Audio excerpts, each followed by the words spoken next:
Alright,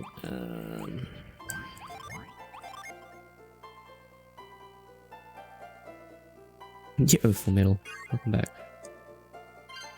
Alright. Anyone want to pick Matthew's name?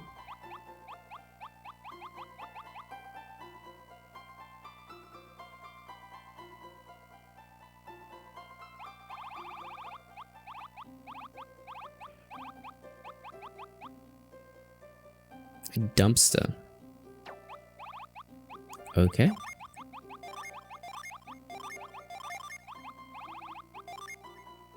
That'll work.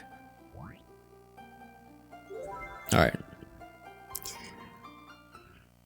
Golden Sun Dark Dawn. Interesting game. So this is going to be really, really, really rough. Literally 2 days ago, Valyssa found another break in this game. That's the Barai skip. Barai skip is not just any old kind of skip. Barai skip actually enables a full character skip. In particular, Amity has been cut from the route. He's out. We're finishing the game with 7 characters.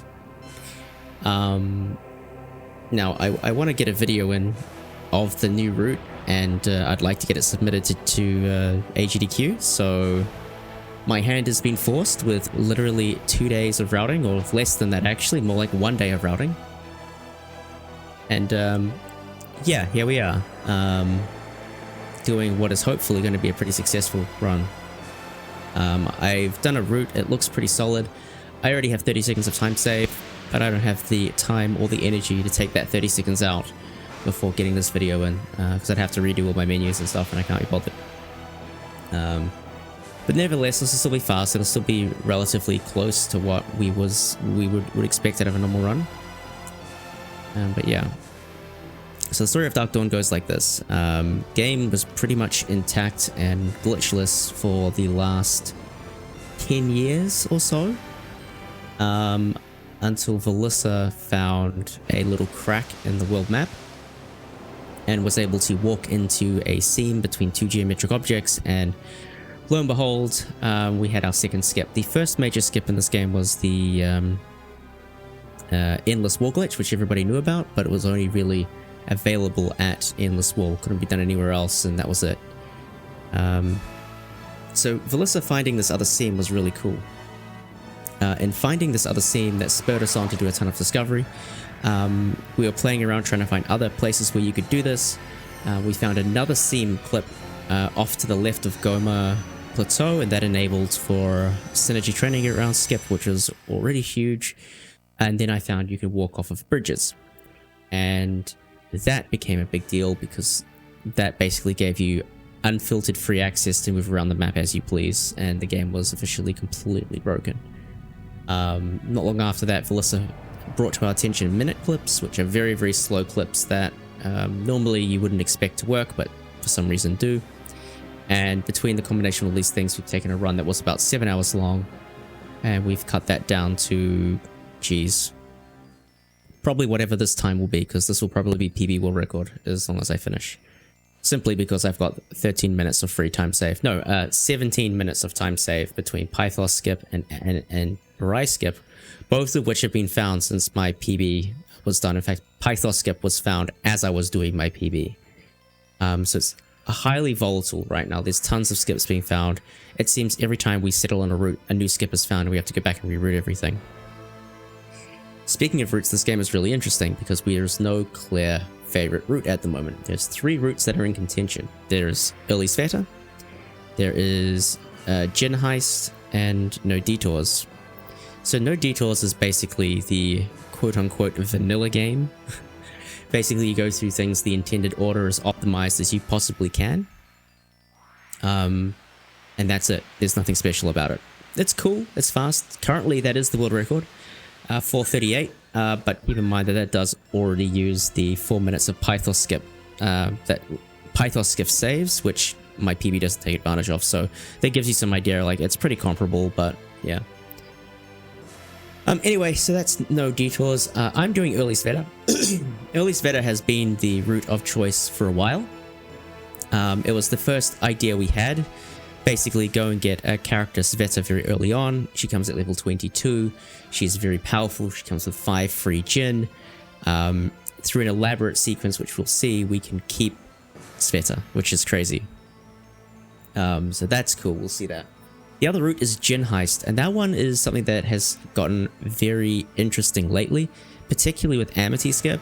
It's a route that is totally different from early Sveta and No Detours, which use basically the same in-game setup, but Jinn Heist does things differently. Jinn Heist does a sequence of skips that allows us to steal the tutorial Jinn. So there's a tutorial sequence in this game, which we'll see, which basically Isaac and Garrett give us some Jinn. You get to play around with the Jinn and summons and stuff. But doing a series of skips allows us to keep those Jinn. So you can keep up to 3 of them with the route that's currently in contention. You turn the others into Moloch. Moloch is another glitch that we'll see later. And including within those Jinn is Ground and potentially Granite, which are enormously powerful Jinn from the first game. Ground has the ability to take away enemy action, which is obscenely busted. And it just leads to a totally different setup where you have a ton of added firepower from these tutorial Jinn, and you go away and beat the game doing that. It doesn't have the advantage of a really, really powerful character like Sveta, but it has the advantage of obscenely powerful extra Jinn that no other route can get. Now, I expect Jinn Heist and early Sveta to be hotly in contention for a while. I think No Detours is going to drop off as a result of Amity Skip. It was already kind of pushing itself a little bit before Amity Skip, but we'll just have to see how everything comes out. What I'm trying to say here is that what I'm presenting in this video could be very different in 3 months' time, or even 2 months' time, or even by the time I get another PB, it'll probably be a different route. So keep that in mind as we review this, but it's a really exciting time to be running Dark Dawn, and everything's kind of gone absolutely mental. Yeah. Unfortunately, this is a 7-ish minute unskippable opening cutscene, but we'll get into the tutorial stuff soon. And this game doesn't have that long of a tutorial. It's longer than TLA, but less than Golden Sun 1. But as with any Golden Sun game, you know it comes with a few things for the territory. That is cutscenes and, well, lots of cutscenes. So don't be surprised about that. And yeah, I'm doing my submission video now, Miniman. But, you know, this is a long run, so I want to get as much of the context out of the way as possible straight up, because there's going to be a lot of stuff happening. And hey everyone, thank you for joining. Not really ideal circumstances to be putting together a GDQ video, but what are you going to do when the route is changing as much as it is? Hey future. Anyway, so one thing you will have seen in this game already is that these text boxes are disappearing instantly. It turns out when the game is set to normal or slow, you can instantly clear text boxes by just mashing buttons. So instant text boxes save quite a lot of time. If you set the text speed to fast, this doesn't happen. So we're not going to touch our text speed in this game. So kind of interesting it does that. But whatever.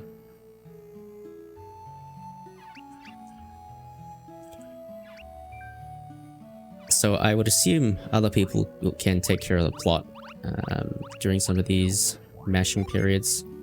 But yeah, the game has a plot. I guess Dark Dawn has a reputation for being like the black sheep of the Golden Sun family. Certainly the least revered plot of the 3 games. Generally regarded as, well, not very good, for lack of a better term. The game is also not really considered that highly amongst the fandom, which obviously counts against it. But us Golden Sun purists, we appreciate the game for what it is. It's a good game, it's just not a good Golden Sun game, unfortunately, but that's okay. Most of the issues people have with the game kind of are irrelevant when it comes to the speedrun though. The biggest complaints about the casual game are like, oh, the plot doesn't make any sense. It does, it's just poorly explained. And the game is too easy, which for speedrunners is just code for, hey, you can go faster, which we obviously will. This game is not without risk, it's not without tech and difficulties and stuff we gotta do. So yeah, it's not all doom and gloom. Points of no return are also cited as a thing that people really hate about this game. We do not pay any respect at all to points of no return, as you'll see as we get out of the intro. But that's fine. So yeah, like basically what I'm trying to say is the speedrun fixes every problem that people would have had with the first two games, with this game that is, sorry. And honestly, the characters in this game are really good. Karis is a fantastic character, Terrell is annoying just like his father, and Sveta is truly a great character. She has a ton of unique mechanics, and honestly, in many ways, this game is not Matthew's story, it's Sveta's story, told through the lens of Matthew. And you know, the early Sveta really pays homage to that, because we basically have her through the entire game.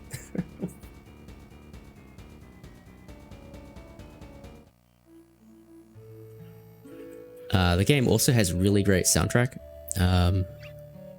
Problem is, it also has some, unlike the first two games, there are some weak points in the soundtrack. One of those is generic cave theme, number 1. And we'll hear that a lot. Himi? Himi is a really fantastic character. She's a mage-style Venus adept, unique to Dark Dawn. And honestly, she does really amazing things. She's very powerful, but, well, truth be told, we don't really need her for anything other than her ability to progress the game, basically. Alright. So yeah, I'm playing this on a 3DS, if you didn't know, but should be fine. So first up, we got to get some armor. The controls in this game are a little bit wonky. The 3D environment is kind of weird, but it's fine. I guess the thing about Dark Dawn is that it's really is a game of rushed development. Oops. In that they spent a lot of time porting over the stuff from the first two games, and a lot of that stuff actually ended up unused. And so they spent too much time putting in all the mechanics from the first games, and then they decided to build this game, and they just simply ran out of time. And it's very clear that they ran out of time due to like the sheer difference in quality between the first 66% of this game and the last third of this game. And so really the QA team to have kind of built a game as solid as this under that kind of pressure is impressive. It took us 10 years to break this game, and all the tricks that I'm going to do are going to look really obvious and like, wow, that's so dumb, and jokes on the QA team, wow, you guys suck. That's really not the case. Like, they had a really tough job to get this game in a shippable state, and it's very much shippable if you're just playing this game casually. It's very hard to, it took us so long and a lot of difficulty and head scratching to really break this game. But now that we have broken it, it looks terrible. But it makes it fun. What's up, Happy Mask? How you doing? Hey, Valyssa. The queen herself.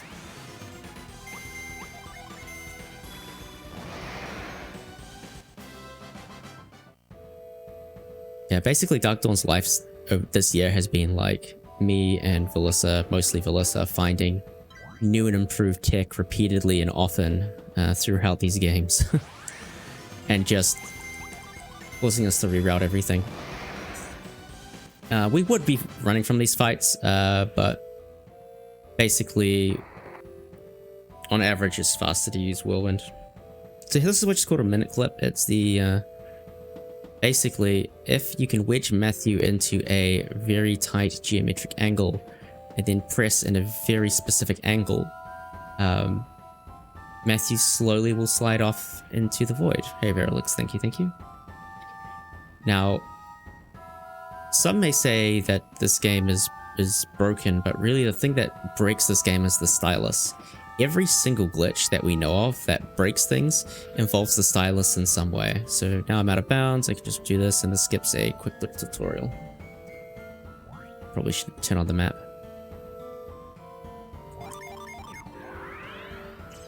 So we'll notice that as we get through these glitches, like that minute clip that is straight impossible if you're using the D-pad, but if you're using the stylus, it becomes possible. And then we'll see that later on when we make Moloch, our fake djinn. It involves the stylus and the bridge clips as well. Almost all of them require the stylus unless the bridge is particularly configured. So really this is like a game designed to be played with a D-pad, and then the stylus was tacked on, and the stylus mechanics what has led to the issues basically. But honestly, how many people can honestly say they were using the stylus to play through this game? Like, stylus is a little bit awkward to use and not always the easiest to do complex menus with and stuff. So I think a lot of people just resorted to D-pad, and as a result, not many people encountered a lot of the bugs in this game. But yeah. And now Flint is going to give us the djinn tutorial. You'll remember he gave us the tutorial in Golden Sun 1. This time he comes with a whole show and spiel, and he's really upped his game. Like, kudos to Flint.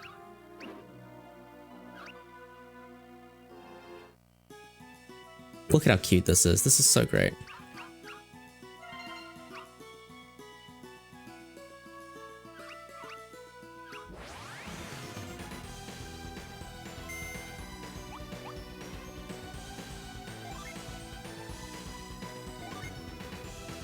You didn't know about stylus control, Iris? Yeah, you can pretty much do everything on the stylus, but it's awkward. It's really awkward.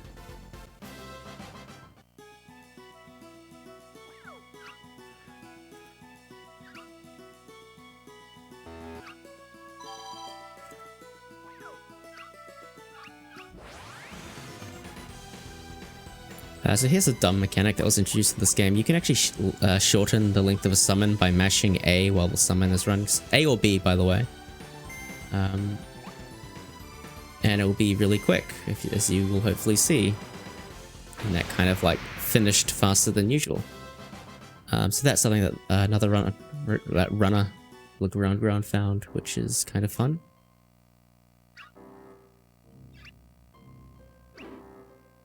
It saves a couple seconds across the course of the run.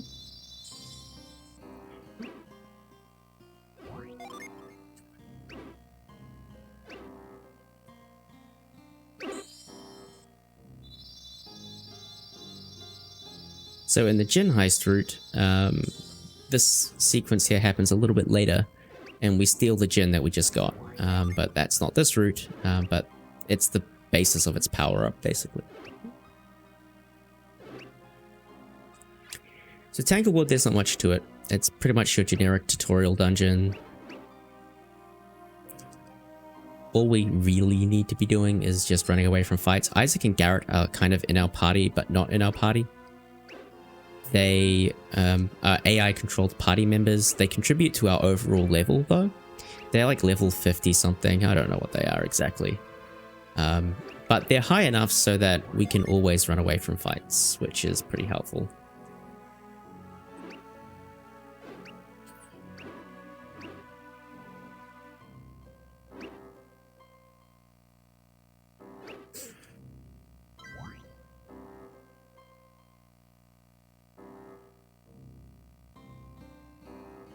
So one thing about this game compared to the first two games is that encounter steps reset on every room transition.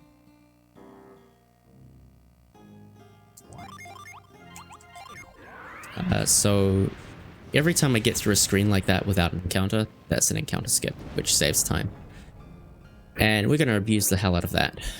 Dio is prompting me in chat to talk about the book.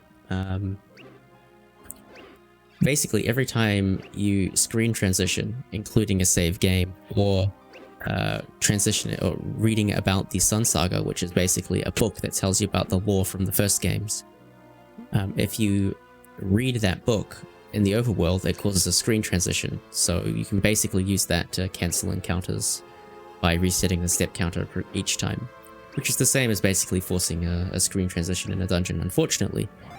Sun Saga can't be read in dungeons, otherwise we would use it all the time. But oh well, that's fine. We're going to do something here. We're going to pick up this chest. This is a bramble seed. This bramble seed is basically a damage inflicting item. We did not get the encounter skip in this room. That's a shame. Matthew and Isaac and Garrett, sorry, are going to continually try and give us advice on how to fight things. We're just going to ignore that. And now we come to this maze room, which is one of my least favorite rooms of the tutorial because I can never seem to get good movement through this maze.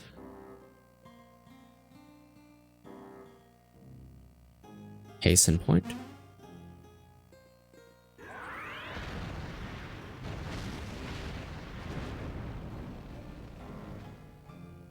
But yeah, since Dark Dawn was completely rebuilt, an encounter in this room is expected, so it's fine. Don't worry about that. If we get two, that's a bit sad.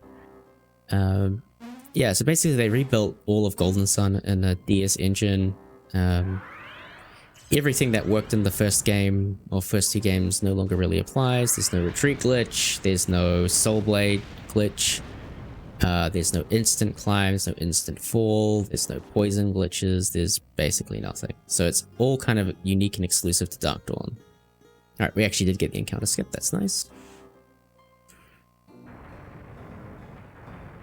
Yeah, this is the last exterior room of Tanglewood.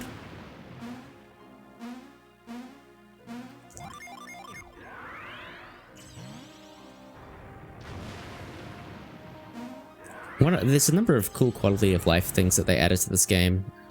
Most of them happen in battle, but like the AoE synergy, rather than having to be right next to the object, is quite a nice touch. It opens up for some really neat puzzles. Most of them we won't see because a lot of puzzles are slow, but the ones we will see are pretty neat.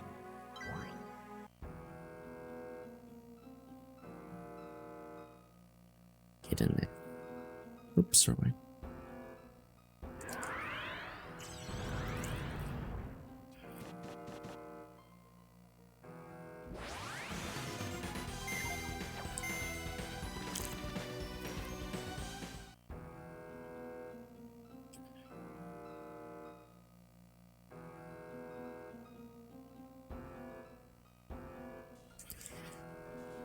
So this is where the first boss of the game is, Tanglebloom. And if someone had explained the plot, you would have seen Terrell fly off in a saw wing, and he crashed it.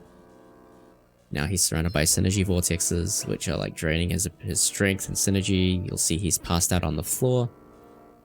Yeah, basically stuff has happened. But being speedrunners, we want to do this quickly, so we're going to ignore everything in this room and just run right past it.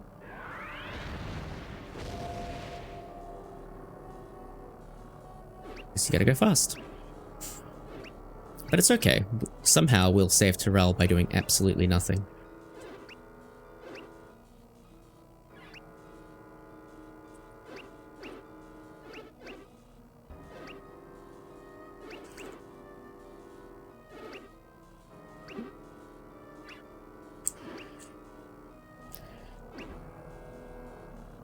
But yeah, Tanglebloom's quite a good way to introduce players to the idea of summoning. You can use like tier 3, tier 4 summons if you get lucky. So it's a much better tutorial sequence than the first two games. Anyway, we're gonna do our first, our second minute clip. This one actually is really fast. Show us the full go for finding this, and then we can just run past the boss in Terrell, skipping a annoying boss fight and some annoying cutscenes.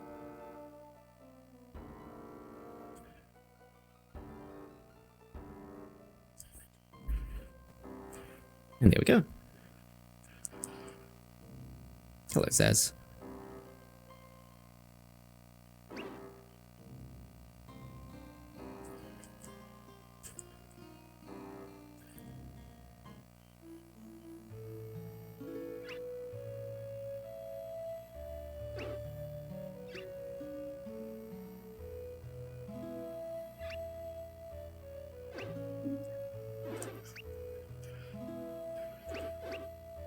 And that's the tutorial sequence. And after that, we get Tyrell.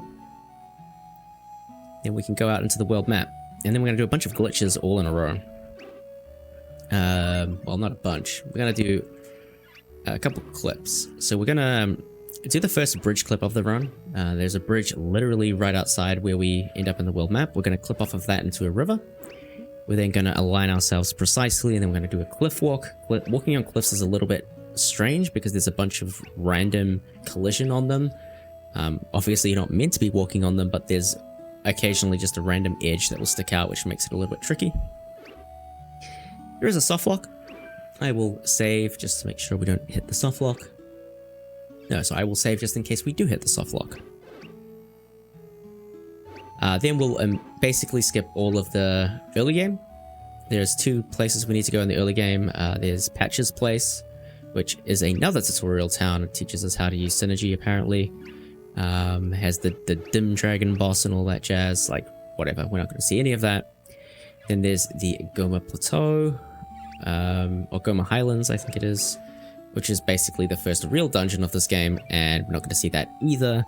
And then there is the Compa Gate, which is basically, hey, you need to have done all your tutorials before you can pass checkpoint, because there is actually a check for that. And we're not going to see that either, so we're going to skip all through the early game. We're going to go straight to the last thing in the early game, which is Compa Ruins. Compa Ruins is the first point of no return. We don't care about points of no return in this game, though, but it officially caps off the early game and brings us into the mid-game. So, yeah, we're going to get all that done within about 43 minutes or so. But yeah, anyway, so we're going to go straight to Carver's Camp, which is a useful location for a reason that will become apparent in a moment. We'll pick up our second djinn of the run, which will be Chill, and then I'm going to turn Chill into a fake djinn. It's not really a fake djinn, it's more of a glitch djinn or a ghost djinn, our good friend Moloch. Moloch is a very good friend. We will explain Moloch when we go through Compa.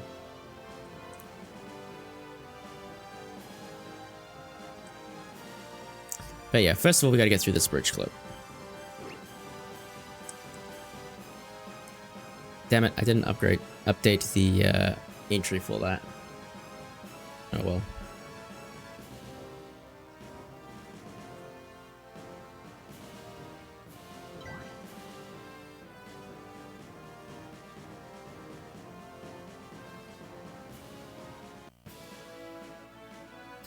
And now we're in the overworld. And of all the songs in this game they chose to port into Super Smash Bros., they took this one. They didn't take the Satoros theme, they didn't take Chaos Chimera, they didn't take Alchemy Dynamo. Overworld. A really strange choice, but okay. From this game, Raffi, they took Doom Dragon from TLA. Alright. Now that we're free from Flint, we're going to do a series of tricks. So I'm going to focus for a bit. I like the overworld theme, but they could have done something a bit more interesting. Like, there's some really good songs in this game. So that is super unlucky.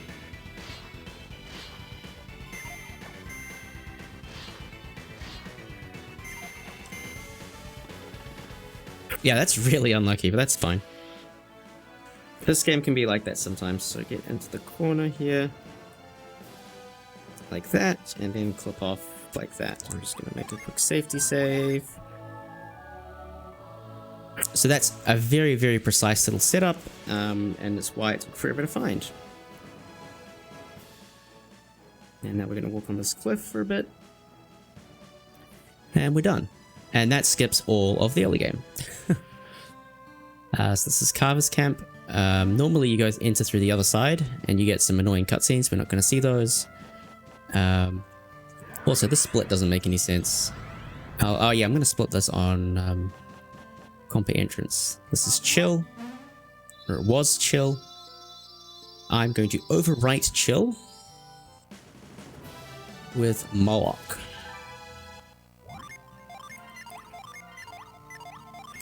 Okay, I could use the stylus for this. And now Terrell has a Moloch djinn. So now Moloch is dead. So I've overwritten Chill with a Jin with the ID FF, FF being like a stop code kind of blank entry on a Jin page, but it also happens to have some fake Jin data. And using the stylus in that particular manner, you can kind of grab the FF menu item and it gets interpreted as a Jin. We'll talk about it in a moment. Gotta do another one of these clips. And away we go. And that clip is really important because now we can just come up over here and whoops, I've gone too far. And now we're into Compa Ruins. So Moloch is a really cool Jin. It has no effect in battle. It cannot be used in battle. If you try to summon it as Jupiter, it will crash the game, which we will try and avoid at all costs. So then why do we care about it? Two reasons. One, it's Jupiter, which is the by far and away the most important element of this game because the final boss is weaker to Jupiter. The other reason it's a really good friend is it gives you a ton of stats. So every Jin comes with a small bonus when you equip it. It could be like plus 14 HP, plus 3 attack, plus 1 defense or something like that. Moloch, on the other hand, just gives a billion stats. It's like plus 70 HP, plus 94 agility, plus 30 defense, plus 1 PP, plus 1 luck, plus 3 attack or something. It's absolutely obscene. It's like equipping a late game piece of armor to a character. So what we've done is we've given Moloch to Terrell. And Terrell has joined us at level 4. Matthew and Karis are level 1. So basically Terrell is indestructible. So yeah, shout outs to Terrell. And we're just going to run from everything. And if we happen to die, that's fine because Terrell will solo carry everything that's about to happen. And yes, this is generic dungeon theme number 1, my least favorite track in the game. And unfortunately, it's heard all over the place. Fortunately, we've something we found not too long ago called Orb Skip cuts 1 compulsory hearing of this track, which makes me very happy. Hello, Rogue Force, how are you doing?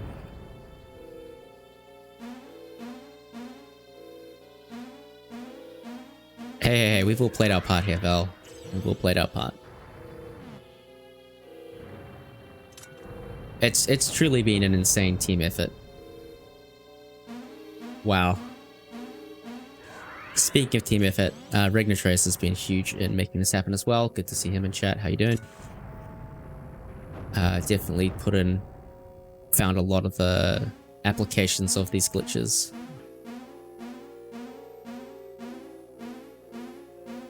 And Fulgur, wherever Fulgur is.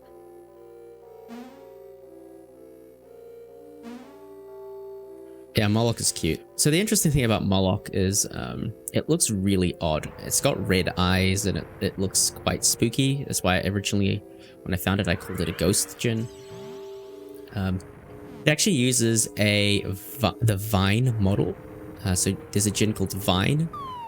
And then it applies the Jupiter color scheme to Vine, and it comes out looking like that. It's really strange. Is that for Jin Heist, Rig?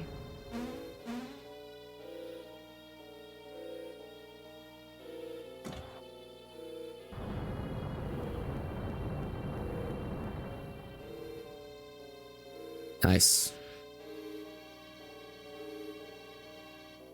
Yeah, I'm pretty sure Heist is going to come up with a really sick Chaos Chimera strat. 35 Jin.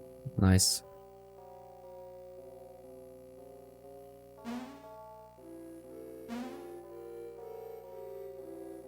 It's basically about what kind of consistency you can get. I mean, I have 37. Only because I want the double Boreas for consistency. Oh yeah, good question. Does it involve Eclipse?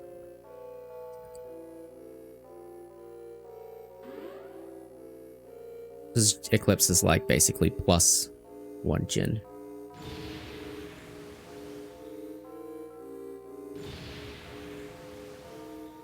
Eclipse, okay. That's not great.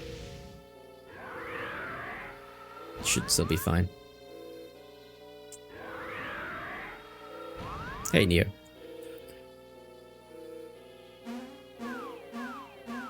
These whirlwind panels are really lenient, so it's not a big deal.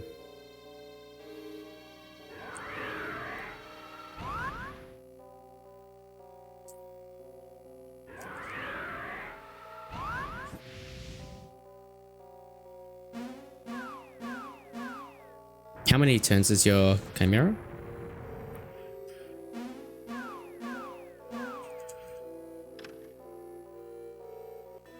This is the Elven shirt, by the way. The Elven shirt is a... How do you get a 3-turn? I'm jealous.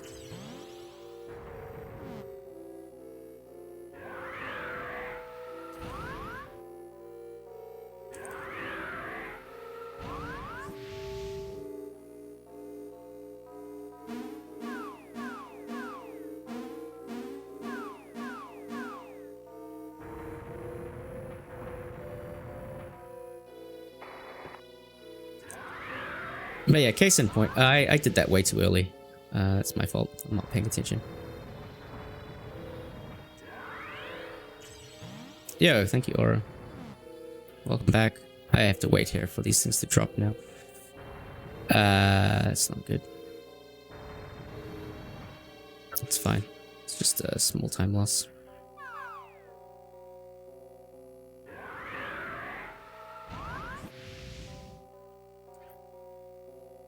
I mean, my strat works with through one Shadow Shield.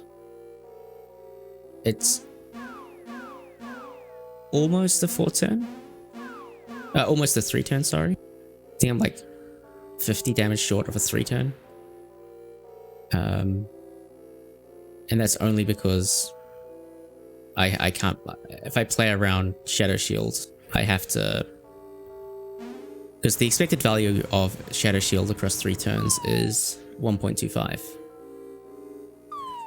So you should be getting between 1 and 2 Shadow Shields, and if I get 2 Shadow Shields, I don't think I win. If I get 1, I can still find a way. If I get 0, then there's always a way to win.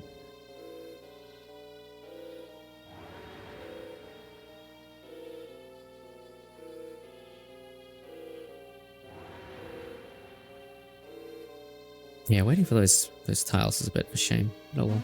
We've been otherwise encounterless, which is nice.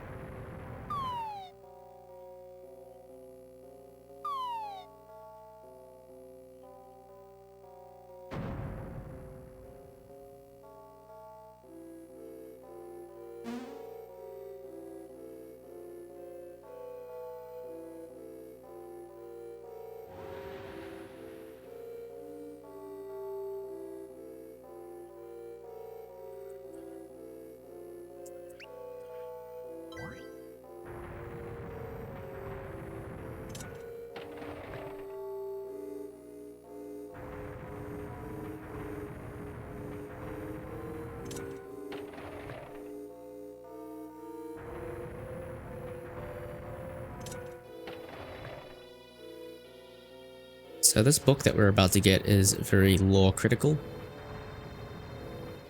This book is basically the reason that Alex, Blados, and Chalice, I mean Arkansas, sorry, definitely not Alex, my bad. They chase us around for a while. It basically gives us the ability to do the things in the game that they want us to do.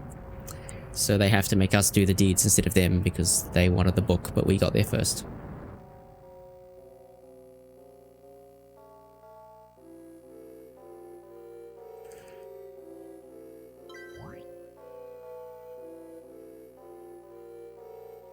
So this book right here is the whole reason the Dark Dawn plot happens.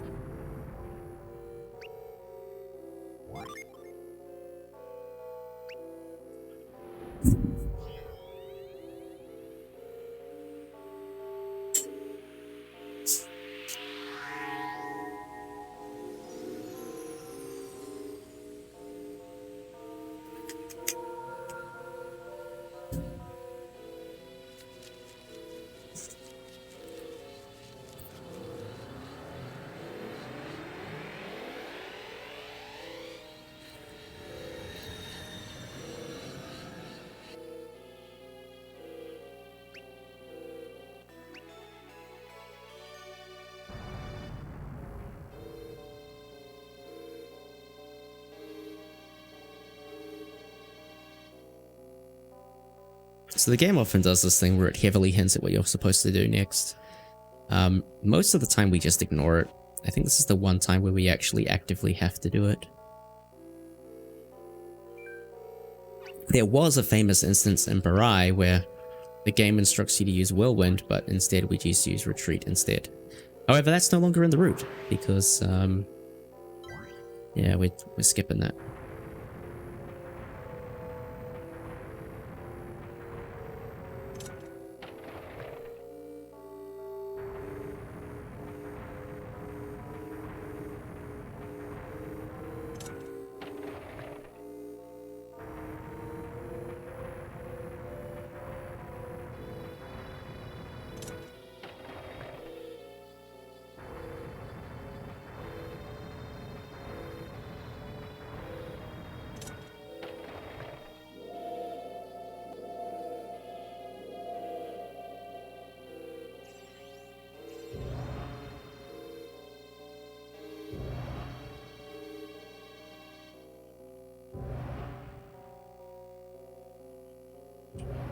So the main reason we come to Compa is not to get the glyph book, which is that book we just picked up. That book's actually meaningless. The only place in the game where it's actually used is on that tablet. It's just lore-wise, it implies that the book is being used everywhere. What we actually want is up ahead. The Grip Crystal, which bestows a synergy called Grip. Grip is basically used all over throughout the game. You can't finish the game without Grip. It's just simply impossible. If we had Grip Skip, we would have a whole lot more instead of just Grip Skip, you know. Alright, time to do a little bit of a menu. Give here. Don't care about that book. Give this to Tyrell. You drop that. And you put this.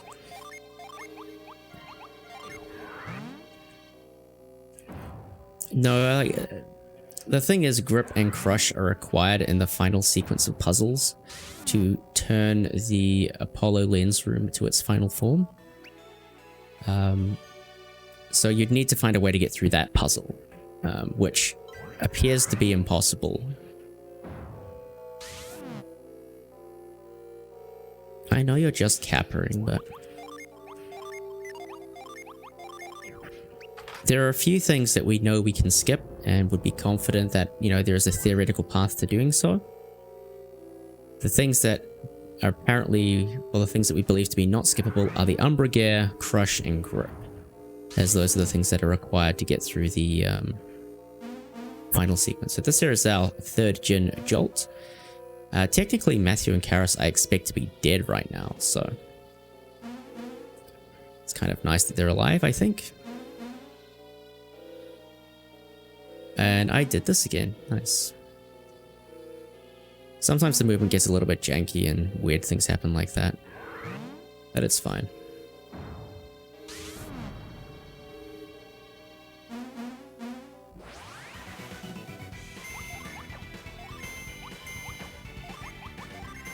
And we got an attacks first. So notice how Tyrell has like a ton of HP. All of that is due to having Moloch set on him. Level 4. This is actually helpful. I don't mind these levels. They just make it slightly easier to run later on.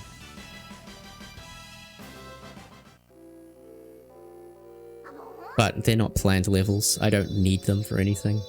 And they're not going to impact the route in any significant way. It's just literally going to give me a better fleet chance in a moment. And so now we need to get out of Compa.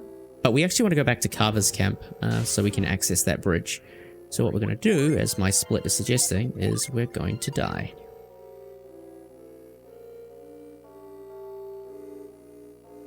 You want to run around here for a bit?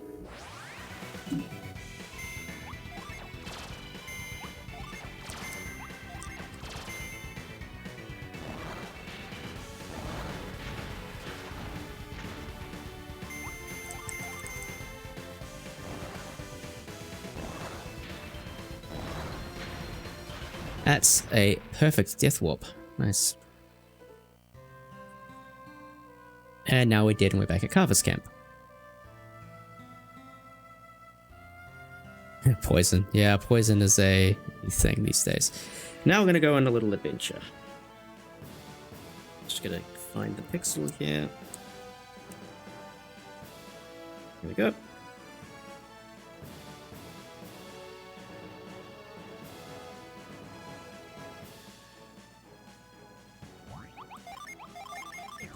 Use the Sun Saga, which basically reloads the screen, and we're going to fall through the earth.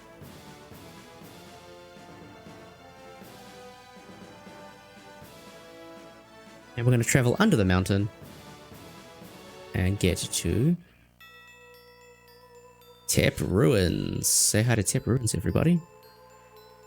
So this is a mid-game dungeon and definitely not intended to be accessed now.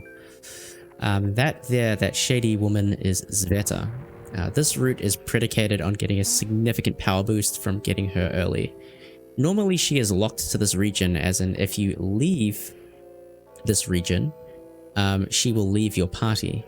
But we've discovered a pretty clever way of getting around that, which we'll see in a moment.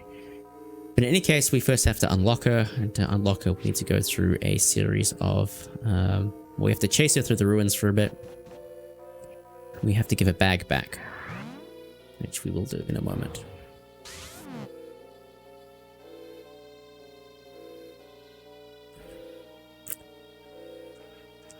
Also, we do not know who these blue-haired people are. They just showed up out of nowhere. Valoranax said, how's it going? So Regnartrez has already pointed out Dewdrop. Dewdrop is that mercury gem that we passed on the way here. Dewdrop is going to be in this route. I know it's not optimal. I know I can take it out of the route. Taking it out of the route will save 30 seconds. But given time pressure, I was not able to... By the time I realized I didn't need Dewdrop and I could replace it with a different gen, I decided it was just leave it in 30 seconds, who cares? But certainly in the next revision of this route, Dewdrop will be out.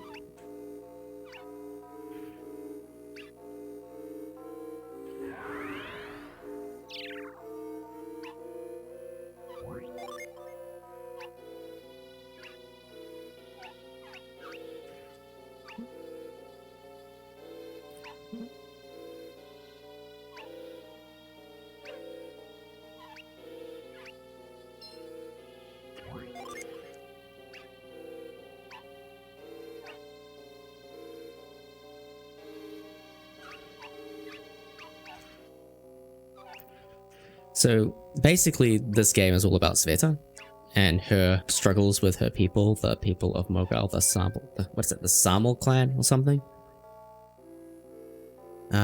She hails from a place called Belinsk.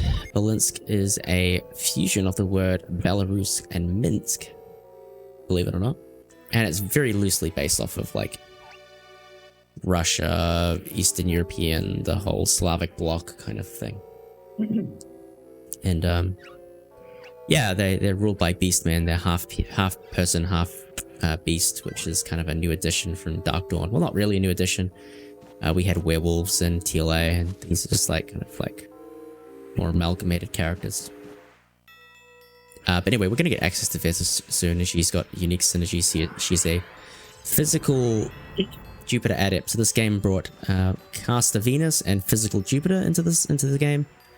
And she's just unbelievably busted. This is Ryuko and Roseanne or something. I can never get their names right. But they're worried because Hojo, who is like their princess, she is being captured by the Sveta's people, basically. And they're like freaking out about it. And we're going to give them Hojo's bag. And that's going to let them know that they can trust us. And they'll decide that, oh yeah, Hojo is just kind of screwed and we got to go through Tep Ruins to try and find her.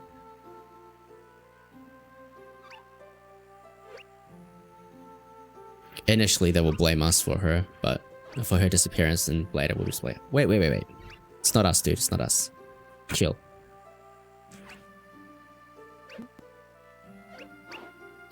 Normally what you're supposed to do is you're supposed to enter Taraya through the front. This town is called Taraya. You're supposed to enter it through the other entrance. And you get a lengthy cutscene where Ryoko kind of like gets angry at you. And then Holzan lets you through. So this is where Ryoko is like, actually, you guys are alright. You guys are fine. We'll tolerate you. So if we go down now, there'll be a brief cutscene where they kind of march out of Taraya, but exit and entering the area gives a slight cutscene skip. And now because we've done everything out of order, we're going to see Sveta show up. When you come here for the first time, you see her like kind of chasing or like darting around the town in that mysterious fashion, which obviously doesn't make sense given our continuity, but whatever. We have no respect for triggers and continuity in the speedrun.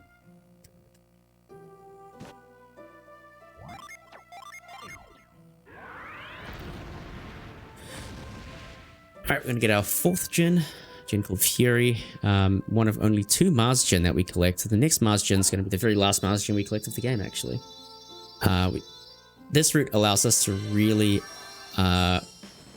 optimize really hard on the gen that we can get and skip. So we pretty much only collect fast gen, with the exception of the 3 Mercury gen that I'm going to get. Please get in the door, Matthew. And this here is part of the sequence to get Dewdrop, which is one of the many reasons why Dewdrop is a slow gen to get, but it's fine.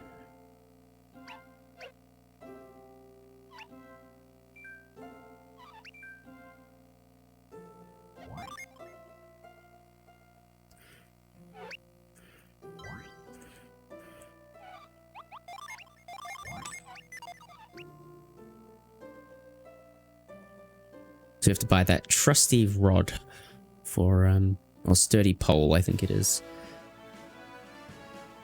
So now normally you'd be trapped here, but like I said, we do not care at all about points of no return.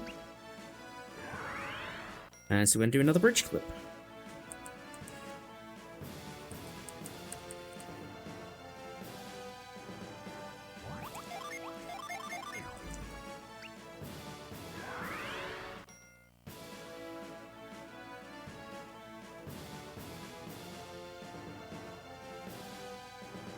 And we're out. Next stop, we're going to go to Harappa, only because it's the most convenient place to set a death warp point to, basically. This is Harappa. So now we're going to change our death warp pointer to Harappa. Oops, I messed that up. And we're going to clip off this bridge. Easy. That's one of the easier ones to do in the game. I have to be very careful around here. I will probably be a chicken and save, but it's okay. Alright, so we get around that mountain. If you get onto that plateau at the top there, you basically soft lock. Very important that we avoid Taraya. And now we go into Compa Ruins again. And the point here is that we've set our Sanctum pointer to Harappa instead of Taraya. And now Taraya has special coding by if you interact with it, if you end up going to Taraya with Sveta, she is removed from your party. But that coding only applies to Taraya. It doesn't apply to any other town. So by setting our death warp pointer to Harappa, once we get Sveta, we'll die and we'll get sent to Harappa. And we'll keep Sveta, which including all of her stuff that she comes with her. Just like 5 gen, level 22 character and stuff. Yeah, so this is Dewdrop. A gen that we now have to pick, that we're picking up on this route because we no longer get Amity, we don't get his 3 gen, so we need to find them from elsewhere. And then we continue on our merry way.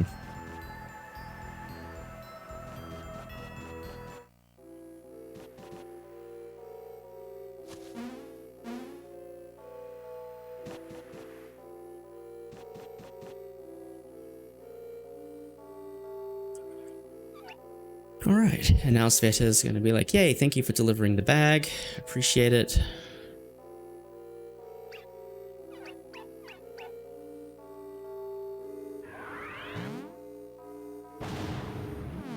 And now she reveals to us the slap synergy, which is very important.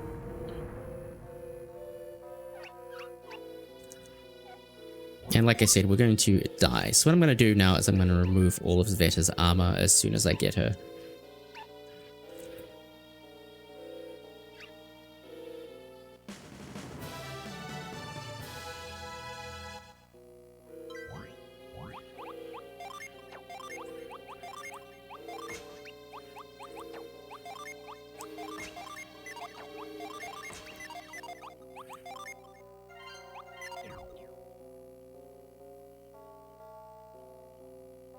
And in this room, we can get encounters, so we'll just wander around for a bit. Get an encounter sooner or later.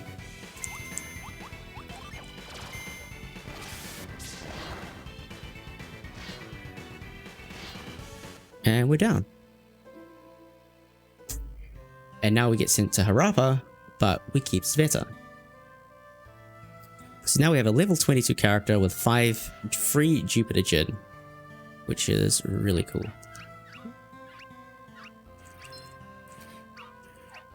So next stop is a town called Caucho. Yeah, I'm going to do another sequence of shenanigans there. And again, I messed that up.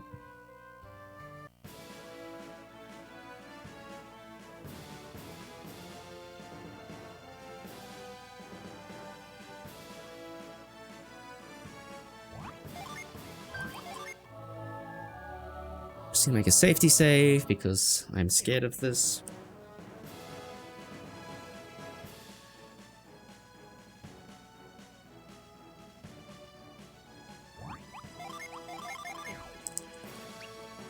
So again, reading the lore here resets my step counter, which is useful. Move on this wall. Get around here. And that was close. Like I said, cliff walking can be a bit strange. Get to here, read the Sun Saga again. Run right, end up on this mountain, and then backside into Caucho. Cool, but we don't really care about Caucho. What we do care about is doing this trick, just so I don't get an encounter. I'll use the Sun Saga cancel. And now we're going to clip off this bridge.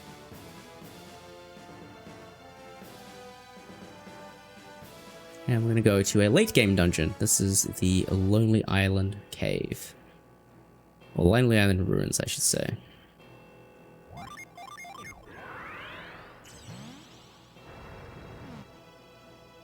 Oh, I want Asura's armor. I'll get that later.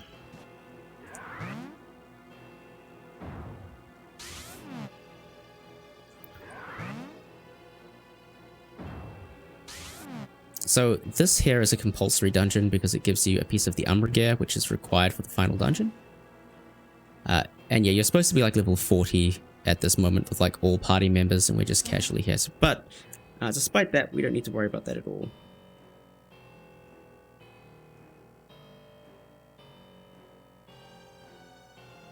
Like I'm not clipping.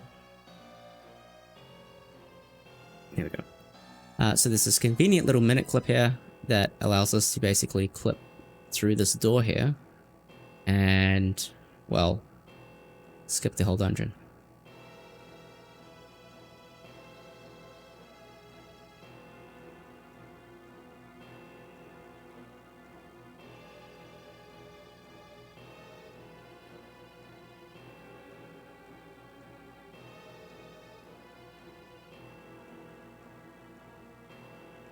As you can see, I'm slowly getting sucked into the wall.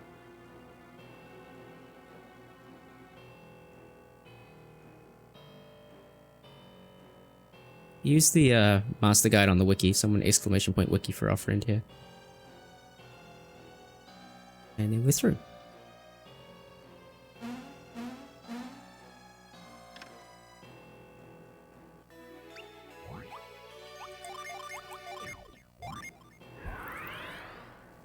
As I mentioned, I need to get Asura's armor, which is a really, really strong piece of late game armor. It's going to be relevant in some places. And I just forgot to get it because it hasn't been in the route before. Anyway, now that we're done here, we're done with Lonely Isle. Run around on this little island here, because usually we're supposed to cast like a reveal spell to reveal this bridge that should be here, but it's not there because, well, we're too early on in the game. And there we go.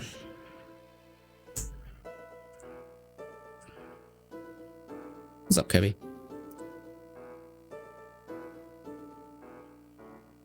And now we're going to do a neat little trick here.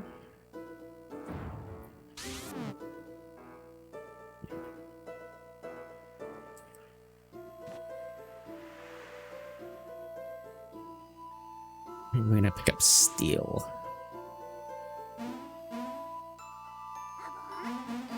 So the next thing we're going to do is we're going to get Woe's Letter. Woe's Letter is required to enter a Euthe. It's also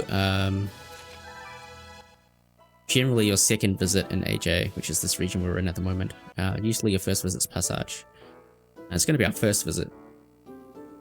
In fact, this is the only time we're going to go to Calcio. Usually you require 2 visits here because once you get Woe's Letter, you get dumped into the Ouroboros. You can't finish it, you leave, you come back later with Amity and Insight, and you can come through and finish the dungeon. Thanks to our good friend Regnatrace, there's a nice little clip that we can do through this casual entrance. So down this way, there is a usually completely useless and inaccessible gate. That's really only here for casual appeal and intrigue. But we will actually just get in through this way.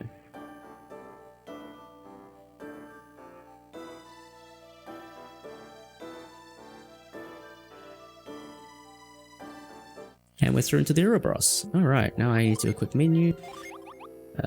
Fleet, Steel with Loft, 2-drop Haze, this there.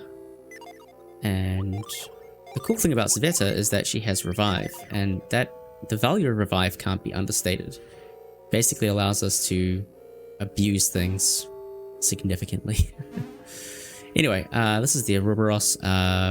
Most other routes really hate this place. We really don't care about it because we have Sveta, and Sveta is level 22. She is well above the average level of anything in here. She's basically indestructible, and yeah, she's great.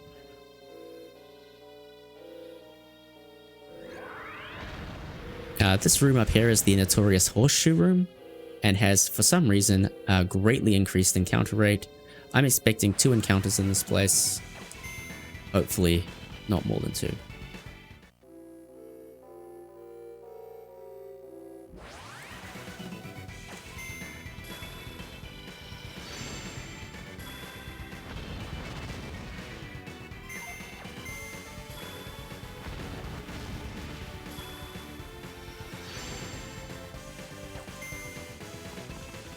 Alright, perfect.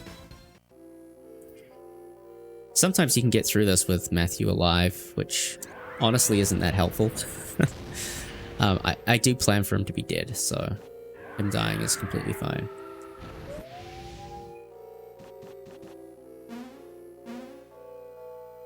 So this is probably the, well, up until recently, this was the only inefficient gen in my route. Now there are more inefficient gen because of the reroute, but this gen is just too valuable to ignore. It allows us so many strategies that would otherwise be inaccessible to us, and even though it takes 20 seconds longer to collect than the next fastest gen, I believe it pays for those 20 seconds through some of the strats that it enables. Yeah, Iris is pointing out that yes, once again we have this terrible theme. It's like there are lots of great lots of great songs in this game. It's just this is not one of them, and it's used all over the place. It's really frustrating. Anyways, Veta is a really cool character. Like I said, she's a physical-based Jupiter adept, which is the first of its kind in the series. She has a unique ability called Beast Form, and Beast Form is good. It's really good.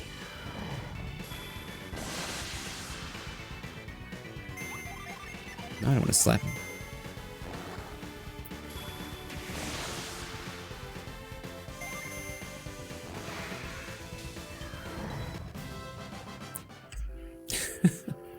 She can basically destroy anything. It's kind of hilarious.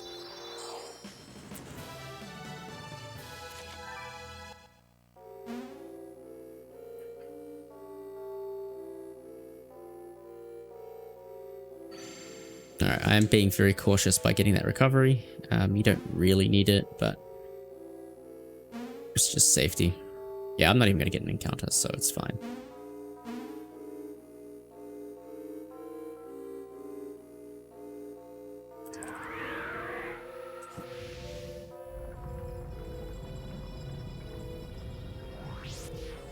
And now we've activated the Ouroboros. Now, generally this is seen as the last thing you do, one of the last things you do, sorry, in this phase of the game. So in this early mid-game kind of area, Ouroboros kind of unlocks your ability to place the Soul Mask in Passage and kind of triggers the cool moment that they have there. I would like that 6. We're just going to quickly die again because we've activated the dungeon, which is what we wanted to do. And the encounters in this part of the dungeon are slightly scarier than in other places.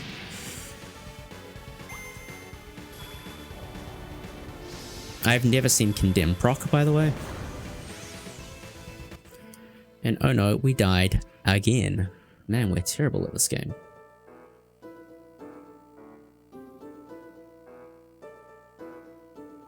Okay, so because we did that completely unintended, we can still re-enter Kalto Palace. And we're going to pop up into here and we're going to talk to King Woe. He's going to give us Woe's letter. Woe's letter is the thing we need for progression at Yuthe. Then we'll pick up the Soul Mask, because now that the dungeon is activated, we can just go get the Soul Mask. We could have already obtained the Soul Mask if we had just bothered to walk to the, just ride the elevator up. But because the encounters in that elevator area where I died are a lot more scary and damaging, it's generally seen as faster to die there and get the Soul Mask in this trip than it is to do it in the first trip. And yeah, you'll see why that is. It's just a neat little minor optimization. But we've got one more Death Warp, and then we're going to revive people so they can pick up some experience.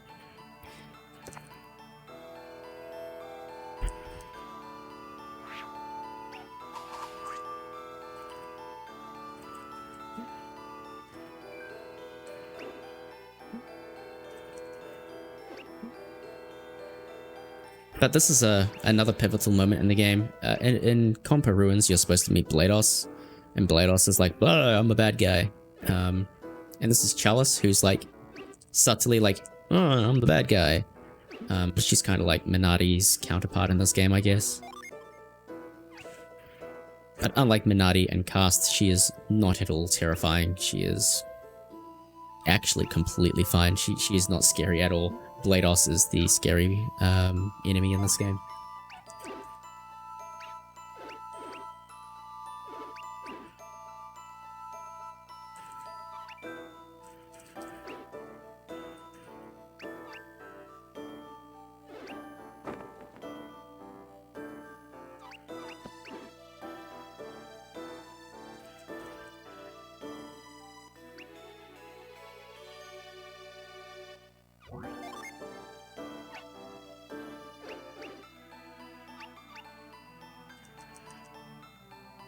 But yeah, basically, Chalice is manipulating us to make us do the things that she wants us to do.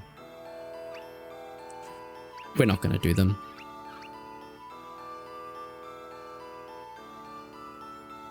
Oh, and then they decided that we're actually bad, and then they're going to kill us. Which is like...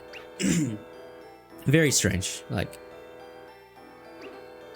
when you're playing through this bit for the first time, you're very confused as to what's going on. One moment they're trusting you, next time they're betraying you, and you're like, what on earth?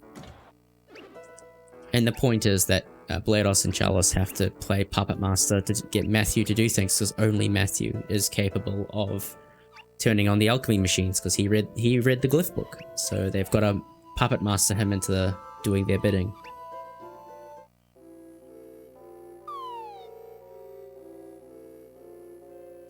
Yeah, honestly, the first third of this game is really strong. The second third of this game is also really strong. It's just the bit tying all the things together in the last third. Also, this cutscene is hilarious now that we've activated the dungeon. Normally, you land on like the blades without them moving. But when we've turned on the dungeon, we're basically chucked into the meat grinder. And this really doesn't make any sense at all. Okay. Into the Ouroboros. Now that the dungeon's turned on, we can actually use the elevator, which is really helpful. And we can ride the elevator again.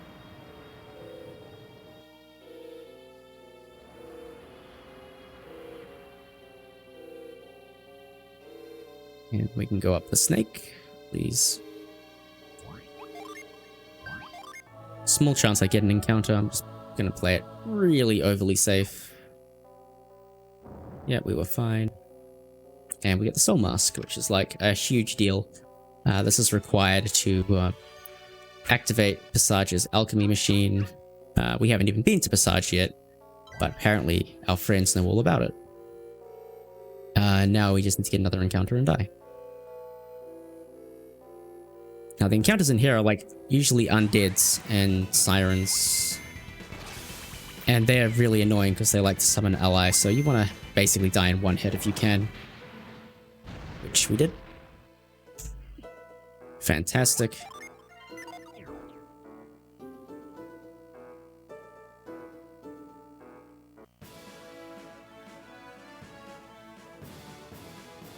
I try this once.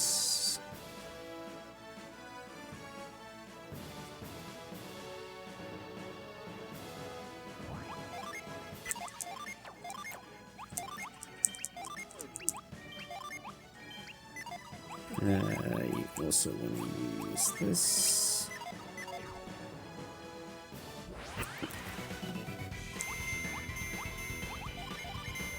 Ah, crap.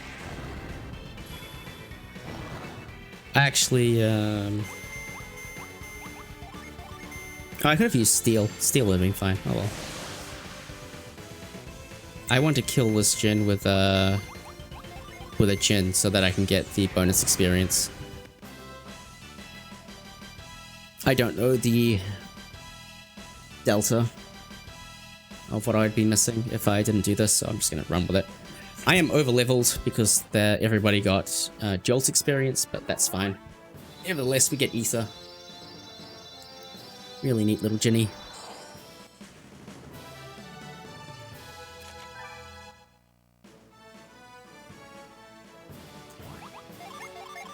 So we'll just periodically Sun Saga cancel our way to Passage. A Sun Saga cancel is faster than taking an encounter.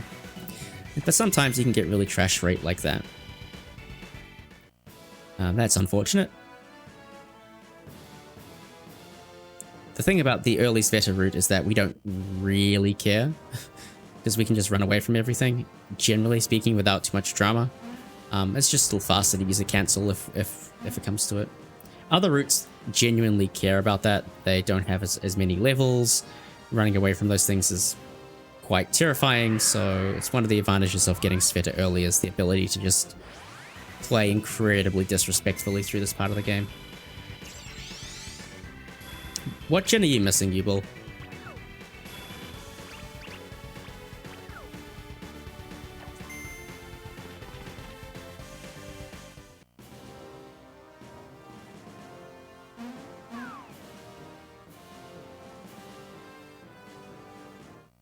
Generally, you're unlucky to get 2 encounters on that first screen. 1 encounter is expected.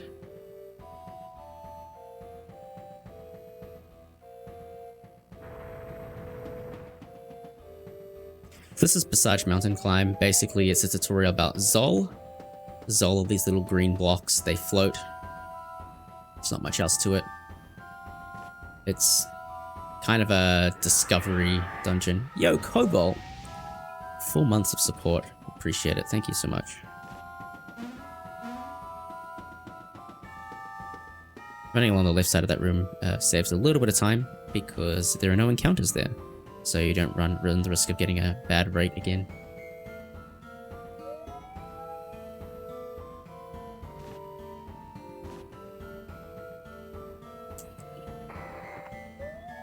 It's not that bad with missables. In fact, there are only 3 gen with all the glitches that we now have that are truly missable, which is kind of funny.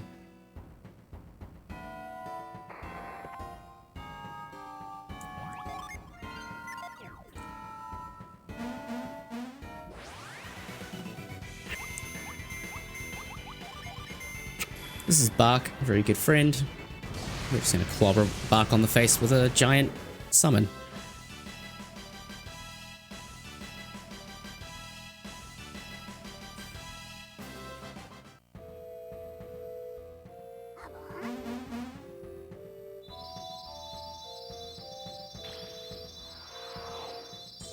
Yeah, glitches really make some of the missable content bearable. Like, literally the only thing that is missable now with all the glitches that we have access to are 3 gen. And they're very obvious gen as well. I guess Pinsir is the least obvious of the bunch. But yeah, Spout, Torrent, and Pinsir are the 3 gen that are... These staircases are awful.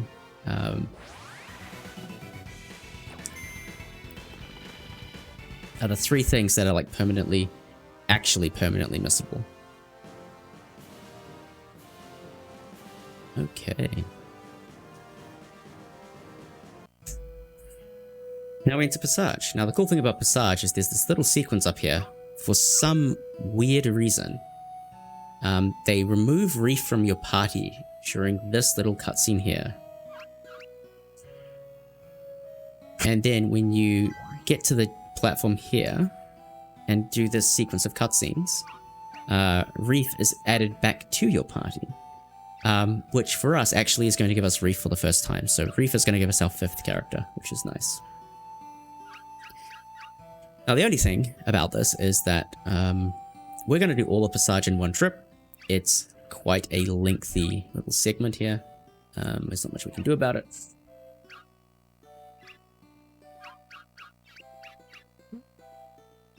But oh well.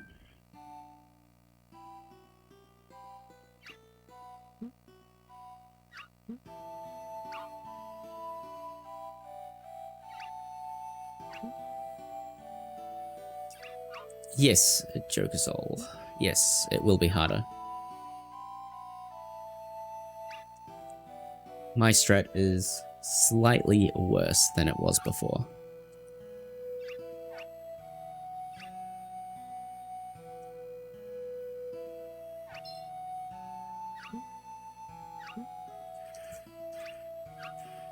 But that's okay.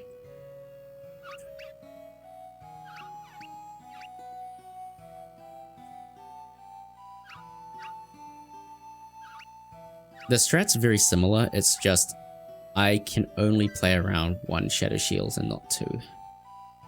2 Shadow Shields is rip. So because we already have the Soul Mask, this house here is always shut.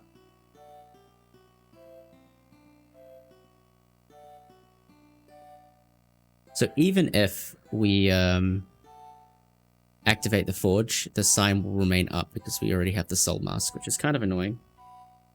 Fortunately, we have a way of getting there.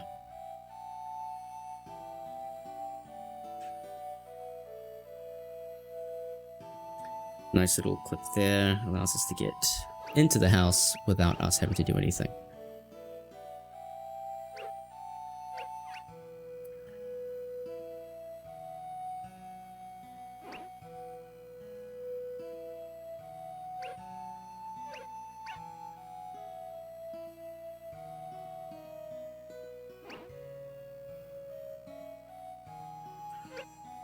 But yeah, we are literally just going to go through the 4 Passage cutscenes one after each other, so it's not much that's going to happen in this next little while.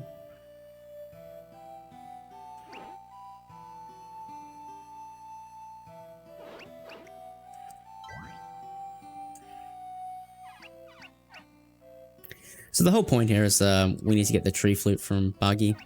That's the thing that's going to allow us access into Aethe, and that's going to get us access to Sand Prince. So that's what we're doing now. We're going to get the tree flute. Then we're going to activate the alchemy forge. Activating the alchemy forge is necessary to get the Ice Queen. Sand Prince and Ice Queen both bestow synergy. They are required to progress 2 screens in total. It annoys us to no end that there's exactly 1 room and 2 uses of Cold Snap in the run, which comes from the Ice Queen, and 2 uses of Arid Heat, which comes from the Sand Prince in the same room. That, yeah, we can't get around.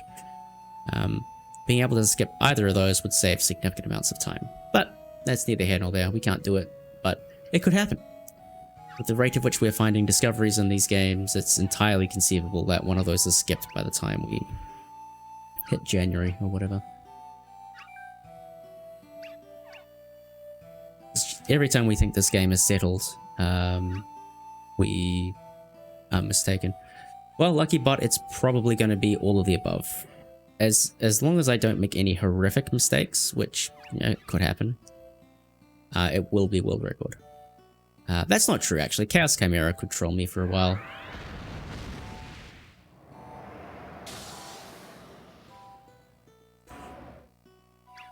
That's kind of the only thing. Chaos Chimera can be a pain. As long as, I think even with second try Chimera, we should be fine. But yeah, we got some strats. Like Chaos Hound should be significantly better. We have very, very high damage Sveta.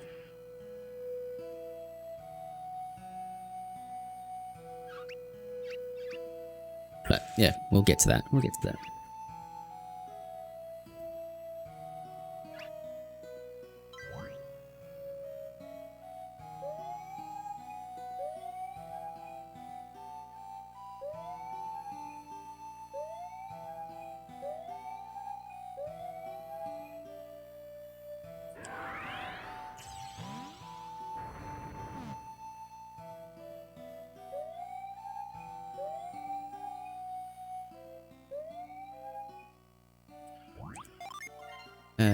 Actually, I'll do this on the next menu.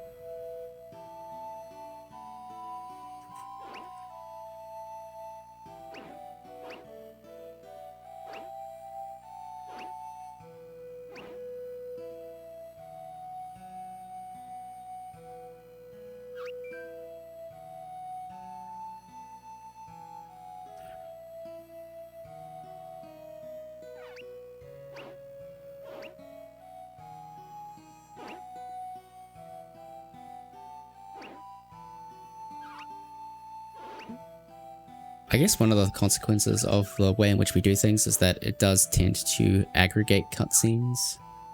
So we try and be efficient with our visits. Like, the only towns we visit more than once are Carver's Camp and Yamata.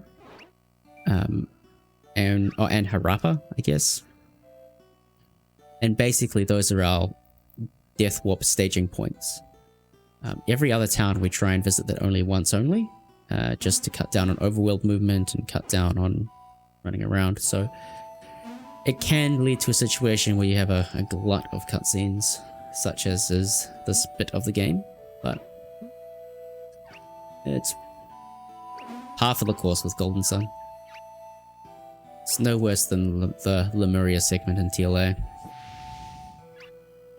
In particular, when I place the Soul Mask, there's a pleasing cutscene where I get to do no inputs. And doing no inputs is fantastic. What's up, Legrand? How you doing, bud?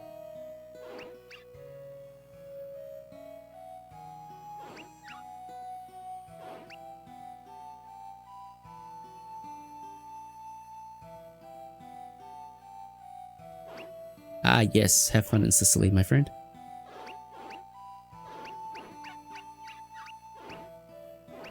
Yeah, your PB will be crushed. But then again, anybody could. Like, it's just whoever gets the first run-in with the new tech that'll get it.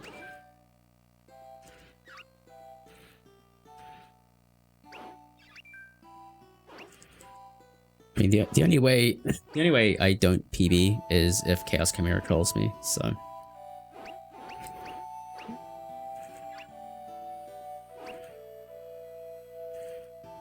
I guess there's probably... Oh, actually, Blados and Chalice control me, I guess. Hey, Tech.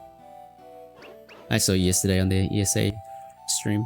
We had a good old time watching back the loser versus me race. I forget how close that was. Like, we were basically tied at Kraken. It was really cool. And then I just opened up a chasm.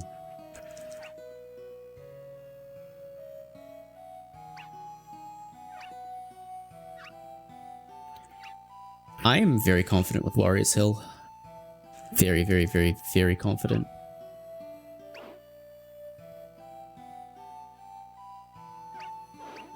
Ah, yeah, RIP Kraken.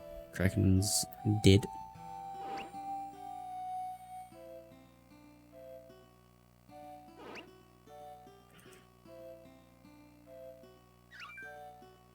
I really pulled away at the end there.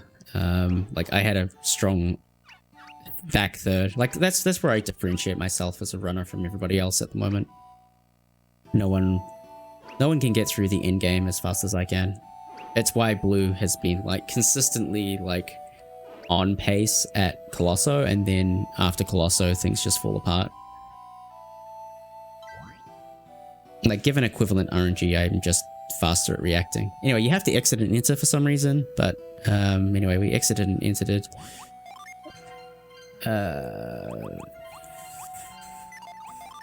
Right.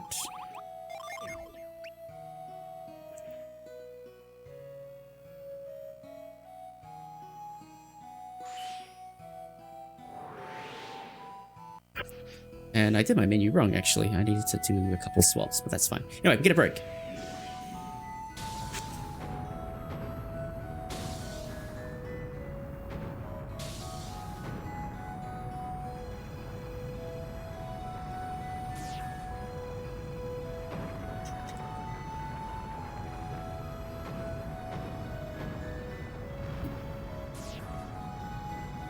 And just the upgrade from the Passage theme to the recovered Passage theme is really nice. I really like this theme. It's really strong.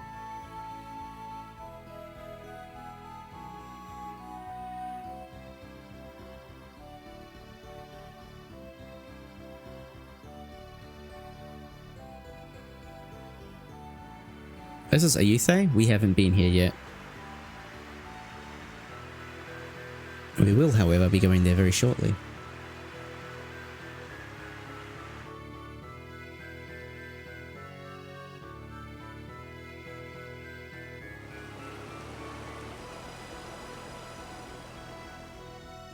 It's 6-8, Rig. It's 6-8.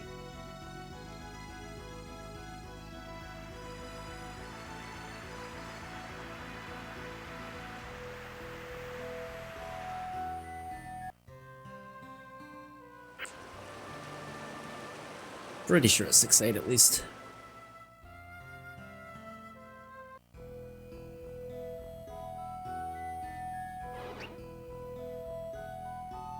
No, maybe it is 3-4.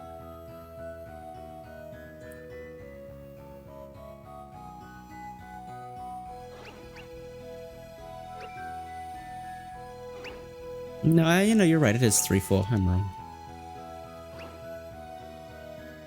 I don't know what the time signature of Link's Ruins is.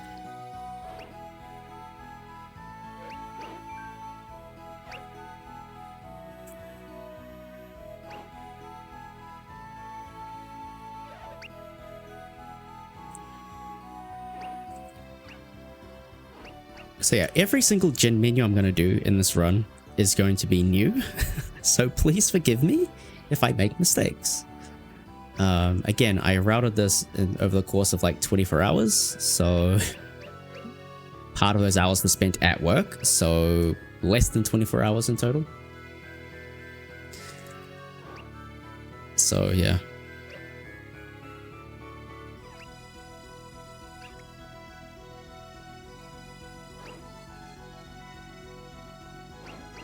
Malok only eats, yeah. You have to be careful with Malok. When you have Malok in a menu, it can if you do things incorrectly, it can eat your Jin. You can actually just subtract Jin from yourself. Really great in challenge playthrough. So if anyone wants to do a challenge playthrough, you can use Moloch to eat all your Jin.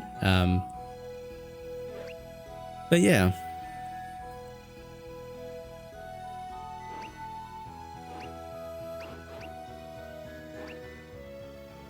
I mean, Moloch, clearly, Rig. Low percent is 0 Jin, Val. Because you, oh, I guess Moloch, but you can. Let me just fix this quickly. I want Fury with Sleet. Oh, it was Fury with Bolt. Whoops. Fury with Bolt. Vortex with Sleet. And then that. Yeah.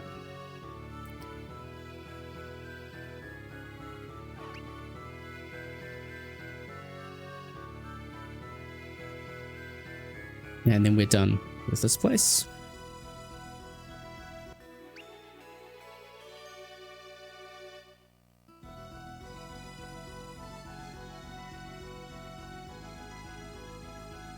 I probably need a split here. This is like a 14-minute cutscene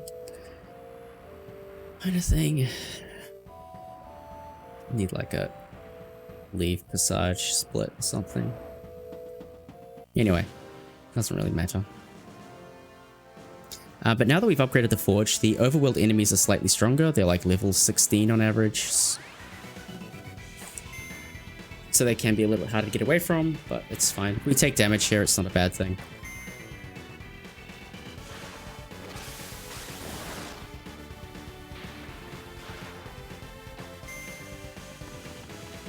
This is fine, don't worry guys. Other bugged out Jin exist, but they're inaccessible.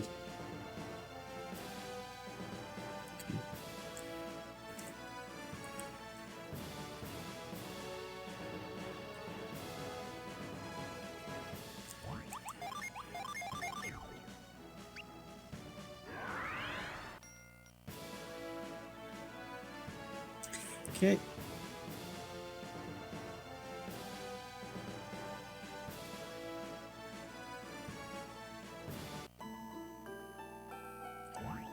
And now that letter that we had from a while ago, we're going to use that. And that gives us interest into Ayutthaya. So up until very recently, Ayutthaya was completely and utterly unbreakable. Basically everything in Ayutthaya is square. And square things you can't do the minute clip off. But then Valyssa was very clever and applied the orb skip technique to something, and that has allowed us to skip the Paithos cutscenes on entrance. It's highly technical and horrifically difficult to do. Well, horrifically difficult is probably the wrong word, but it is difficult. But yeah, we'll see.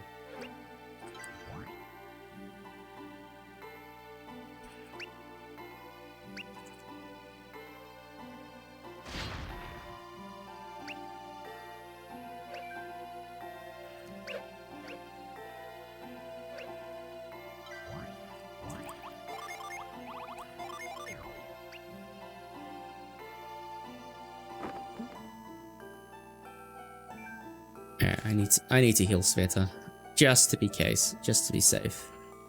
Otherwise, I'm fine.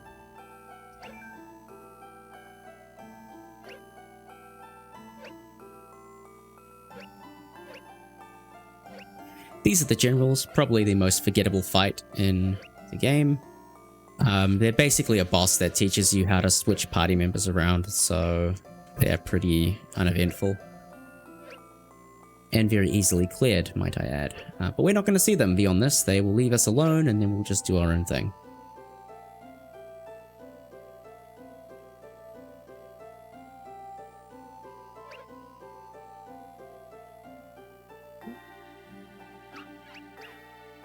Okay.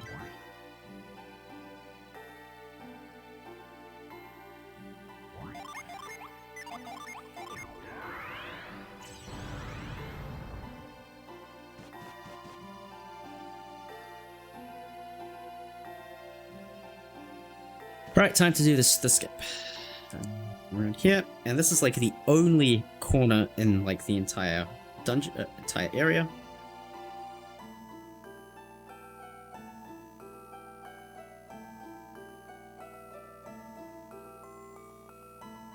But it turns out it's just good enough.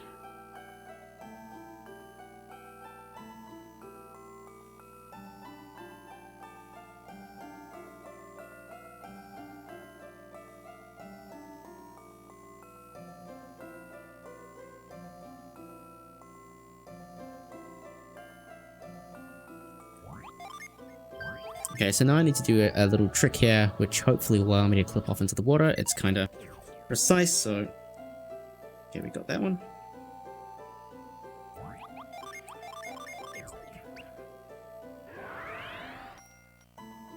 And we have to do it again.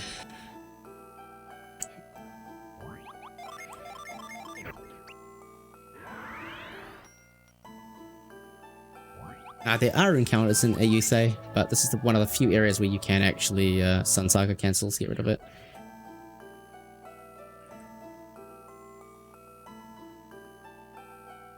Damn. Didn't work. It's fine. And if I had not saved, that would have been a soft lock. So everybody just saves, which is fine.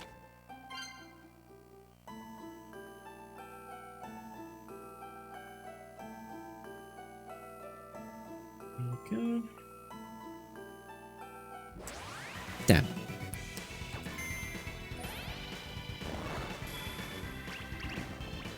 That could be problematic.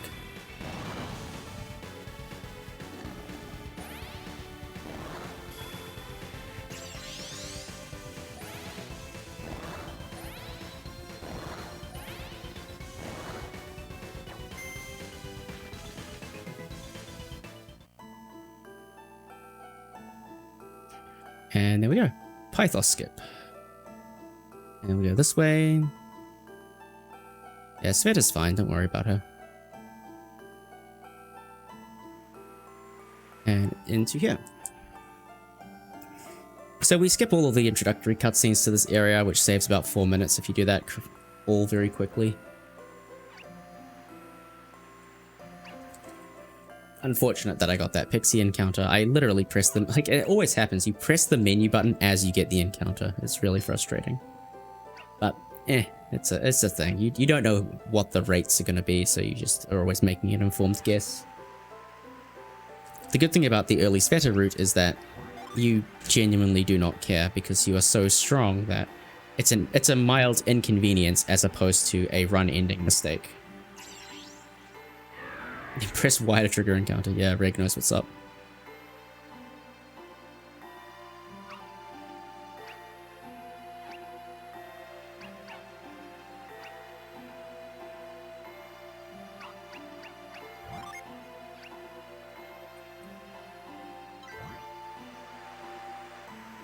So I need to do some stuff here.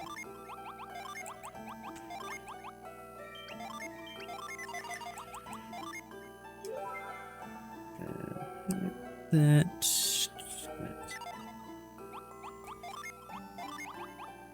I'm gonna make a save just in case. I'm sure I'm gonna be fine, but I'm gonna make a save just in case. This is the Sand Prince, probably the first boss in the run that gives you any kind of difficulty. I mean, there's stealthy scouts in Compa Wood, but Sand Prince is very memorable as also being a reasonably tough battle.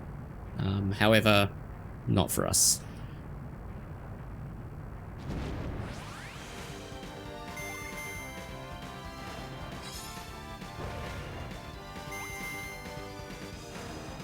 RIP.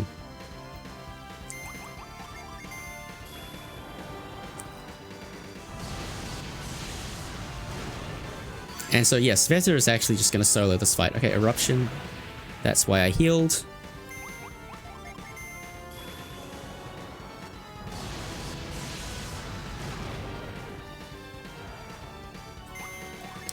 That's frustrating. I took more damage than I expected from that. My Sveta rolled a low defense. That's frustrating.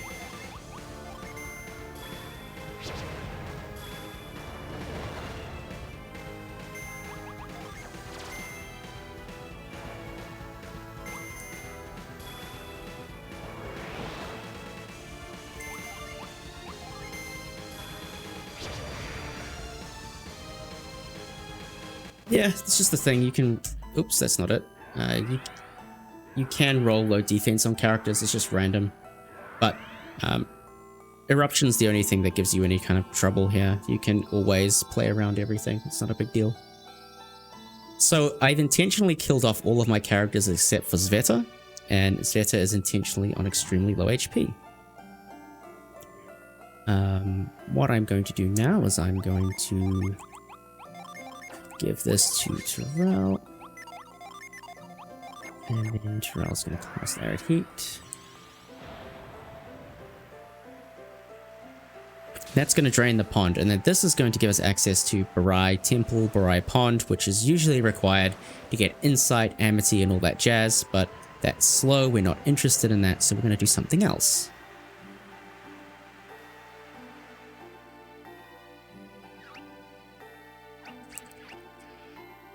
I'm going to leave.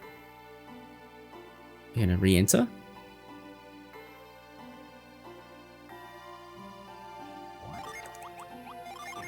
We're going to raise the water level. By leaving, what I did is I set my Sanctum pointer to when I die to the lowered water state. So when I go into this next room and I die, I get sent to the lowered water state Ayuthe with high water level. No, setting Douse is not optimal, Legrand. Please, come on, dude.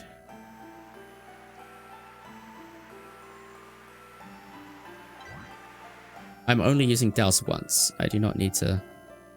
Because for some reason there are encounters here.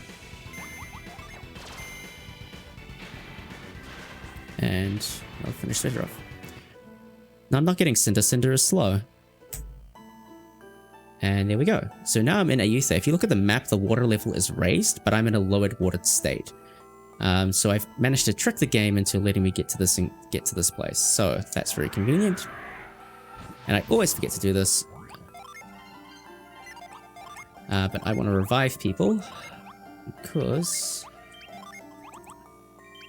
I would like the Djinn to come back. And Terrell is still low, that's fine. So now I'm just going to do this here.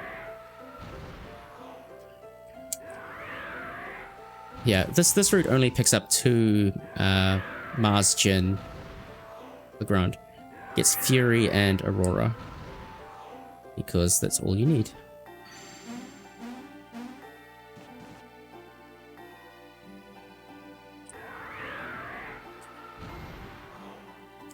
Pick up Breath. Breath is a good friend.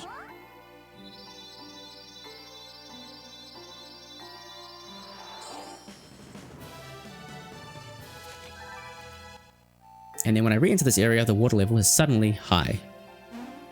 And now I can leave Ayuthe. Really, really cool trick. And technically, everything I did in that sequence is intended, as in... there's no glitches involved, which makes it really interesting. Because we spent so long trying to find a glitched way to get out that we didn't bother looking at the non-glitched ways to get out. So... no, I don't want to equip that.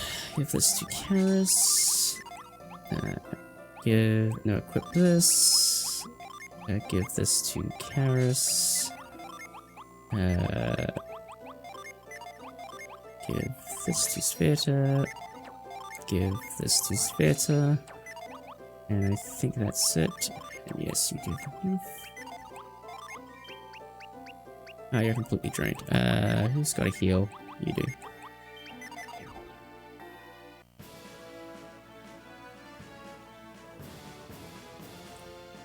I really want to find a clip off of that bridge, but currently I don't have one. That's fine. Read the book. So this trick's a little bit more finicky with the water level raised, but it should be fine. There we go. Easy. Back over the mountain. And just to be sure we don't get an encounter. And in we go. And now we need to go pick up the Ice Queen, which will bestow us the ability Cold Snap.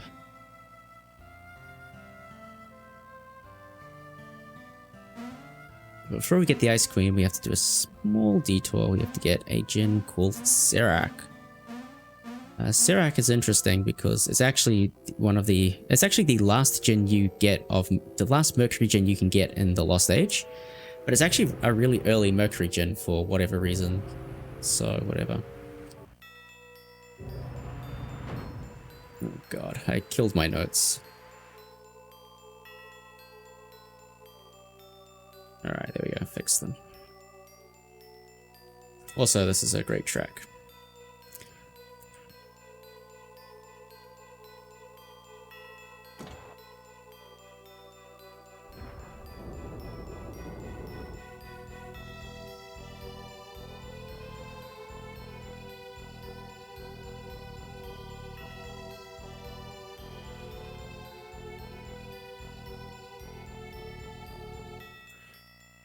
Ice physics is fun.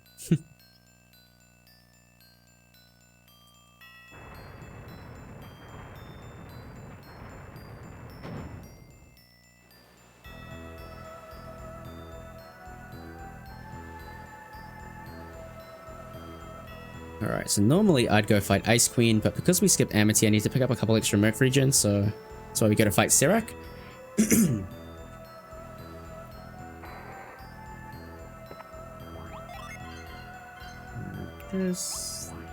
This. And this should be fine.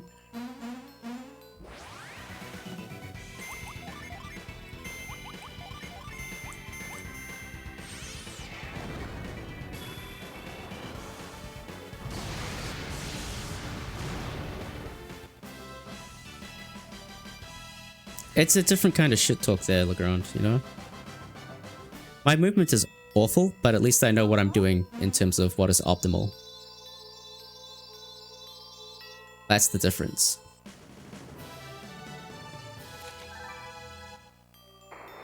Now, there's a small chance I get an encounter here, which hopefully I don't get. Nice.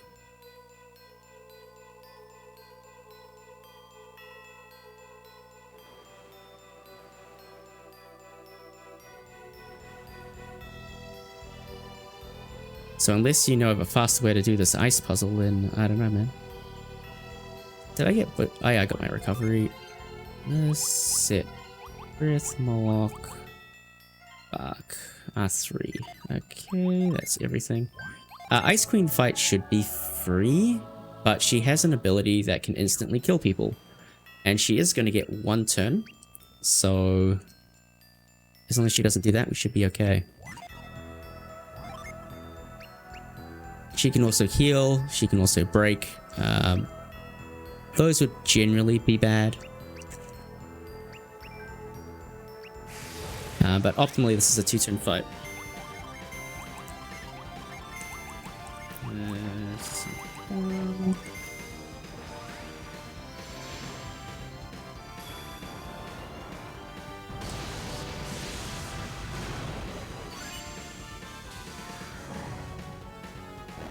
Cool. Nothing to worry about.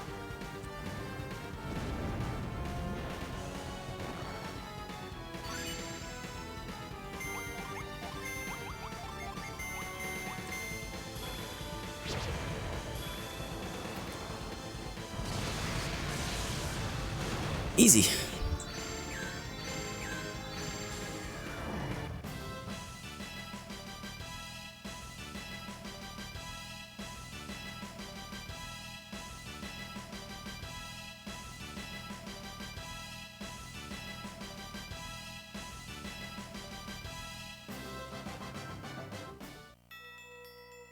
Minus 18.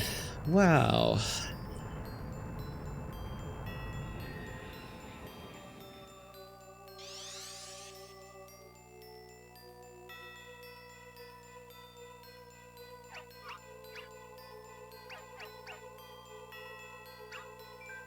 Yeah, like I said, lots of rerouting.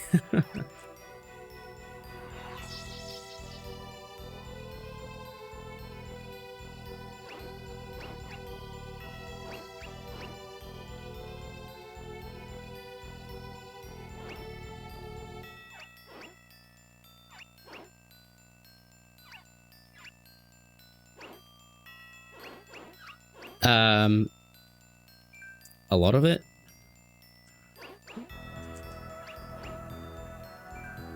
I don't know, like, Paithos skip saves 4.5 minutes or something, or low 4 minutes, I forget exactly.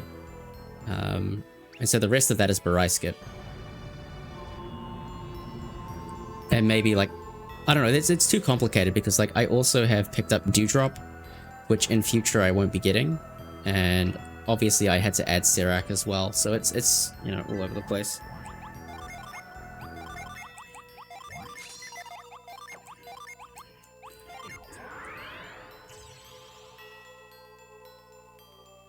And yeah, you do hotkey Cold Snap here because, believe it or not, the next ability I'm going to use that isn't move will be Cold Snap in Talon Peak.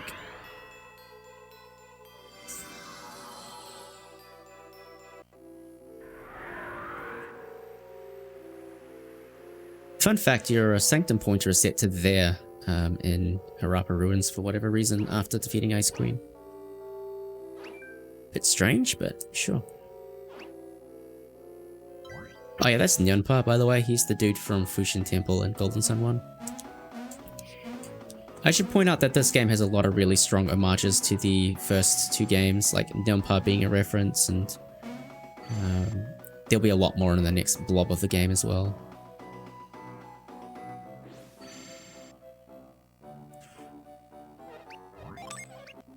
Yes, you can retreat it. You haven't been doing that, Rick?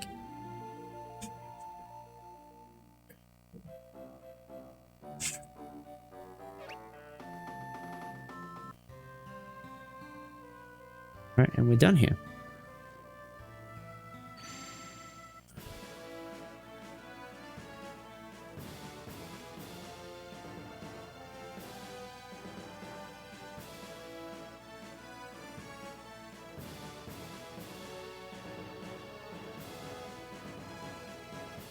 Respect the plateau, friends. Anyway, so now we're going to head over here. And we're basically going to do the Endless Wall glitch, which is going to drop us all the way down. And then pop up. Wait a sec, and then drop down. And I don't have a shadow, which puts me in a weird no-clipping state. So for some reason, dropping down from a really high height puts you into a no-clip. And we can just enter here.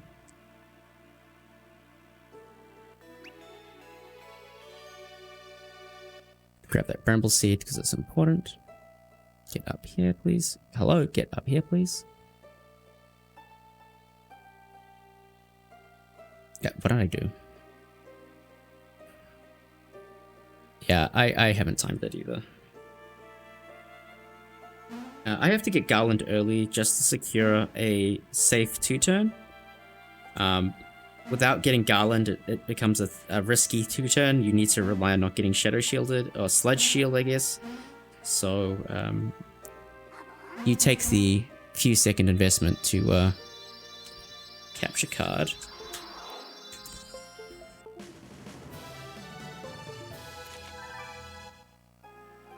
Awkward. You know, 3DS capture was a bit strange.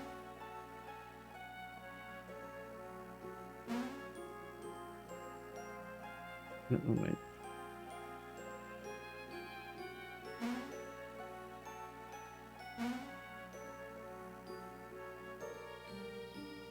This is Jill. This is canonically the person that you save from the flowing water in Golden Sun 1. Except in every speedrun you ever do of those games, you let her die. So, there you go.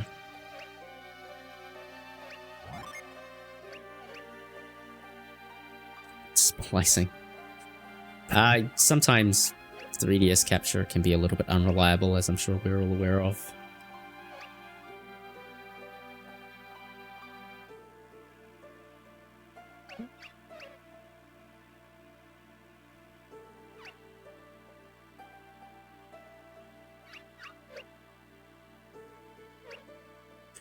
Alright, the Bog of Phantasmalness. That's the tree lady. Yes, Tech. That's the tree lady. There's, like I said, there's a ton of really cool references throughout this game to the first two games. if you know, you know, and they're really cool. Like Briggs, the boat, Suza, Kushinada, Himi, Takeru. Amity is a Kraden-like figure who just lectures us through the course of the game without actually helping us out. This area is actually kind of spooky. You can get an encounter in this room, and the encounter is relatively high level and strong and powerful. People can die, which would be awkward because I'd prefer that people stayed alive.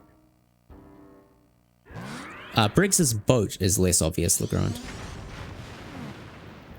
Briggs's boat being the one that you repair in the Lost Age is kind of a neat detail.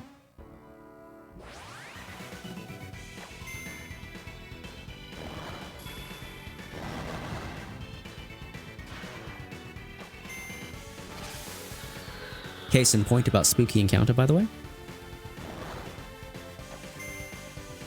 Okay. Karis has Moloch, so she's actually tanky, so it's good.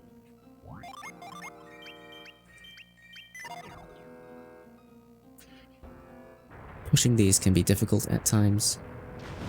And now we need to do the Phantasmal Bog Skip, which is one of the harder flips in the run. It's not too bad though.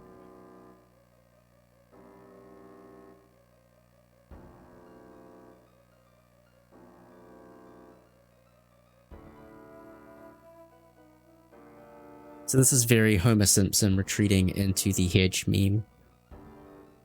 And yeah, having Sveta for these is really valuable. Like, again, access to revive, access to high level, it's all kind of really, really, really good. Other routes probably need to do a save and quit, but we can just kind of get through it without trying.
Just because I don't want to do this all over again.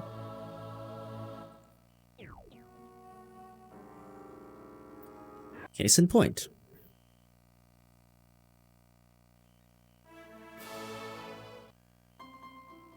This trick can be a little bit finicky. I think I pushed it in the wrong location. There we go.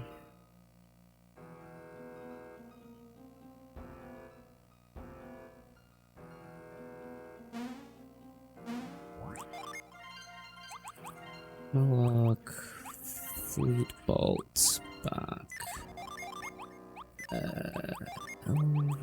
Shirt.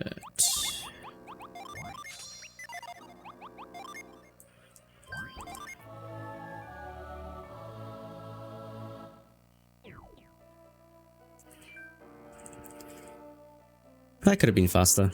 That's okay.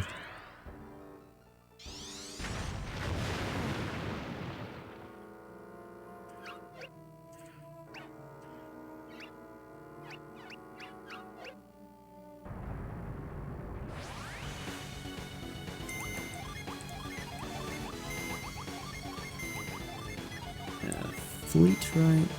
Yep. Right, we don't want to see heal, we don't want to see summon shield skull, we just want to see attack or tail slap or something like that.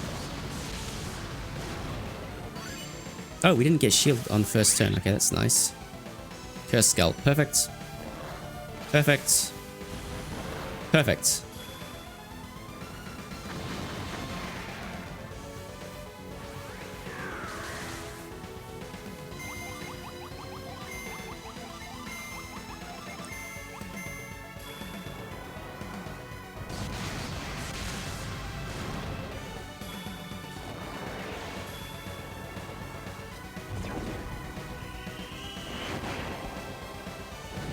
And that's the Sludge fight.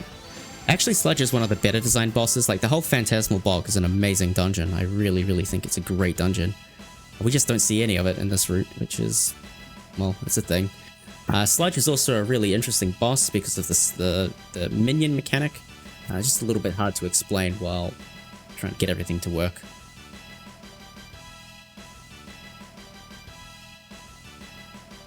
Yeah, Sludge is very similar to the Star Magician. Yeah.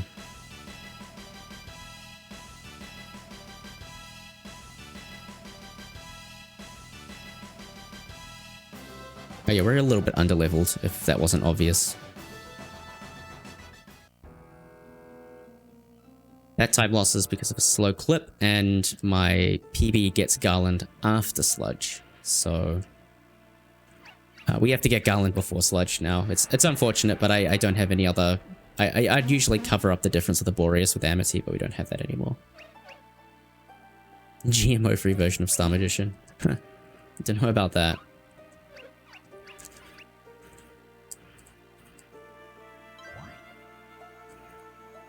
Oh, it's Blues' choice to stream if he wants to. I mean, Blues will be streaming GS1, so...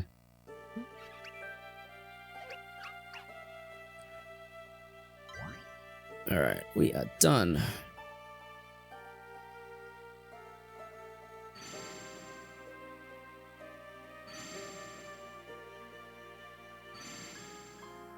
Get in, please.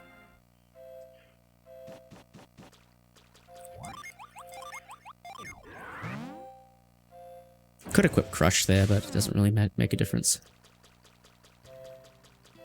Now we need to go to Talon Peak. Normally you're supposed to do a musician quest. You're supposed to meet Briggs, you're supposed to get the Hermes water and heal the tree. We don't want to heal the tree, it gives us cutscenes, and cutscenes are slow.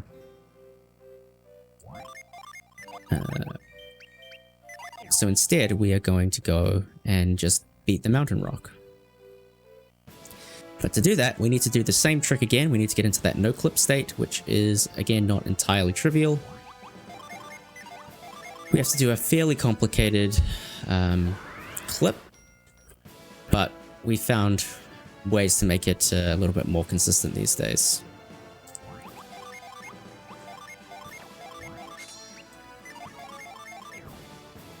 No, we don't have Amity.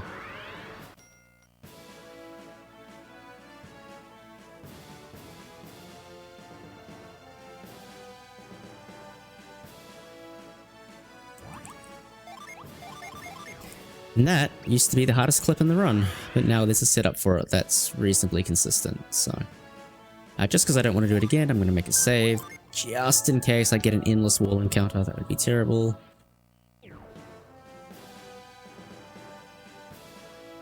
Up we go, down we come. Yeah, Amity shows up still, he just doesn't do anything useful for us. And once again, we are in the no-clip state, and we can... Instead of going to Kolima, we're just going to skip past all of this junk and get here. And I am going to do 2 Sun Saga cancels, because the way this works out, I usually need 2. There's slightly elevated encounter rate in this area, so I feel safe doing 2. Getting an encounter here is really slow, so I'd really like to avoid it. And there you go. That's basically the time save that Garland cost us getting returned back to us.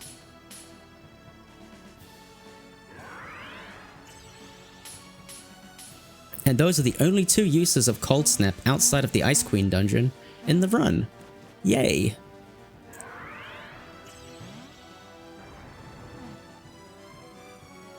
If we could find a way through this room without having to use those 2 Cold Snaps, we wouldn't have to do all of the Alchemy Forge sequence. We'd just need to get the tree flute and we'd be done.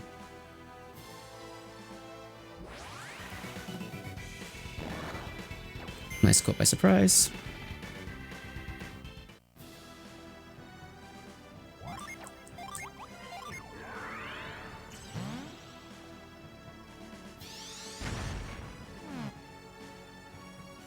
Favorite Mars adept, Jenna, and it's not even particularly close. This dungeon here is supposed to be the culmination of Matthew's journey, basically. He set out on his quest to get a feather from the mountain rock. This encounter's kind of spooky.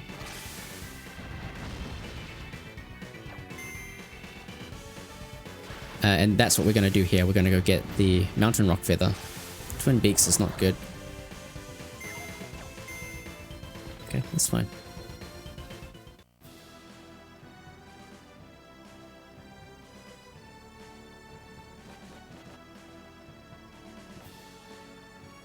Again, since we have Sveta, we can be incredibly disrespectful to the encounters here.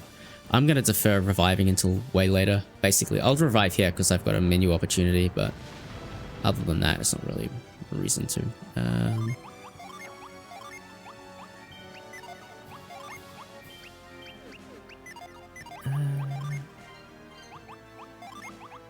Earth with Vortex, Haze with this, Fleet with Fleet, Standby All, Sets Veta, Standby Waft, Vortex, Breeze, Morlock,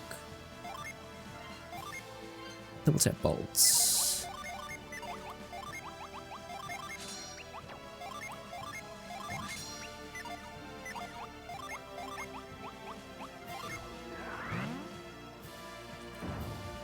Yeah, I think that's probably just the order.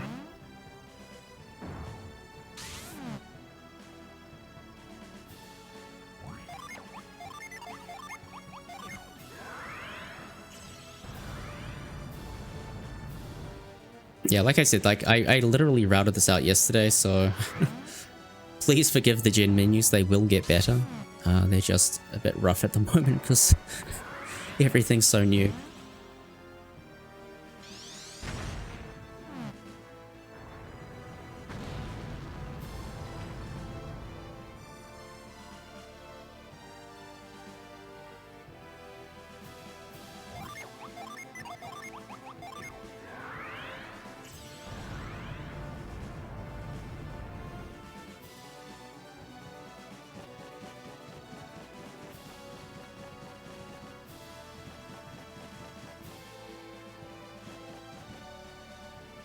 Puff is indeed round. So this is the mountain rock. This is a cool little sequence.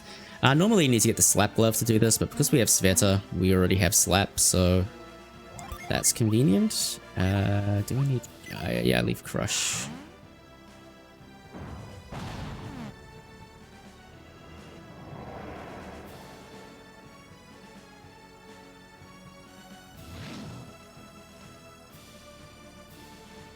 So like I said, this is supposed to be the culmination of Matthew's quest. His whole point was to get a mountain rock feather, then to return home, and we're just about to do that.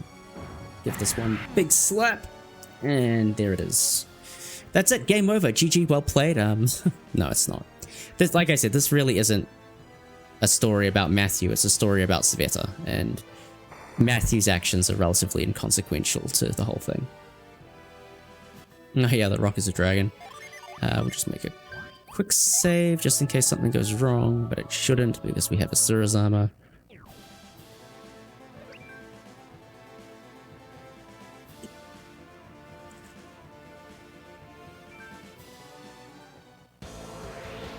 And this is Paithos. This is actually the first time we're meeting him, and everyone's like, who is this guy? And we're like, yeah, that's kind of the point.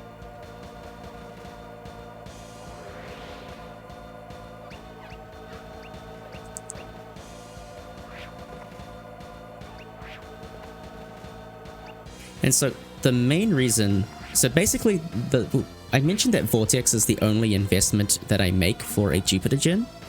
The faster gen to collect is Puff. Puff happens immediately after this fight. The point here is that if I didn't have Vortex, this strategy wouldn't work. And this strategy is really good.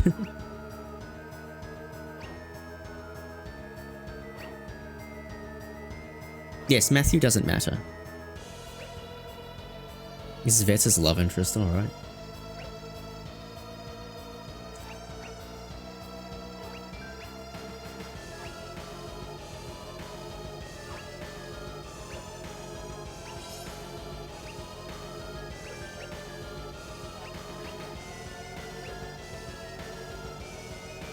Yeah, Matthew X Vetter as much as Felix X Shiba. So, whatever. Anyway, plot, Paithos Chalice stall us, so now we have to fight the Mountain Rock. The Mountain Rock's going to allow us to do Balinsk things, and that's going to basically advance Vetter's plot, and basically bring about the mass destruction and death of people.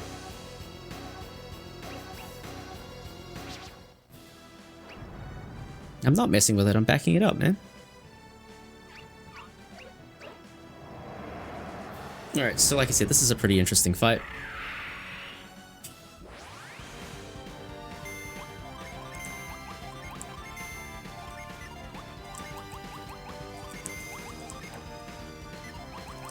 I didn't set bark. Okay, this could be problematic.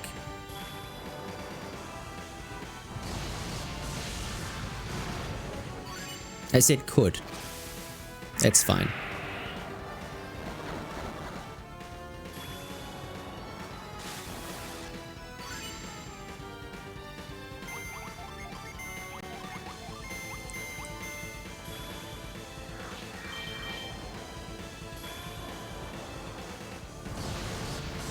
So yeah, this strat is basically use Thor a bunch of times and then you eventually win.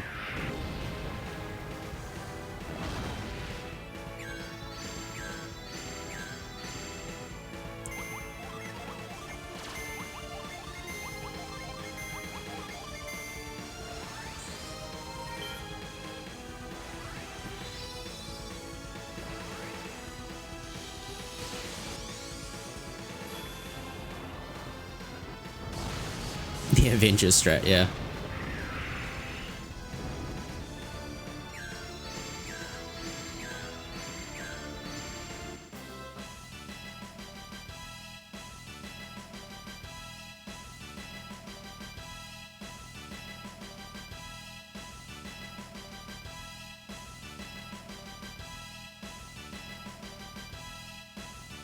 Yeah, I really hope you like the level up sound.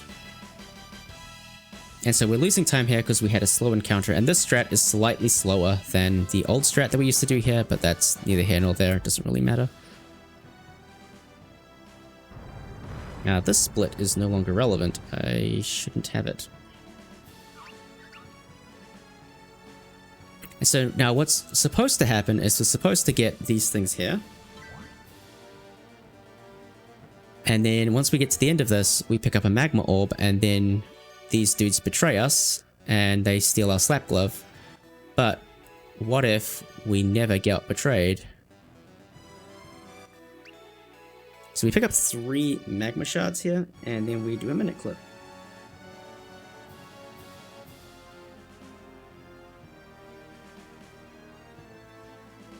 Because it just so happens an angle is formed here that's just good enough for us to be able to clip out.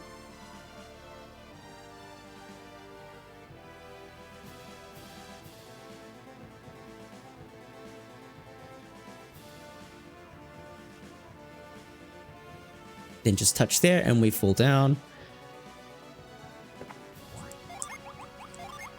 And I'm not going to get puff. Straight right from the mouth. Oh, cool. Nice. And so now I'm going to do something very strange. I'm actually going to opt in to a cutscene, believe it or not.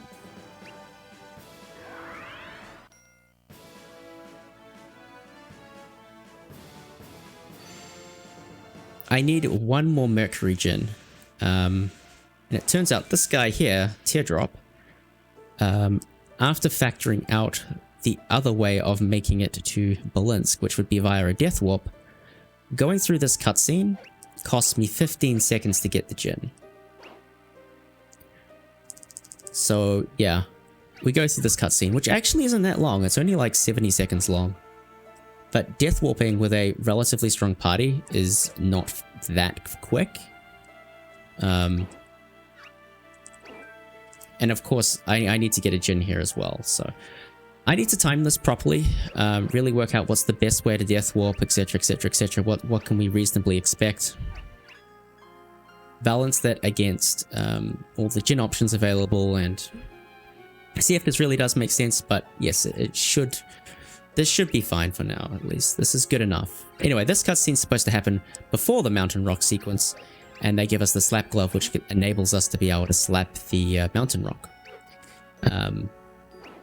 Obviously, we had Sveta, we didn't need the slap glove. The slap glove is just nice to have. We're going to give it to Karis for some extra defense. It largely doesn't matter. Like I said, this cutscene's not very long.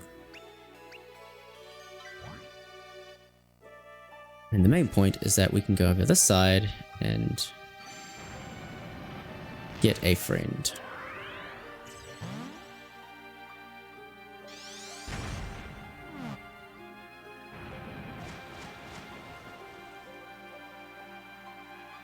Please, Matthew.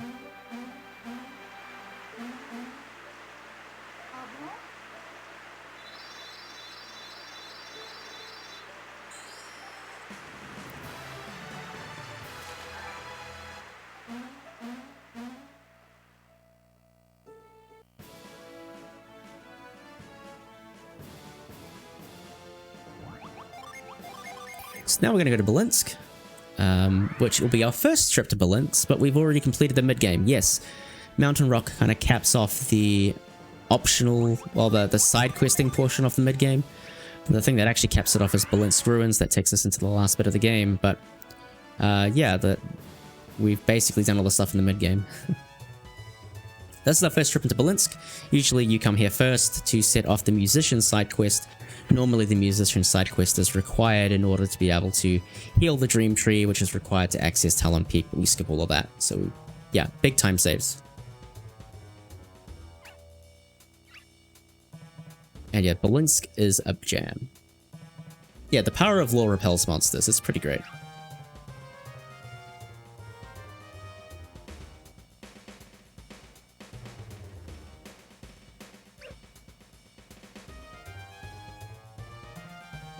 We can also play a song from these musicians if we really wanted to.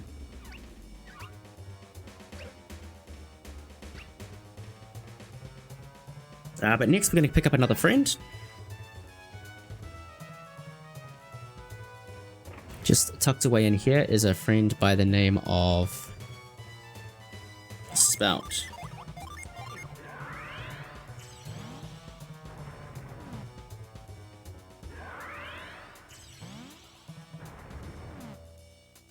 So hidden behind the bookshelf is this hidden passageway. Takes us into Balinsk Ruins for the first time. And we get Spout, which has one of the coolest designs of any Mercury Djinn. Dark Dawn did this really great thing where every Djinn got a unique design. And Spout goes in. Like, look at this. Look at that mane. It's so beautiful. There are 3 permanently missable Djinn, Puffle. That's not that bad.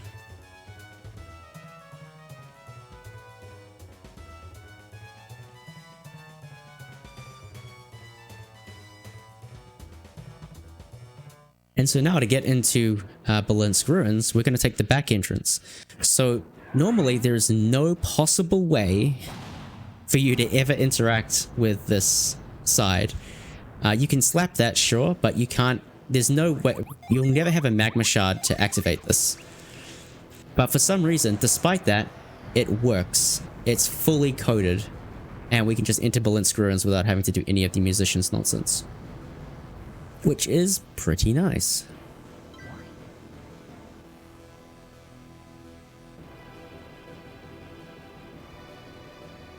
And then we actually get Sveta now. So lore-wise, Sveta leaves your party after you go through Tep Ruins. And then rejoins at this moment. The thing about this moment, though, is she comes back to you 5 levels stronger. So normally that means she comes back to you at like level 27 or level 28, depending on how hard you grinded in Tep Ruins. But since she's been with us the entire game, she's going to go from level 25 to level 30. Once again, reinforcing just how busted she is. She's a good 15 levels higher than anybody else. Oh, actually, that's not true. Matt and stuff like 18, so it's more like 12 levels higher than anybody else. Point being, she's strong. Sveta good, very strong.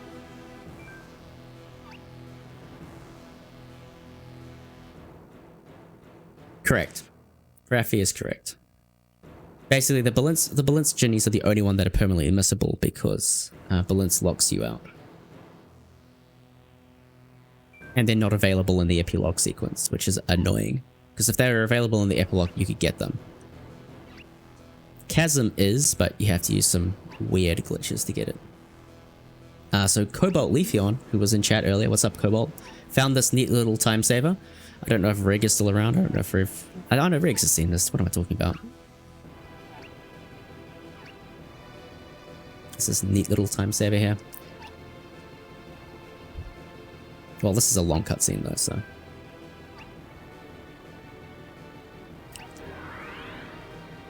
Basically, what's going to happen is Veta's going to ask us to go into the Balance Castle. So if you go straight up, you're supposed to enter an area which can enter the Balance Castle, which you can verify later on in the game. And there's a trigger that stops you from leaving the area. However, Cobalt pointed out that, in fact, you can get around the trigger using a different method, and it saves about 13 seconds. Just 13 seconds well spent because you're not mashing.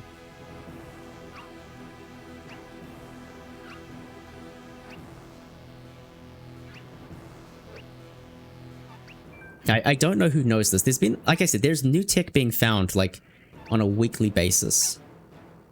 It's, like, unreal. Sveta joined our party, ... Totally wasn't here already.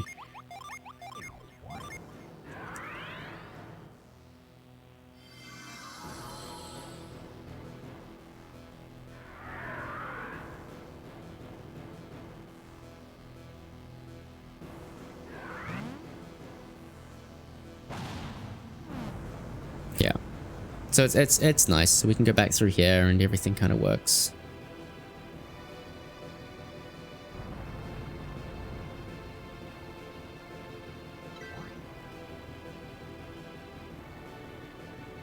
And then instead of going up, we go down. And yay, we skipped a cutscene and saved a little bit of time.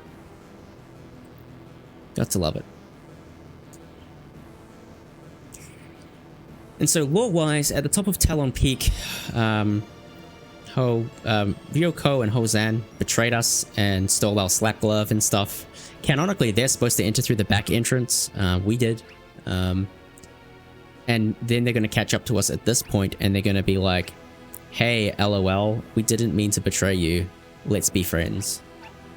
Betray Cop, thanks for the raid, dude. Appreciate it. Welcome, welcome. How are you, man? How's your stream?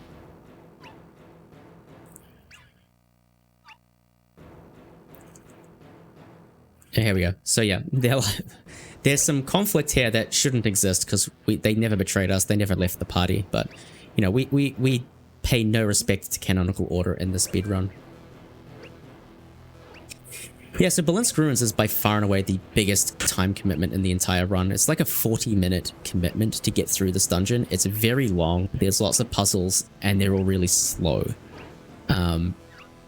We are very, very, very close to getting through this. Valyssa found a really neat way to bypass most of Valyssa Ruins, leading to an early Lunar Tower, early Blados Chalice and stuff. The only problem is, doing all of that stuff made Aeolio's cage unslappable. We'll see that in like 40 minutes time. But yeah, if we could make that cage slappable, that would save a lot of time and would skip Arid Heat, and we wouldn't have to go to Euthe at all, but it's not too bad. With the new tech in Euthe, it's like less of a time save than it was.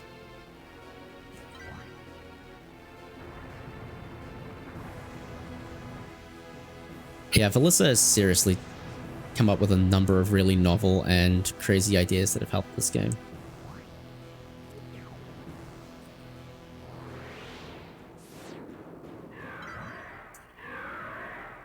For now, Val. For now.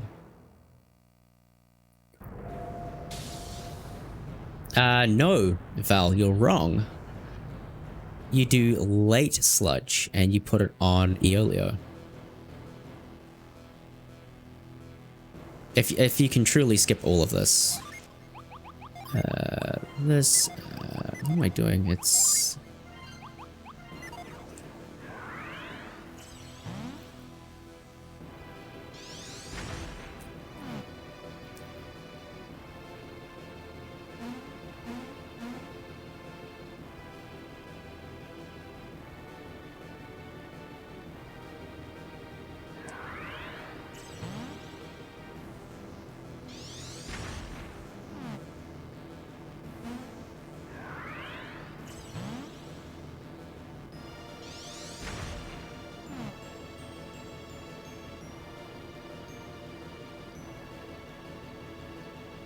If you ever see a Jin Heist route, that'll explain it, because Jin Heist is kind of needs to do it.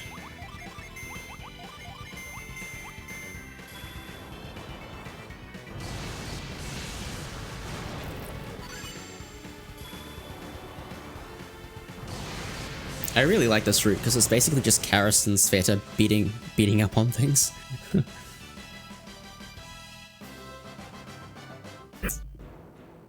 Look at that. I barely lost time to gold, and I went through that entire sequence and picked up an extra Jin. It's insane.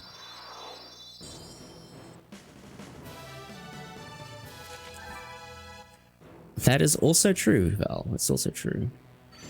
Tanglewood, nice.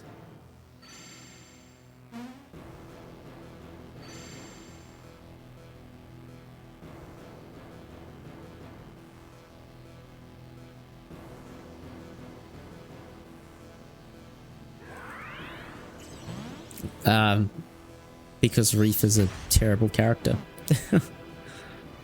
I've grown on... Reef has grown on me a little bit. Reef is just kind of there and useful, I guess. I hotkeyed the wrong thing. That's fine.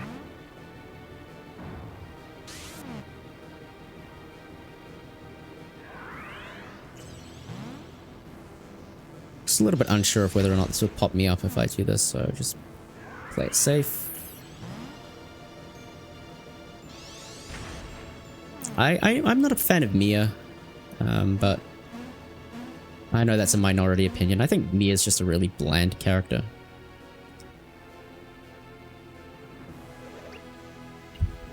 Like, she's just like your very stereotypical cleric, mage, pure healer person. And like that kind of archetype doesn't really interest me that much. It's like an Octopath, like I don't really care about Ophelia. Ophelia and Hana are my least favorite characters in Octopath. I know a lot of people simp for Mia, but Mia's okay. Mia's useful, I guess. Certainly not like, not as cool as Piers. Piers is by far the best Mercury Adept. And this is the Harry Potter chess puzzle, which annoys a lot of people every time I say that, because it's not Harry Potter chess, but it feels like it. So, anyway, these puzzles are long, there's a lot of cutscenes. It's unfortunate, but what are you gonna do? Fire Emblem. Oh yeah, I can see that. A little bit of Fire Emblem influence.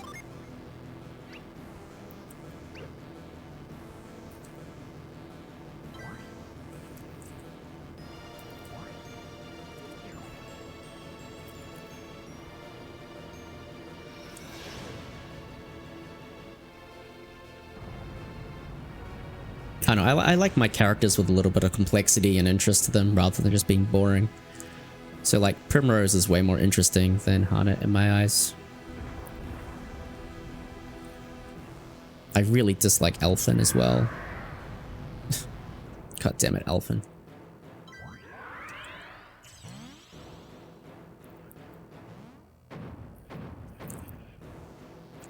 Actually, Elfin's story is really strong. I just dislike the apothecary archetype, but his story is definitely one of the better ones.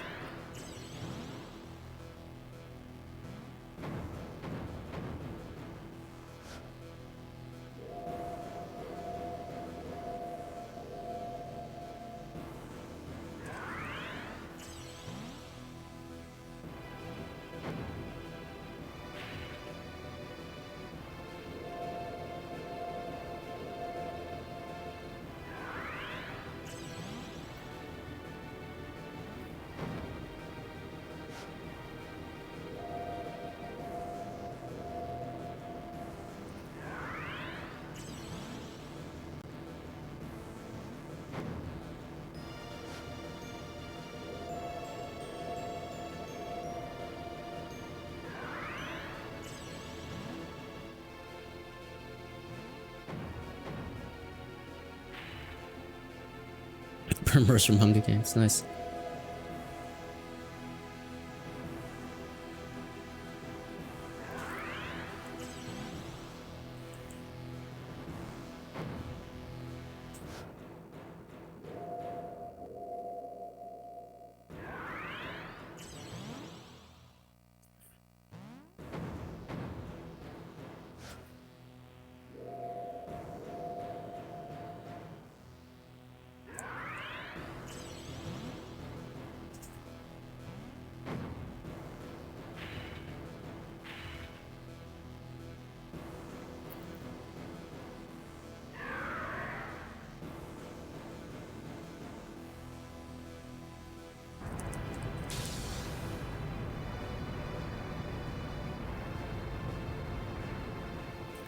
That's the chess puzzle.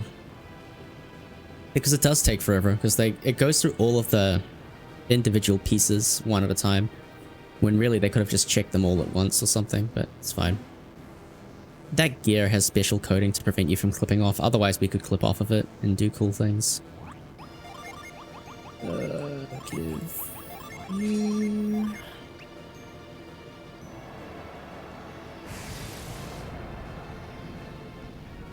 Anyway, this sequence of puzzles is really good. Like, for all the criticism Dark Dawn gets, one thing no one should be saying is that it's got poor dungeon design. Like, this is a really, really cool dungeon. I love this dungeon so much. It is my favorite dungeon in the series, full stop. Like, anything in any game from Golden Sun, like, this is just the best. I mean, it's very puzzle heavy, but that's fine. Like, the way the puzzles interact and how they build into a really epic boss fight, it's like so cool. The Phantasmal Bog is like right up there as one of the most clever dungeons in the series. Like, very, very clever, very well done. Unfortunately, we don't see it because we skipped it all. That mist potion is just for Chaos Chimera safety, so we'll get it later.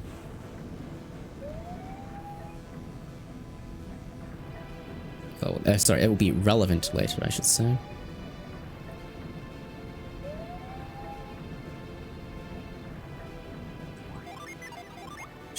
Sure. I didn't mean to do that now, but seeing as I had it open. Oh, Zodiac Clock. Yeah, Zodiac Clock is another dungeon that we skipped that is... It's quite cool. It's a series of 12 mini puzzles, and they're just mostly easy. One of them is really difficult. But yeah, we don't see that.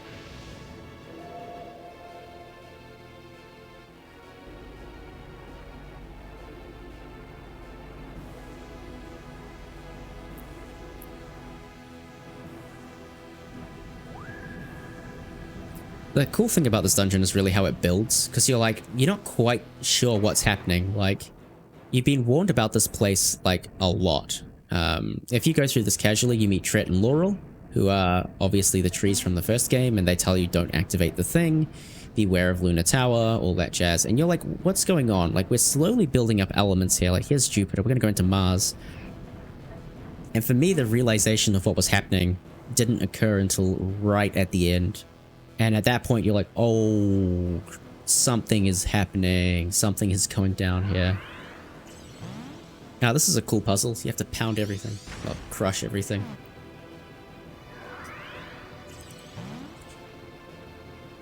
The music is fantastic. It really creates the right atmosphere.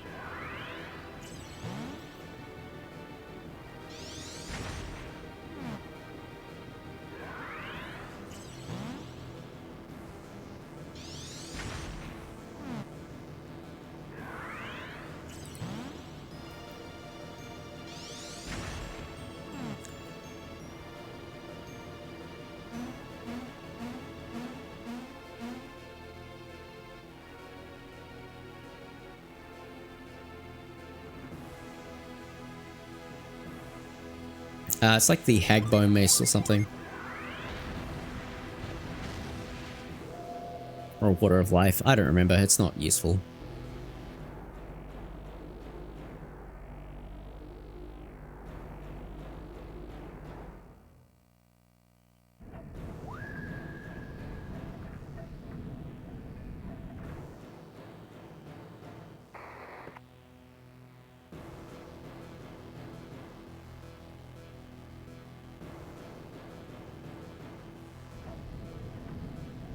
So yeah, like, for those of you who don't know, like, Dark Dawn's really a game about Svetta's story, and the underlying element to her story is the restoration of dark and light synergy and dark and light adepts, and Lunar Tower being associated with the moon and night and dark is pretty important to that.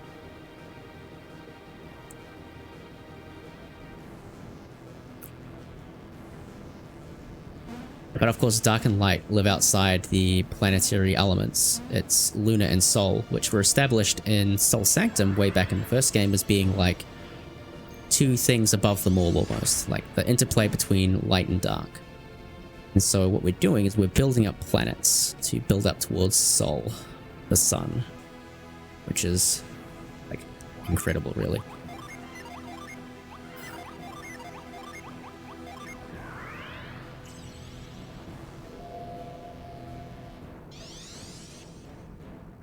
Yeah, all 4 elements are required to activate this, so it's like implies that there's harmony amongst the various clans, because the lore from the first 2 games was that a great giant alchemy war broke out between the clans, necessitating that alchemy gets sealed away. So light and dark could only be returned to or established in the world once all of the clans were able to cooperate, which in theory is what we are.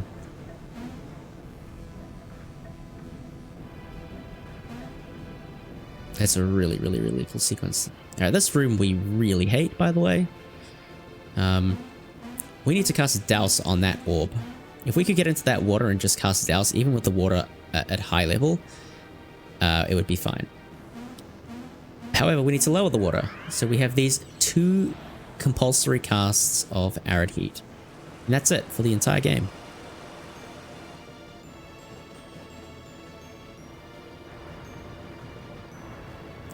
You do need move for the chess puzzle, but yeah.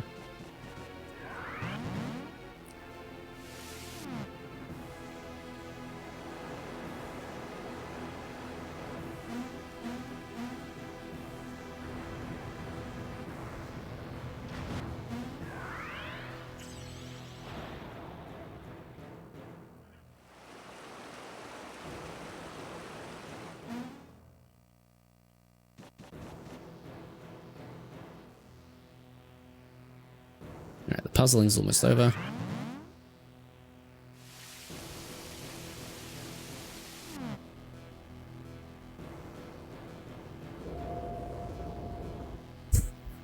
Oops, sorry.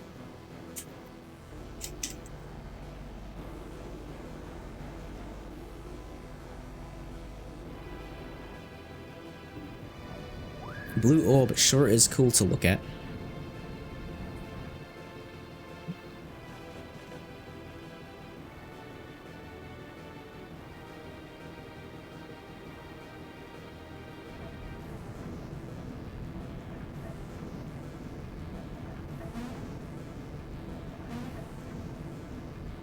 Yeah, pretty much. A lot of people are like, light and dark, they came from nowhere, and it's like, no, you forgot about Sol Sanctum and what it was setting up.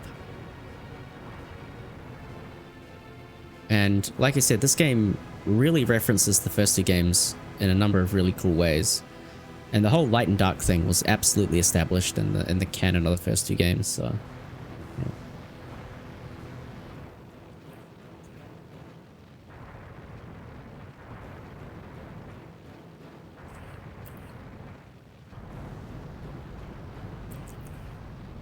Now, casually, it was at this moment that I realized what was going on,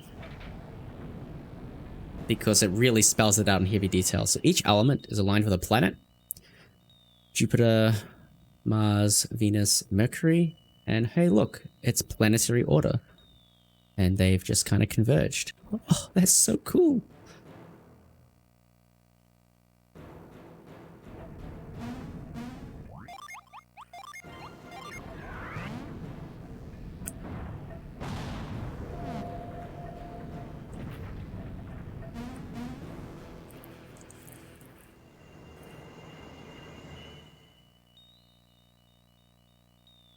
This scene is like so eerie. You're like, is everything okay? Like, planets? What? What is going on?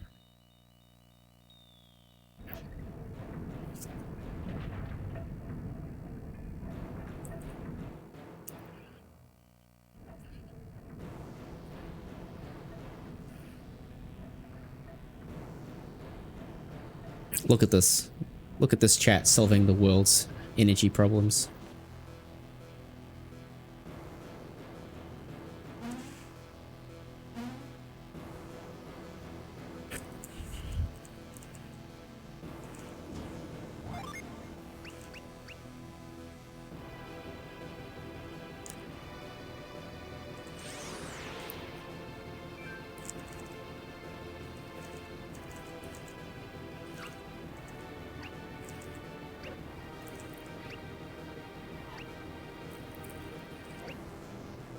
Yeah. There's like, huh? This ain't right. We've been warned about this. Gross.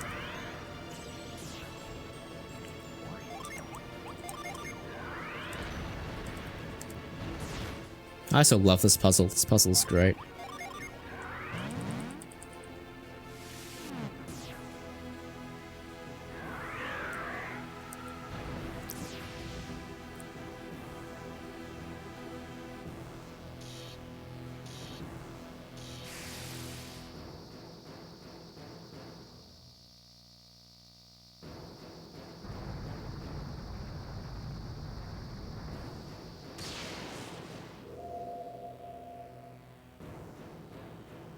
And now you're like, whoa, wait.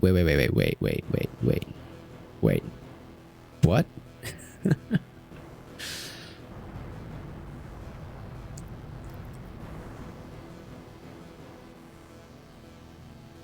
Alright, menu time. I'm gonna do this slowly because I have no idea what I'm doing here. Fury, sit back with Waft with Garland. Sit Moloch and sit Svita.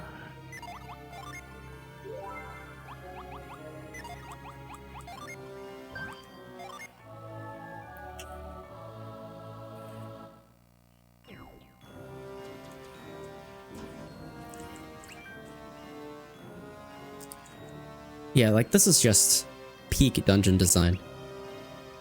Love it so much. So well done.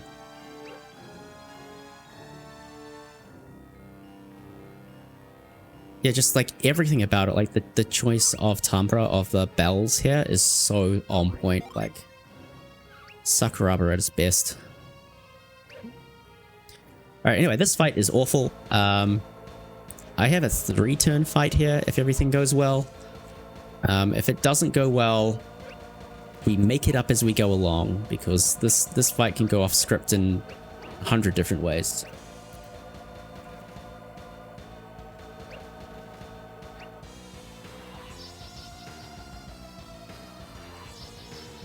It's funny, like, the blue dude actually looks more and more like Loser every day. It's funny.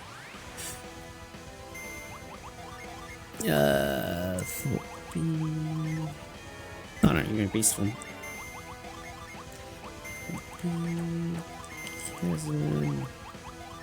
Let's see. Oh, Boreas B. Uh-oh. I've done it around the wrong way. Oh well. Oh yeah, that's right. This won't kill Blados. That's fine. Okay, whew, that can instantly kill you. So we don't want to see that.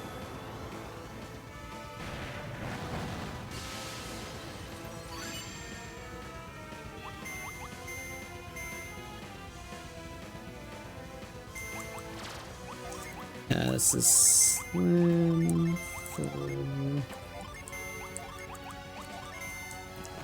Shadow Shield, okay.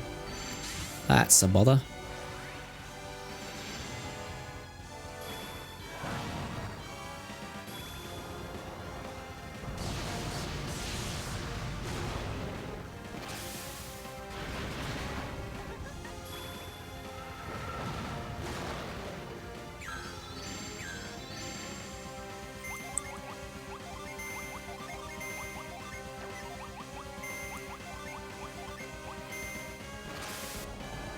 Another Shadow Shield, okay.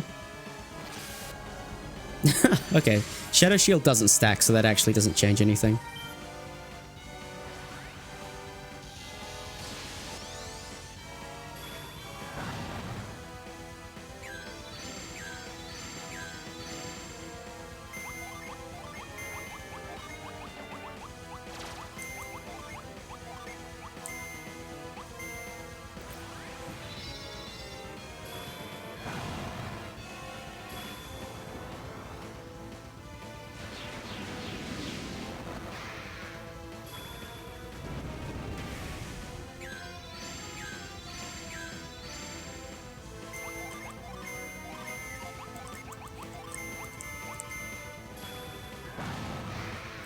Alright.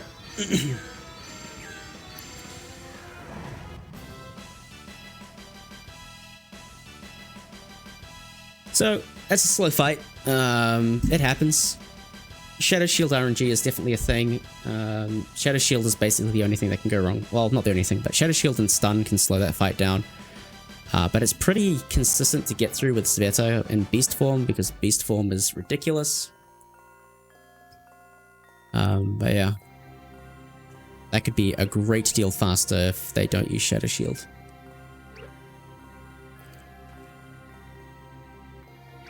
At least my mistargeting didn't really matter.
So yeah, there's a lot of special stuff that they did to ensure that this sequence has to play out as it does. This is like the most pivotal moment in the entire game. It activates the eclipse. It makes the whole game basically finish. Without doing this, nothing else in the game really makes sense. So yeah, it's very powerful, very important that they made this happen, and there's so much protection in place to ensure that you can't get around this, which is really annoying. Probably will go on YouTube, Jflin.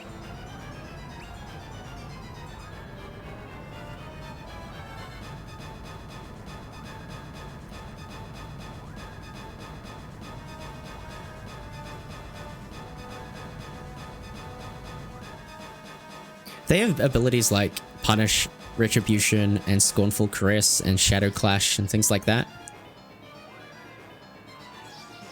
So there is some dark synergy, but it's a bit weird. I know.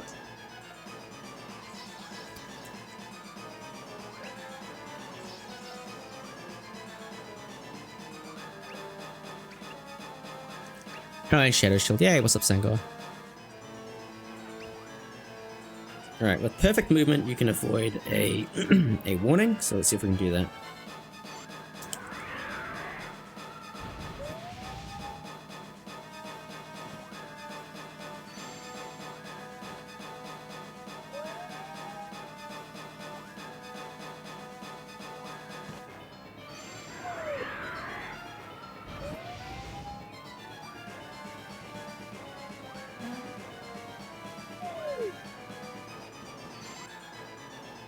Yo, warning skip, let's go. See ya, Miniman.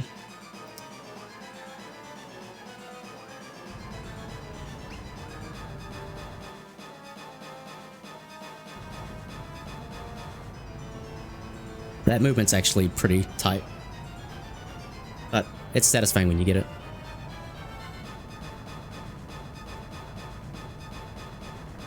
Yeah, True Collide is would be very on brand for Dark.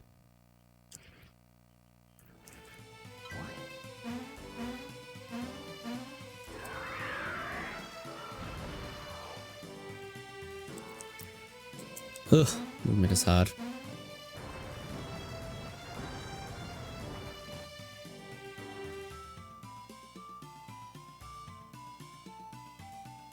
So I would get a Mercury Gen now, but I don't need it in this route. But I would get it now and to replace Dewdrop. And now you're supposed to rescue the princess, but we're gonna do not that.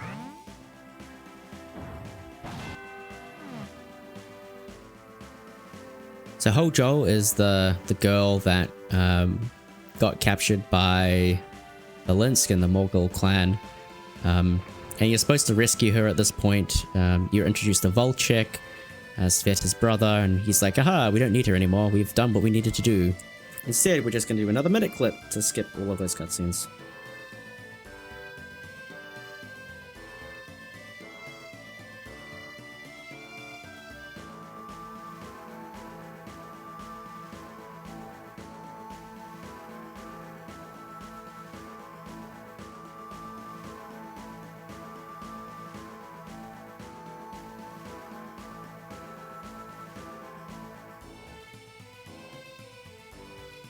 Wow.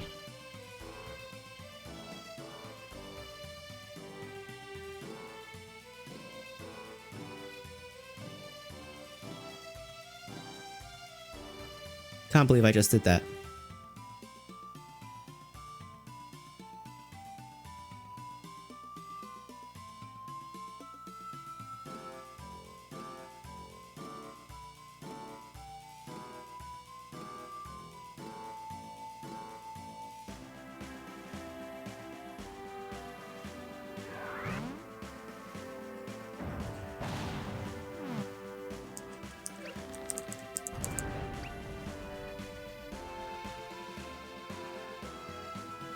And now they berate you for not saving the princess.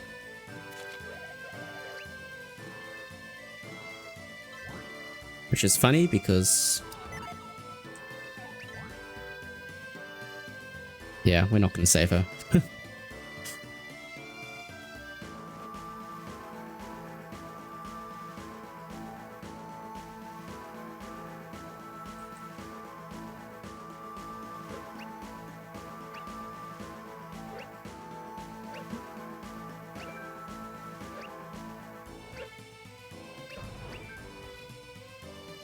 Oh yeah, Kraden is now here. Say hi to Kraden, everybody. Kraden is famous for being the old man in the first two games, and he speaks a lot. We dramatically cut down his dialogue in this game because we don't do the Hojo sequence, but yeah. Yeah, we never see Hojo anymore. We don't see her once. We know of her, but also Hozan and Hozan never dies either, so in some ways this can be considered the good ending.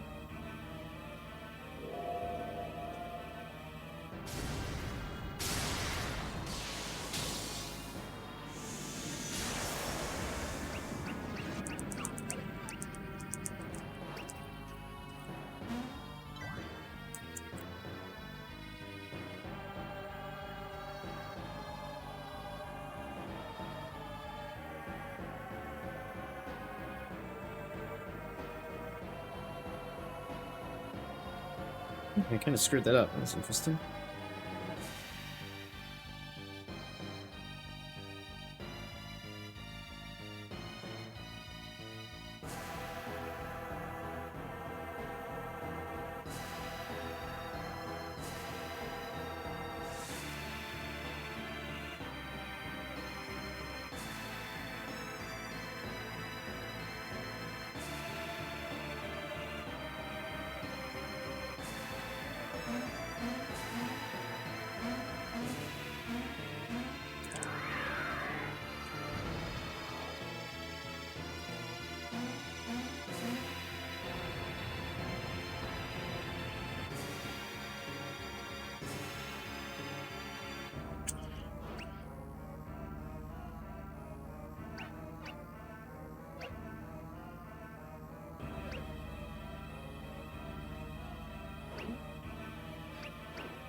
Definitely going to be losing time here because of the slow skips, but that's fine.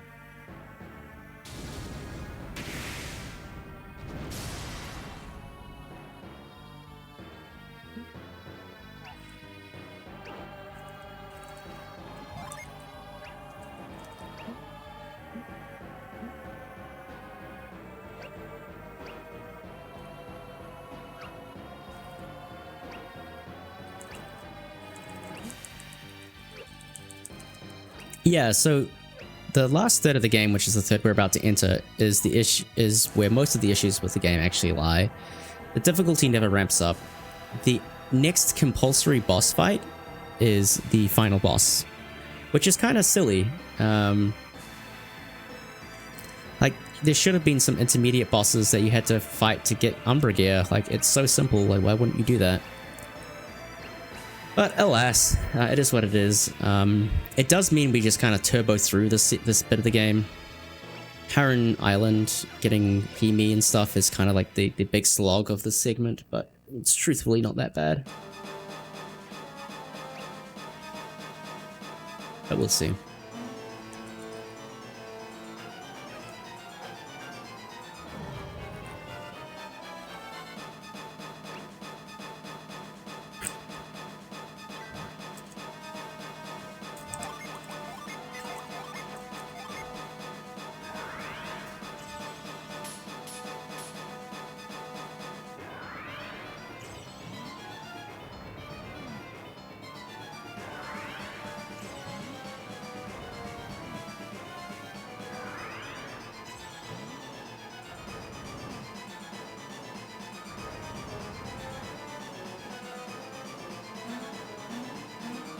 Oh yeah, we'll just ignore Aeolio for a little bit.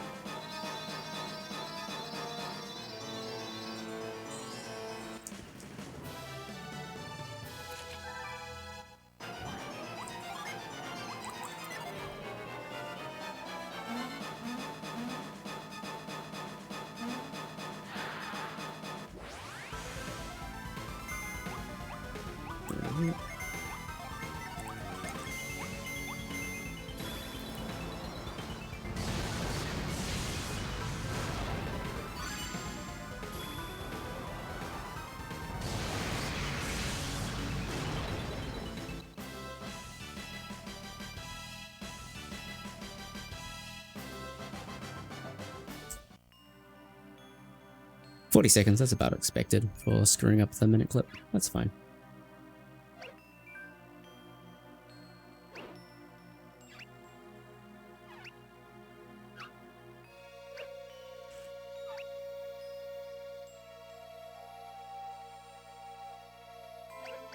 Oh yeah, so that's Briggs. Briggs is the pirate from Golden Sun: The Lost Age. That's Aeolio, his son, who showed synergy affinity during TLA. So pretty neat tie-in there. So getting to play with Aeolio is nice.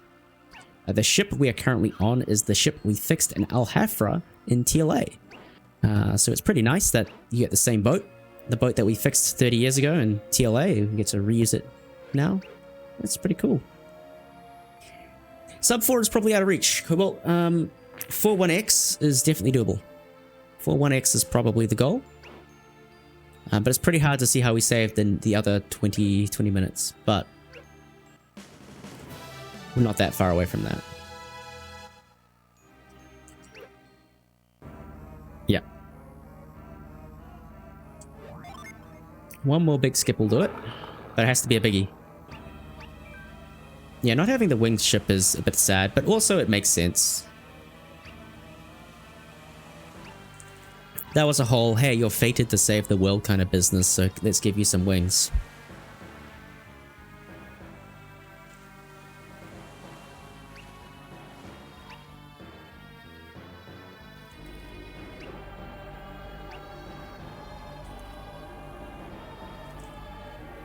I think Emulator goes sub 4, I think.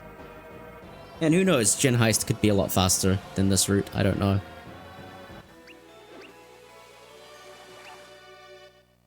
Especially if it has more consistent Chaos Chimera. Yeah, there's a lot of things about this game that are not great, but that's okay. For all the bad things about this game, the speedrun doesn't care about them.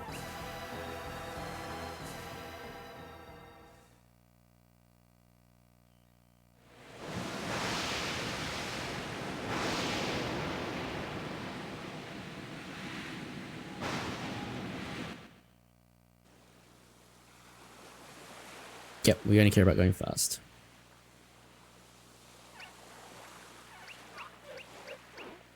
I don't mind the art style, personally. Just lost an hour here. Oh, congrats on joining me in Daylight Savings Time. Oh yeah, cutscene skip would be fantastic. This would be a really quick run with a cutscene skip button. Yeah, it's an early art style on the DS, which sucks because if it was a late DS art style, it'd be a lot stronger. And honestly, I really hope we don't go... If there is a fourth game, I really hope we don't go back to pixel art. I think you can do really strong 3D with really lively and beautiful characters. Like, for lack of a better... Like, look at Fire Emblem. Like, that's not graphically amazing, but it would be fine here. Or if you look at Xenoblade, which I think is amazing. Xenoblade 1 or 2 on the Switch. Do this game in that style. Mind-blowing. I don't have any affinity necessarily for the pixel art style, although I agree that the pixel art has aged a lot better than this has. But, you know, each to their own.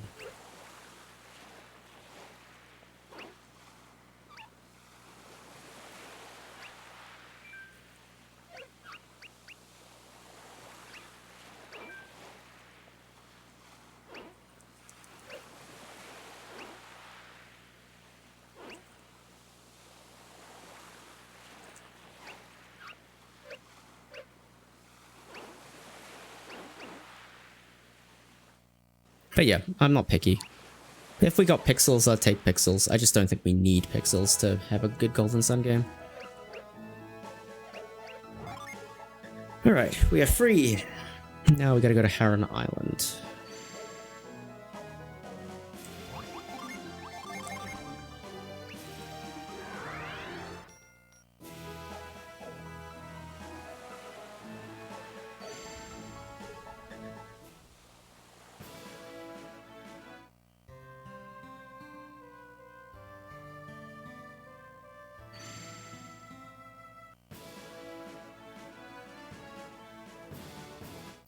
Now for the most notorious skip in the run, the Warriors Hill Clip. It's really hard and I have to focus, so apologies.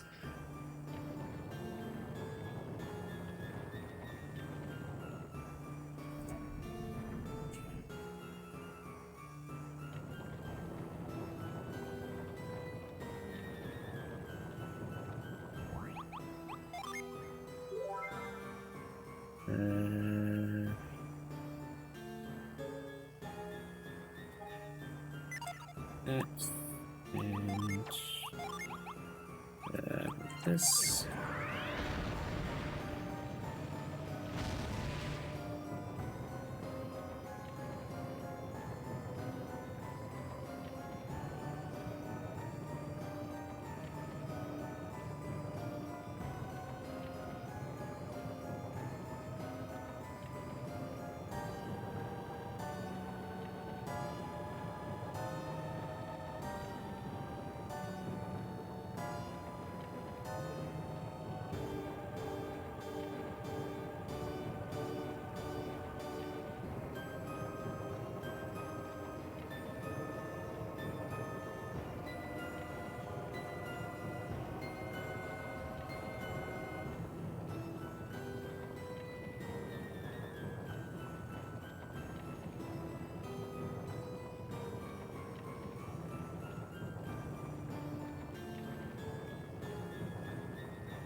Are you kidding me?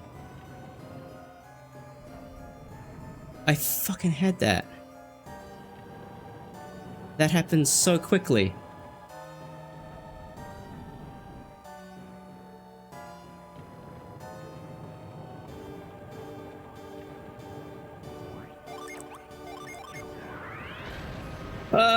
Okay, that's a huge time loss. Oh well, try it again.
Not again.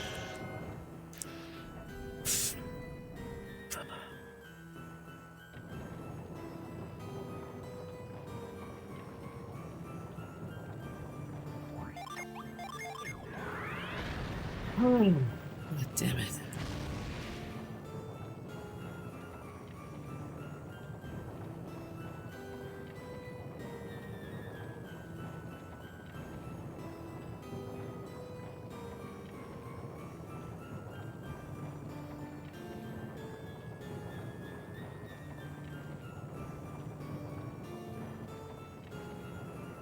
Get it in practice every time. I'm giving it a run. It fails. Love it.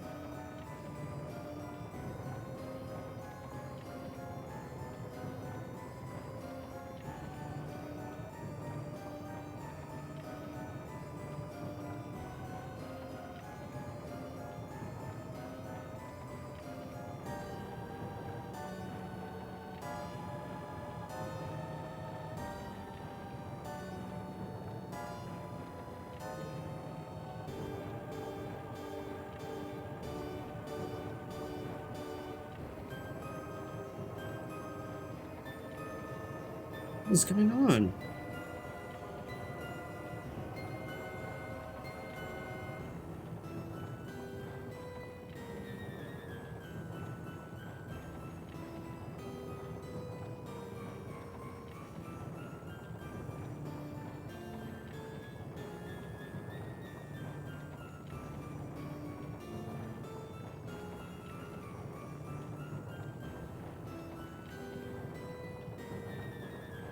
Okay, I've got it now, I think.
There. It's not that bad, guys. I screwed it up. I had it the first time, and then I don't know what happened the second time, and then the third time was just slow. It's really not that bad. I made that look a lot worse than it needed to be.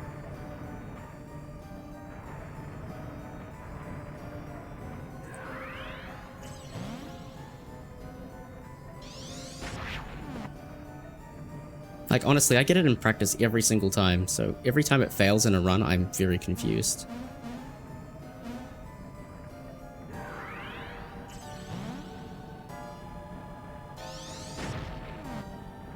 Oh, that's a new one.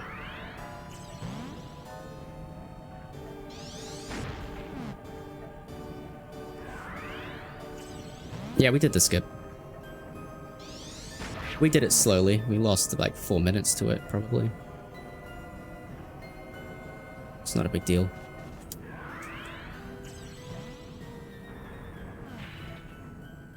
I just got overconfident, and I should have saved. I should have saved a lot earlier than I did.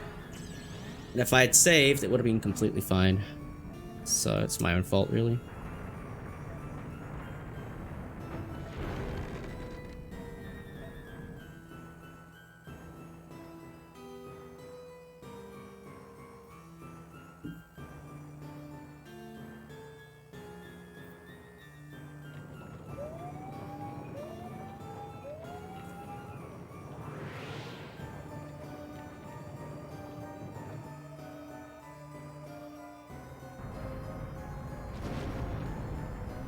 Yeah. It's a shame. It is what it is. Like I said, it is the hardest thing in the run.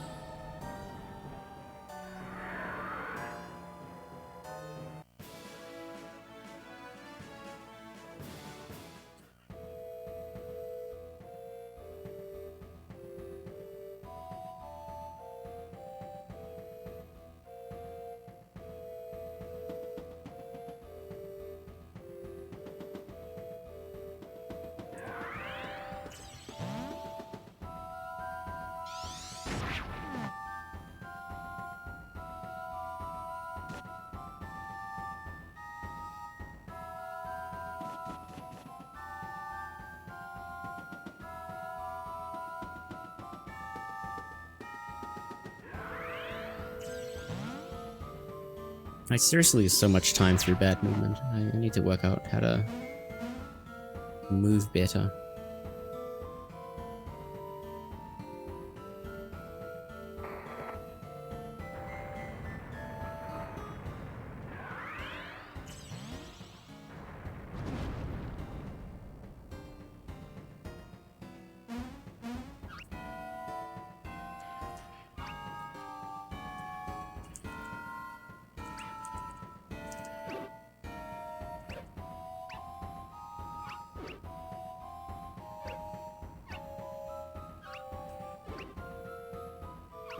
Yeah, it doesn't mean there's not areas of improvement though, so you're always looking out for that. Yeah, I'm a little bit annoyed about that skip, but it happens. I should have just played it safer. That's all my fault. Didn't realize I was going to break free so quickly. But when I get the stylus to just above the map, I should just save and just take it from there.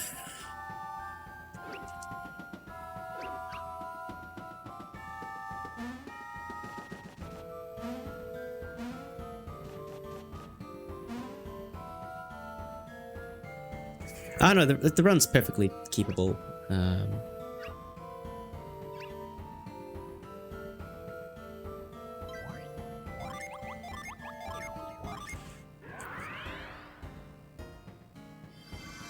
Like, part of this is also trying to work out what estimate I want to submit this as. Again, new route, big skips. It's looking like 440 will be a reasonable estimate for this run. Oh yeah, I've got one more detail to do, by the way.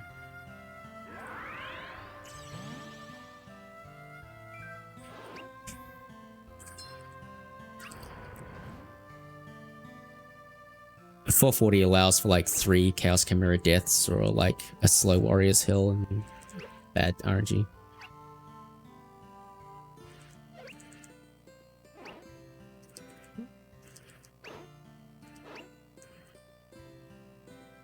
You do no detours at 450? That's bold.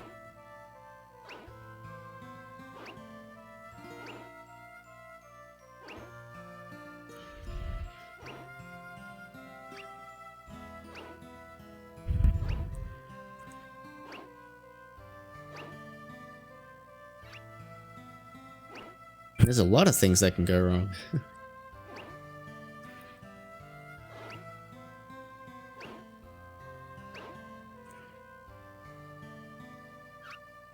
Yes, and now we have a conversation between old men. The whole point of this is we need to get the third eye, which is required for Hemi. We will take a detour to Tonfon. We're going to go to Tonfon to pick up a piece of Umbra gear, but other than that, this is pretty low intensity gaming.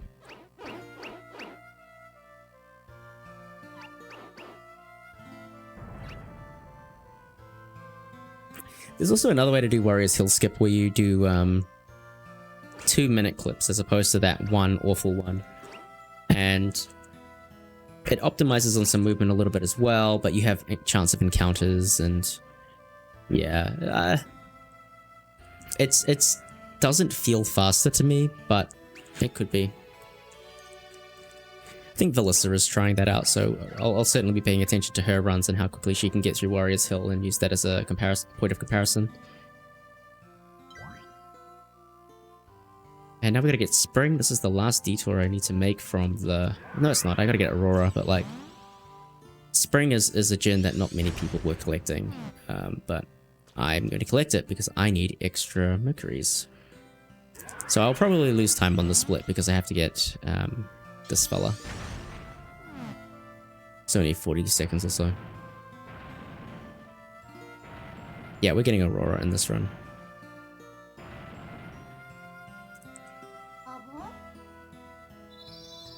Yeah, more Jin,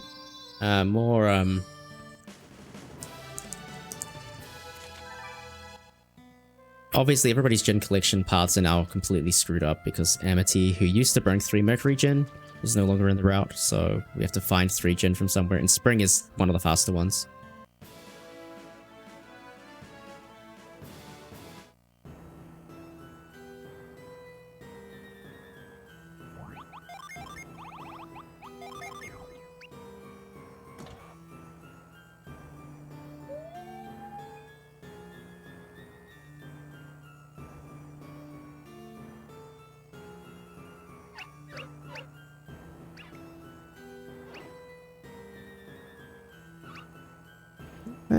Aurora should always have been taken, honestly. It's just... It's convenient to not have Aurora because it gives you meteor access early.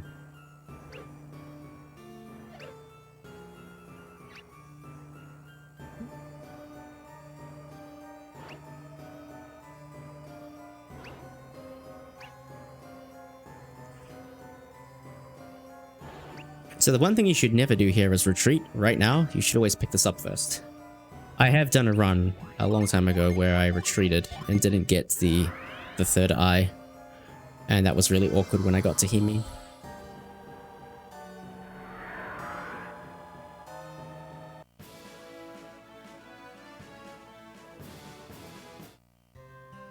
Or the center prong from Tandaria Tower, yeah. It's 1 second faster than walking out. Get in the boat.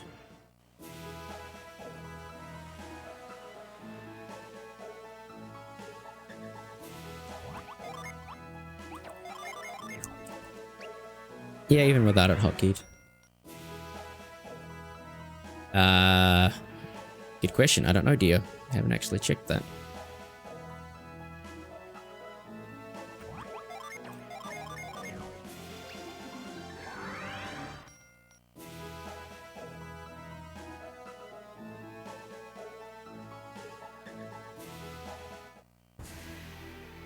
Also, this theme goes in real hard for no reason at all. It's really good, though. This is supposed to be the last town in the game, by the way.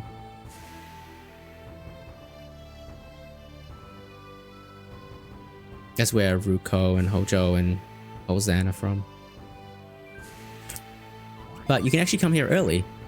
Normally you come here to get the red orb and the Umbra gear. We have a thing called orb skip, which allows us to skip collecting all the orbs. So we actually come here early, and there's a different cutscene that happens, which is shorter, thankfully. And he gives us access to the Umbra gear. No, this is China, Legrand. This is China. Yamata is Japan.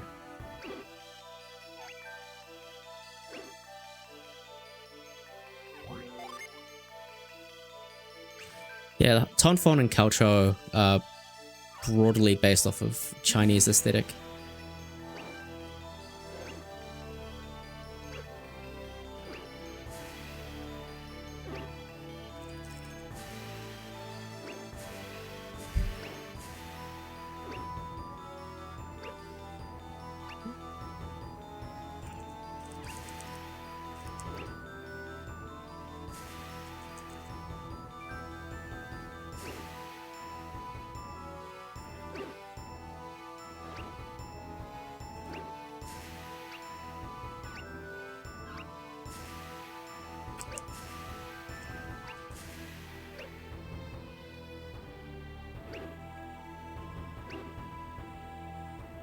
Thought this was supposed to be France, huh?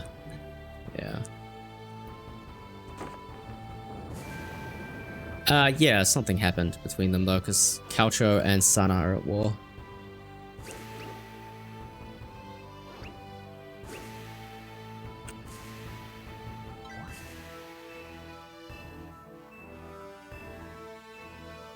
I'm actually going to get everything.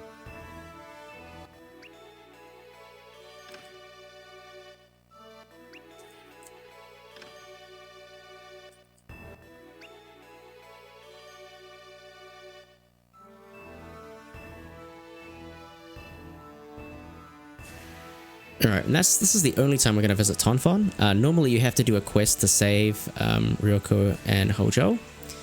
However, they are, well, they're stuck way out of the way and we don't actually need them anymore. So they remain stuck at Iceberg Outpost and we continue on our merry way.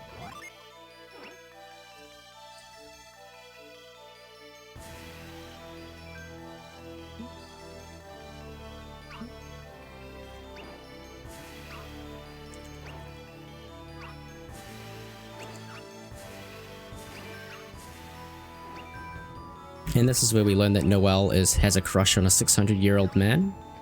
Not weird at all. Also, Noelle is Reef's sister. We've never met her, but she exists. She's cool.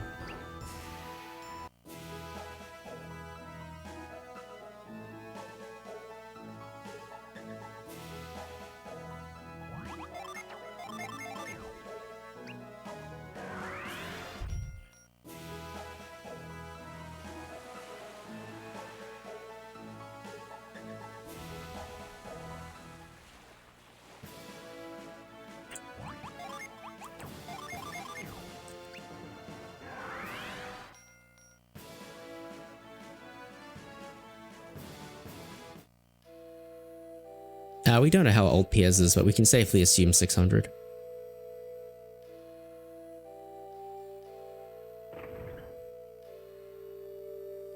So this is based off loosely around Japan.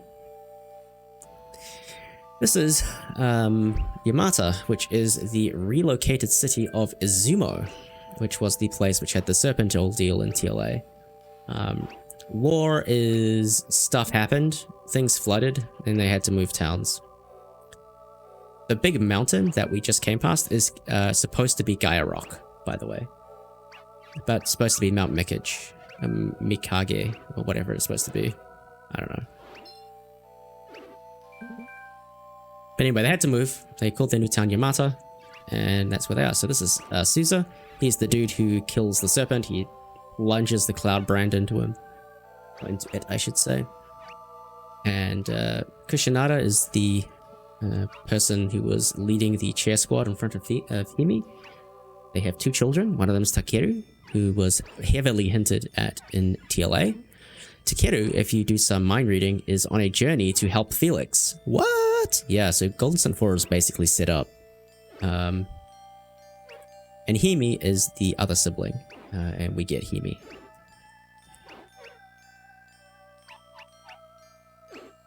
Somewhere in the middle of the mountain, metal, yeah.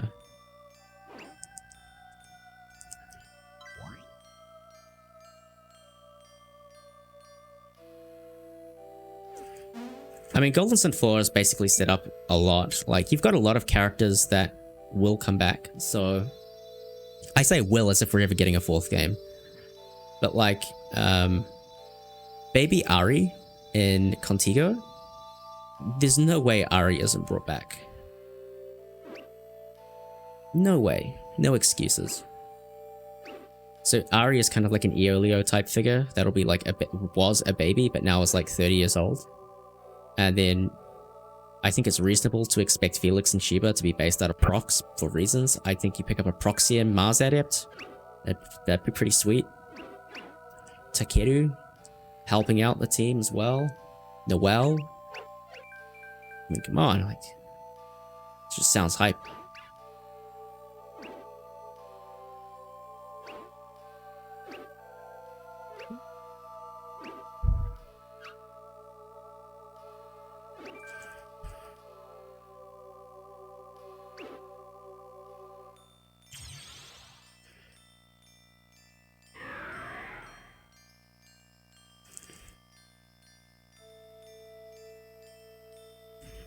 So yeah, this is Himi. She is having a premonition, which is probably accurate. I don't know, we don't read it.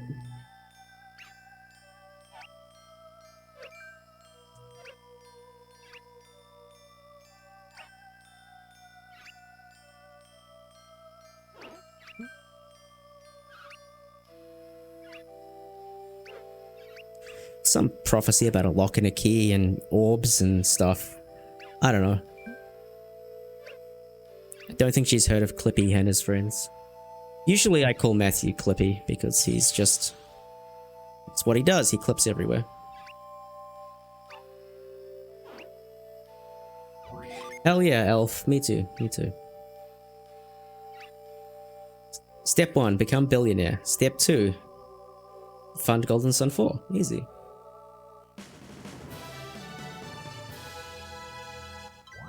Any Saudi Arabian fan whales out there wanting to fund a 4th Golden Sun, please get in touch. Happy to help.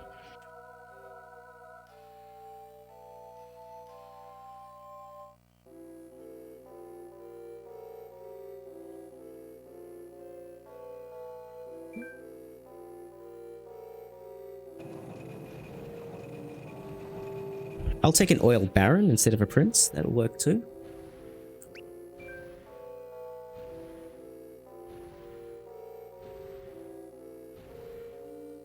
Yeah, they're in sports game hell. They just recently released Mario Golf Super Rush.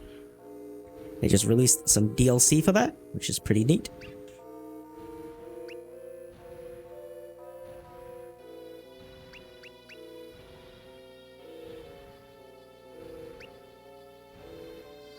Oh, that's Izume. She died somehow, and her spirit now inhabits the dancing idol. Yes, that's the same dancing idol as the one from the Lost Age, so canonically Felix gives it back. Which is, more than I can say that we do. What do I want to hotkey? This... and that...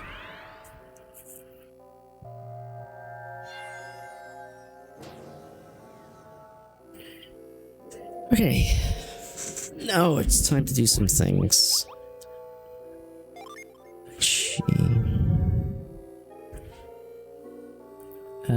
Let's roll it. I should have done that on the previous menu, but that's fine.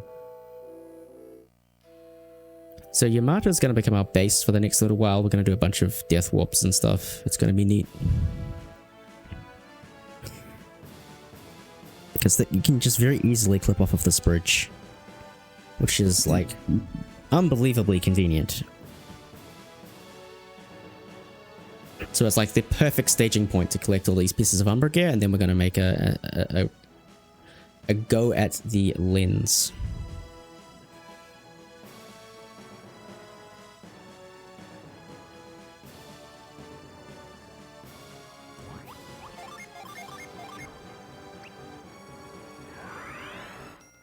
Yeah, that clip is really free.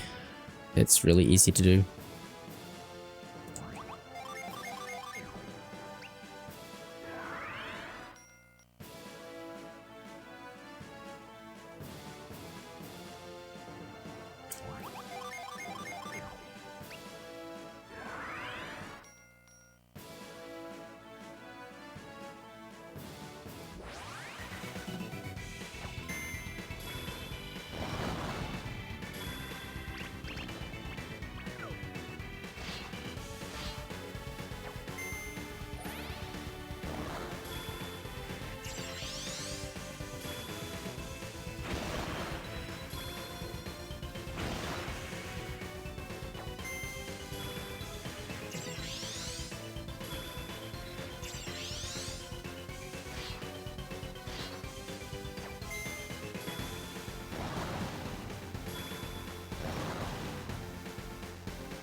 That fight was fine.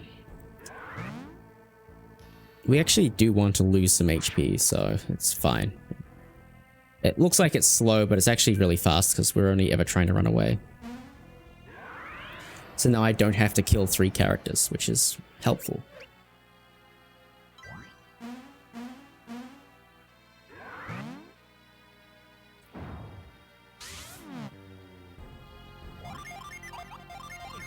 That is not thermal.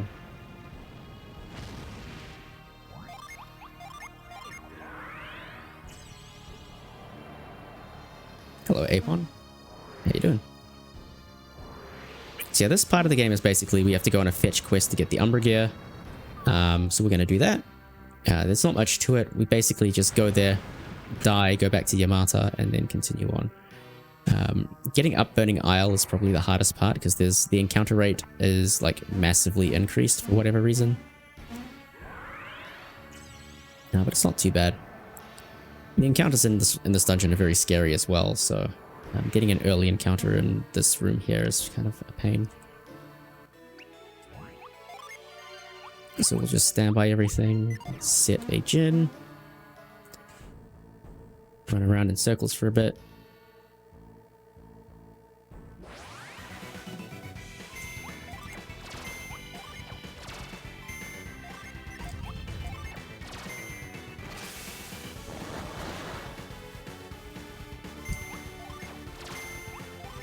This is not a good thing to die on,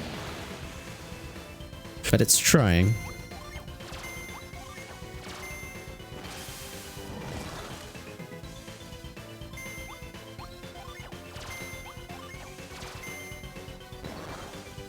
Okay.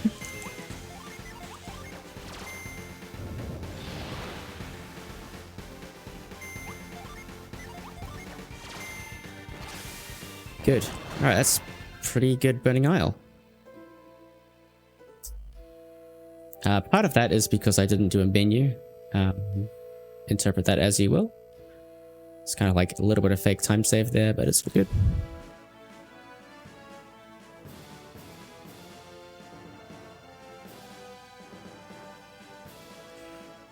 Okay. Now we do the exact same thing but for Gaia Falls, which is kind of up here.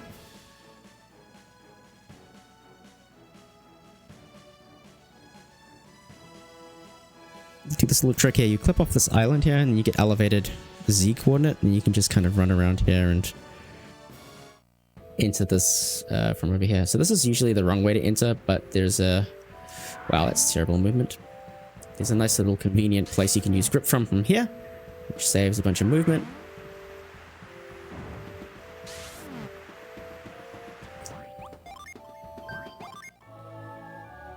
There's a very small chance I get an encounter. Alright, we're good. But we'll be safe. No, you see, Felix was Lava Jesus, as was established in the canon of TLA. So, Jenna's genes are coming through Matthew in spades, and it's allowing him to walk on water and float in air and drop through the earth and stuff.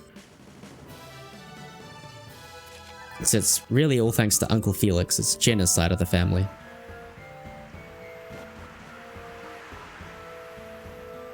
And we can just use grip from over here.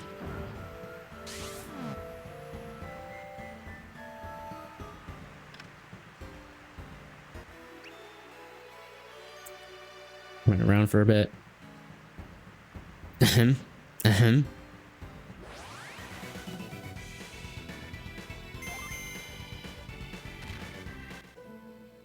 Oh no, we died.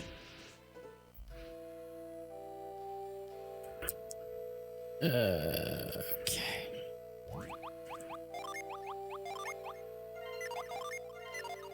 And...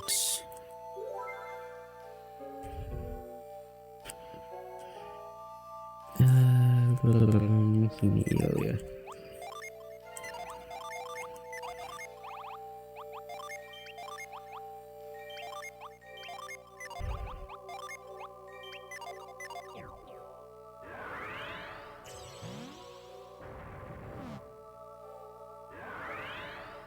Thank you, Raffi. Yeah, so Kite is our second to last Djinn. Kite is a returnee from the first game. Kite is one of the strongest Djinn in the game. It allows any character to take a second action on the turn. And, well, we're going to use it on Sveta, because Sveta can make use of it. Alright, Laserkin, thank you. See you around.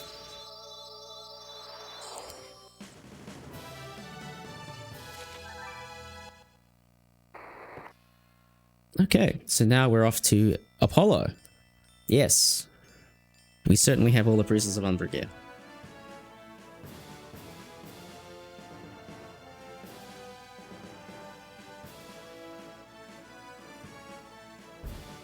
Right. Anyway, so as I mentioned, points of no return are a thing in this game that people really dislike, and I'm going to do something that would normally cause a soft lock. I'm going to run around these ice thingies, and there's a beach over here that normally isn't accessible because your boat is too big, and Matthew can just run ashore. In theory, now I have soft locked myself because, in theory, I can't get out of here. But as we know, we can just do the tip bridge clip here, and we can get out of bounds and continue on our merry way to Apollo.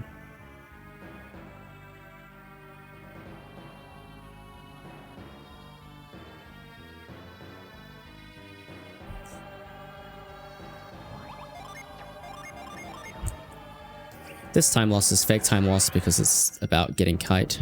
That's fine.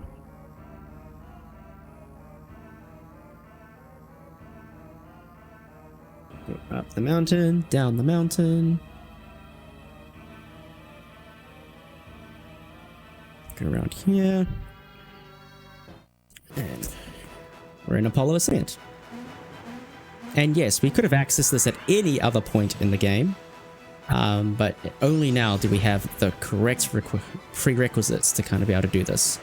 Now the point here is that encounters in this area are very scary and dangerous, so I'm going to make an abundance of caution to try and avoid them wherever possible. But it may be tricky. We may get one or two. We'll see how it goes.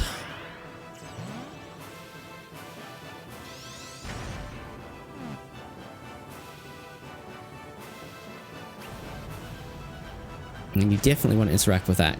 I certainly haven't forgotten that in previous runs, no siree.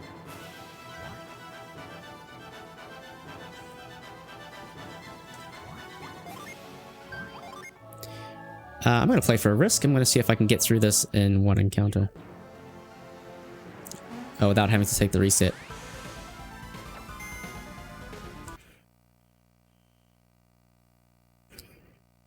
On average, doing this reset's going to be faster than sitting through that encounter.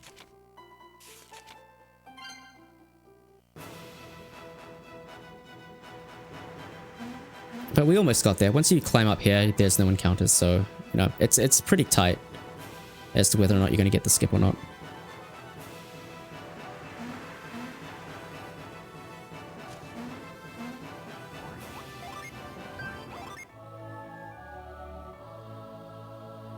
This one I will reset at.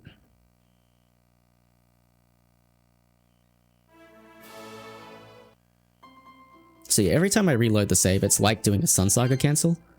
It basically resets my step counter and re-rolls the encounter RNG.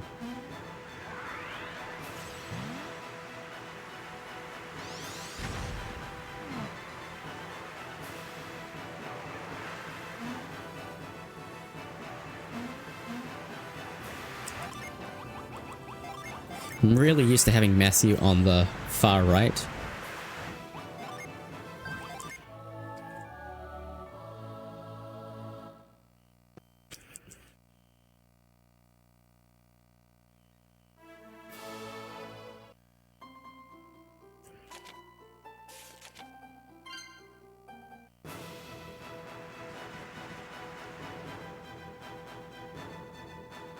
Nice, okay.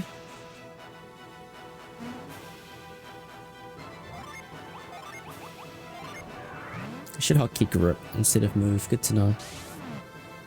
I asked the chat to name him, and the first name was Dumpster. So now he is Dumpster.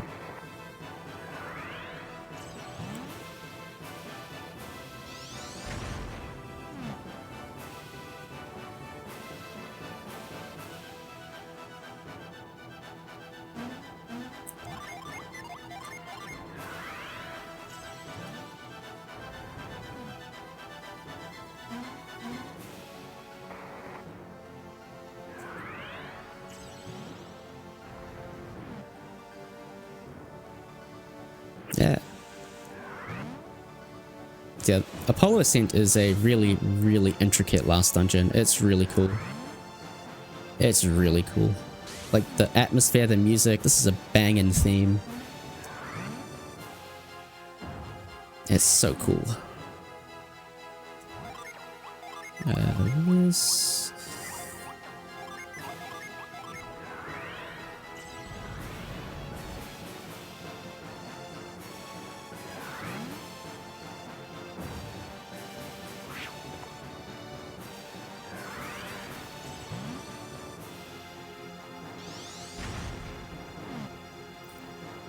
Mojombo. Alright, so this is the big room. Notice how the eclipse effect isn't here? It represents the fact we're going up the mountain. Only on the lower layers of Apollo Ascent is there the eclipse effect. So, yeah, it's pretty cool. It's a really nice detail that I never really appreciated until I had it pointed out to me.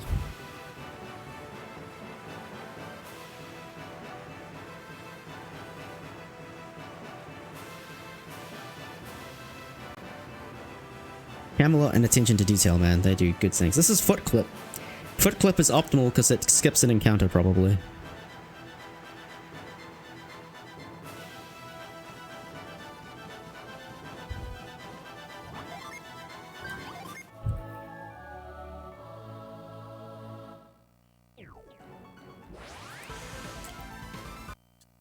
I should have just seen if I got attacks first there and tried to flee. Yeah, I was always wondering, because you can enter Apollo early, and if you enter Apollo early, there's no eclipse effect, and I was always like, huh, that's strange. Why would they ever code this to be not eclipsed? And then I stumbled upon this room, and I was like, hey, there's no eclipse effect in this room, and then I pieced it all together. You are climbing the mountain, and as you're climbing the mountain, the eclipse is being left behind. It's so cool. Like, kudos, Camelot. Well done.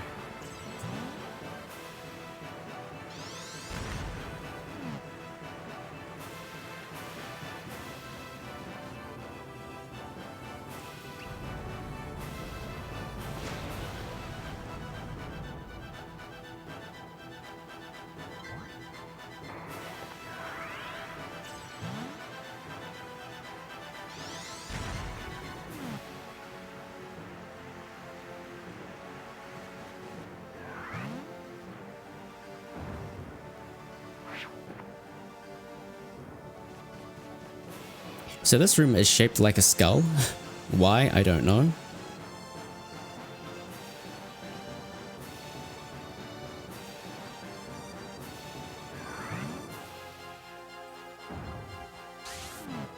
But anyway, there are two paths that can possibly happen in this room.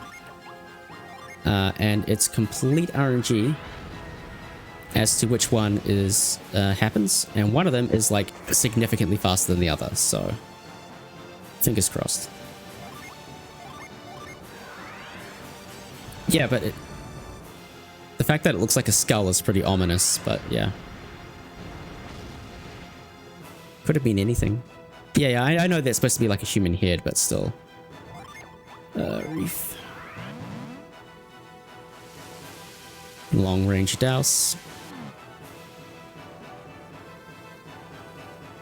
So the right path is slow, the left path is fast. So fingers crossed. It's an Undertale reference, yes. It's like 5 years ahead of its time, 6 years ahead of its time. Anyway, we have to use track. This is a mechanic is explained in Compa Ruins, although we skipped it. Left path, nice. Okay, so these corners are like incredibly generous here. Like, you don't even have to do this close to accurately. If you get the other path, however, it's one corner is really precise, but the left path is completely free, so that's nice.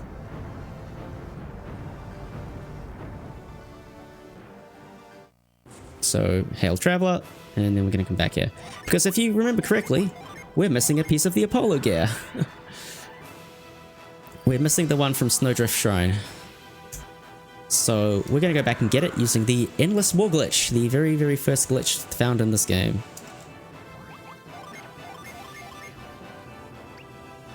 And we're going to go back and get it now.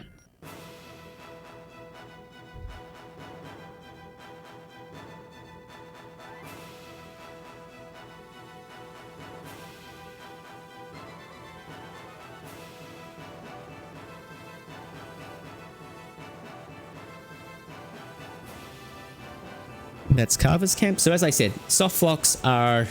So it's not soft locks, but points of no return are a suggestion in the speedrun. You can literally go anywhere you want and recover it without too much difficulty. This river here is known as the Softlock River of Death. Tell me a runner who hasn't lost this... Tell me a runner who hasn't lost a run to this stupid frozen lake.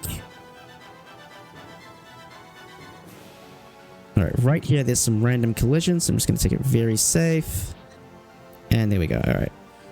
No soft locks today.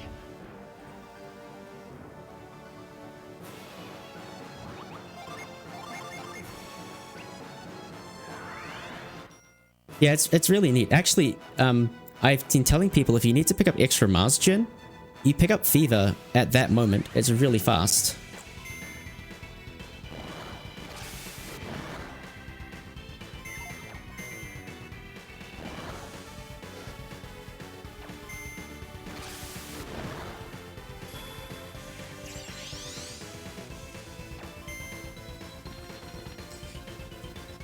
Yeah, I know where the weird collision is. I never want to lose a run to that again, right? So just respect the river, and you never run into trouble. Speaking of respect, there's a minute chance of getting an encounter in this room, but if I get the encounter, I probably wipe. So we'll just be extra safe. Nice. No issues at all. Yeah, I in older versions of this route, I had people die in Snowdrift, and I wiped and had to go back to the beginning. It was really bad.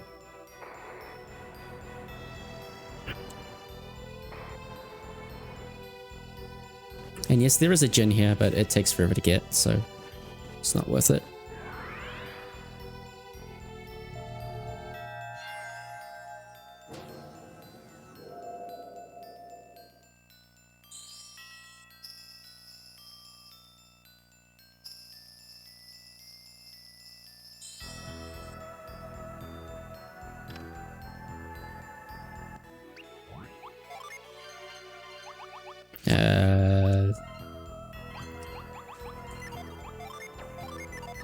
No, that.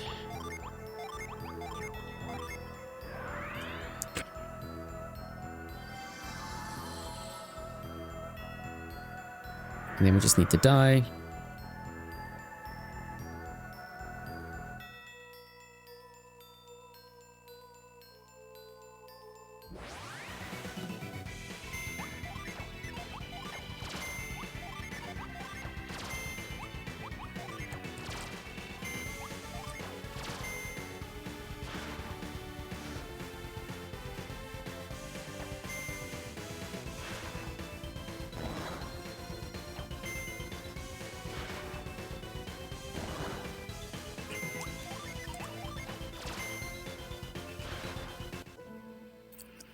RIP, we died.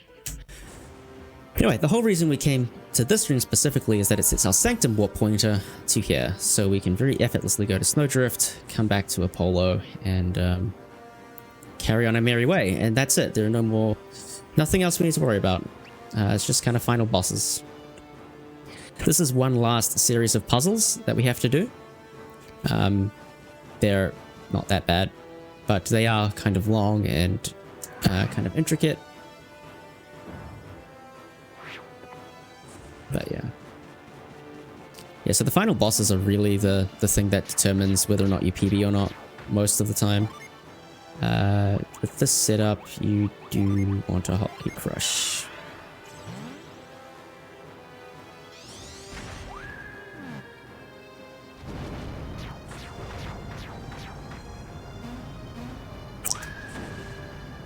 So again, the Apollo wall here is designed really well. Like, the puzzles here are really clever. Like, the final puzzle here is really clever. It's all about, like, light and shadow and stuff. It's... yeah. They had a good day when they designed this dungeon.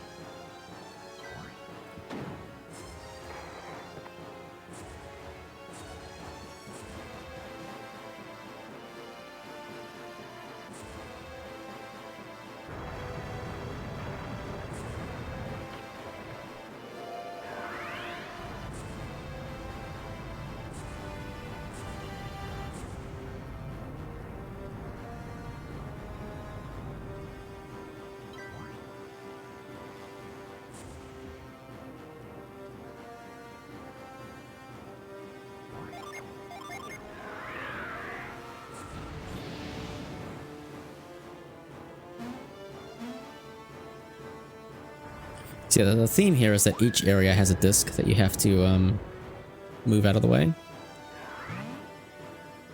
And loosely you have to use synergy of that element to progress, but I don't know. Almost all of them involve grip and crush and often move. So this is why crush and grip are like so compulsory in this run. Like, all of the in-game puzzles basically require them.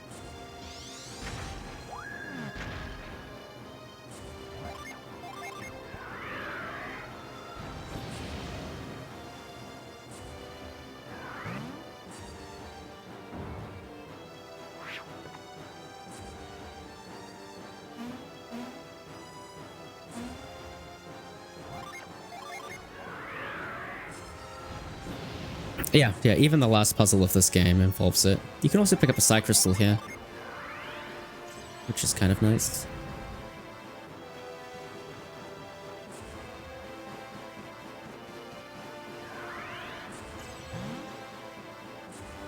Now, Regnitray says you can outrun this, but I don't think you can.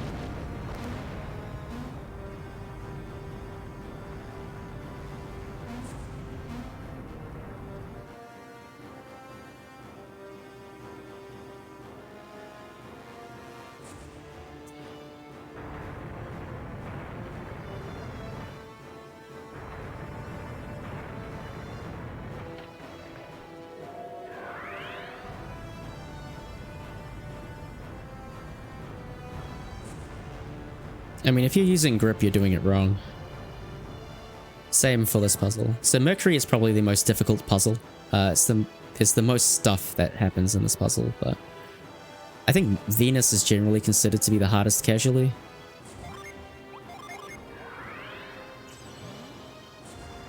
I should have hotkeyed move. It's my fault.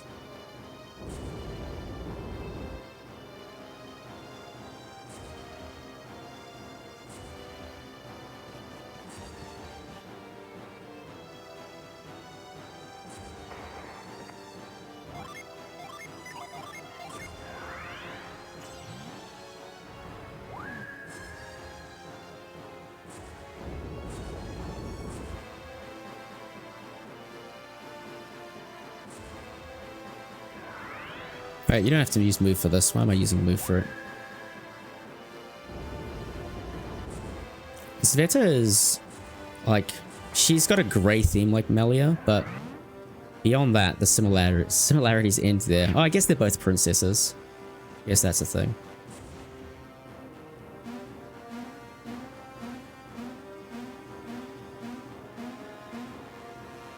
Yeah, why do I hotkey move?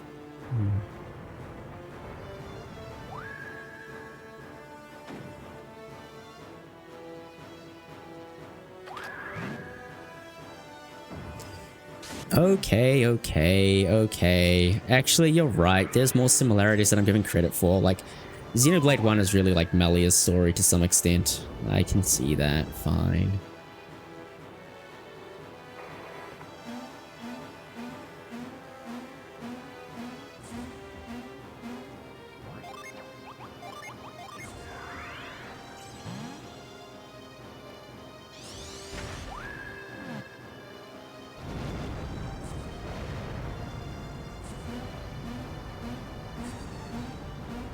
Yeah, but I mean, Melia is kind of like a support caster type character, whereas Sveta is like raw aggression. Sveta will beat you up. Yes, it's faster. Time it.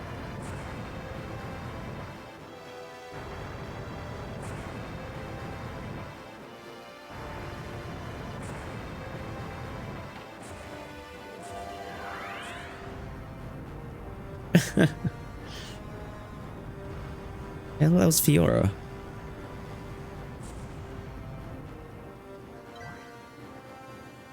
Yeah, these puzzles are fantastic. Like,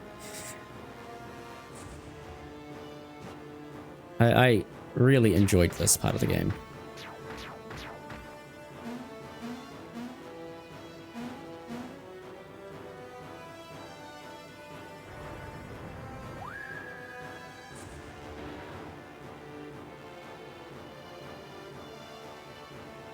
I massively overshot this thing. Yeah, we will actually be getting Aurora for a change. Aurora probably has like the best design of any Mars gen. Don't at me. Pretty useless effect, but really cool design.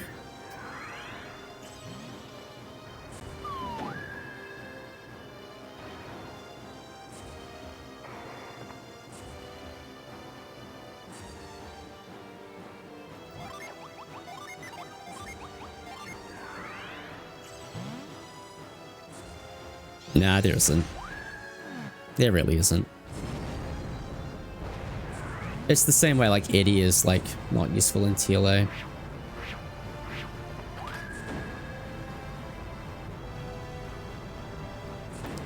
I mean, you can actually just one turn Chaos Chimera and 100%.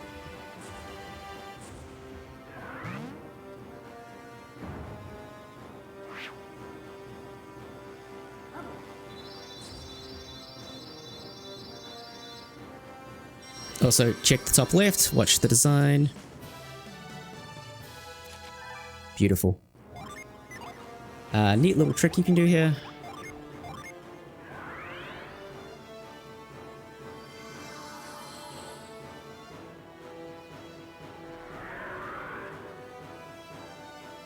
It's the only place where that's really useful.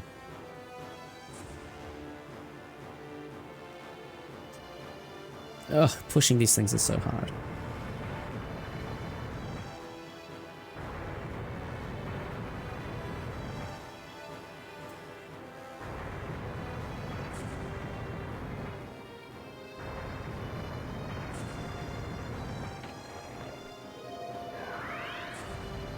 So yeah, we'll lose about 30 something seconds because we had to pick up Aurora, but we'll still be like 10 minutes ahead.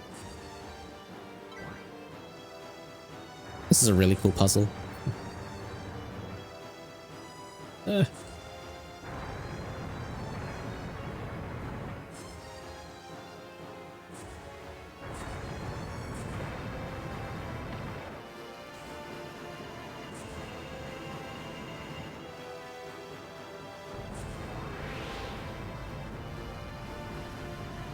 There it is. This is the final blob of the game.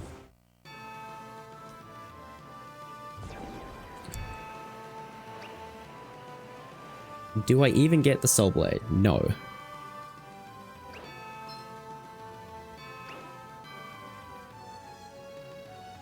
Alright, so now I have my setup menu for Chaos Hound, so I need to pay some attention to that really quickly. Yeah, Lost Stage is where you get multiple Soul Blades. In this game, the Soul Blade is used as a key as well as a really powerful weapon. We do not get the Soul Blade because it requires all 3 orbs to unlock. Big menu time.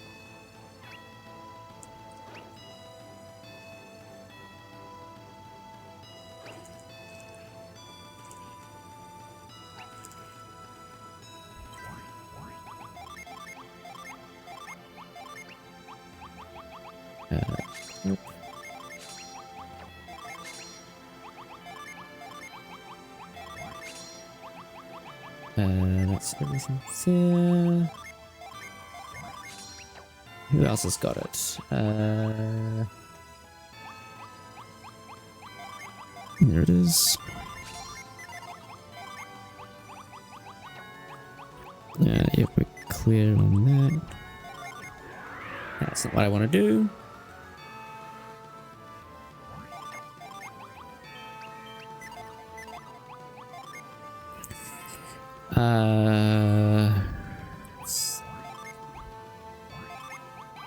Steel. Island. I'm making some Molochs here. Bolt M3, whatever. With Flint, with Fury, a Kite, Swift, Kite with Swift, with Jolt, Chasm, was supposed to be still fine.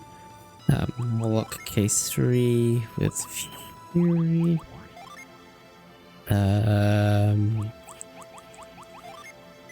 Pippa. Buck. You need Aurora, and I need to give this to Karis.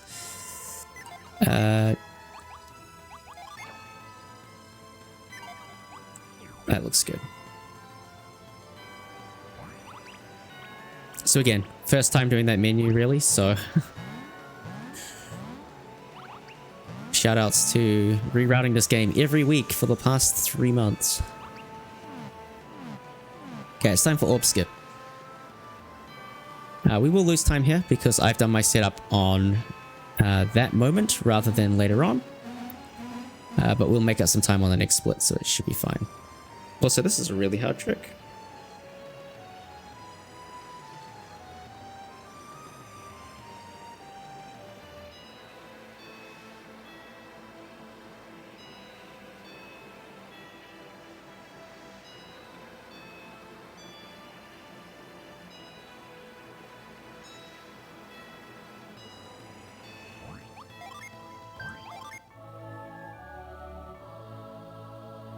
And this potion is relevant, yes.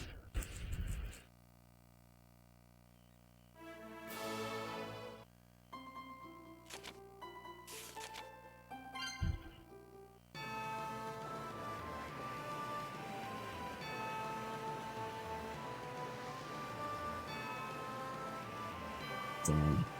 Maybe we'll start it again. Come on.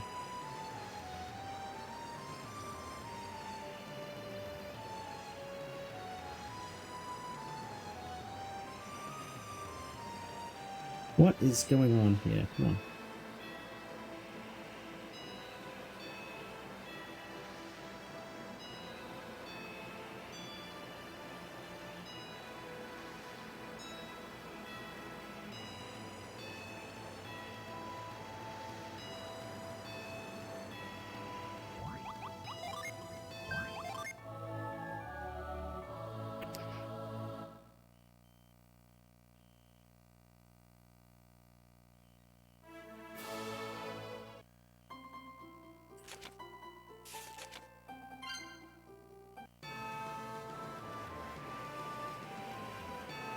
That's better.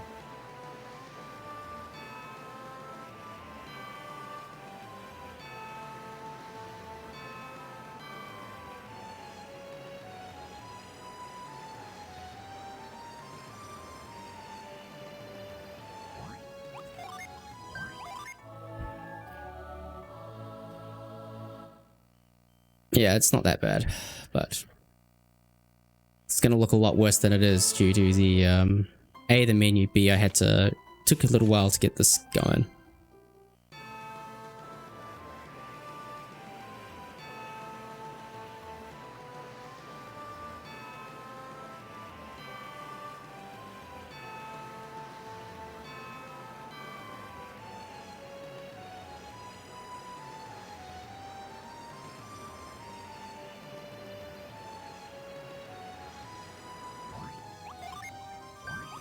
Okay, I should get out on the next one.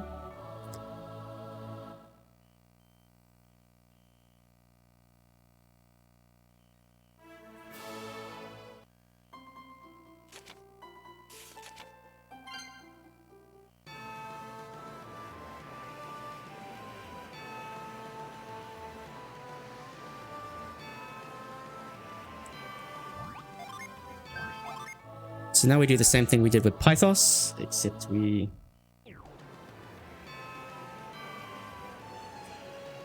do it with Sveta. It's Orb Skip. Let's script.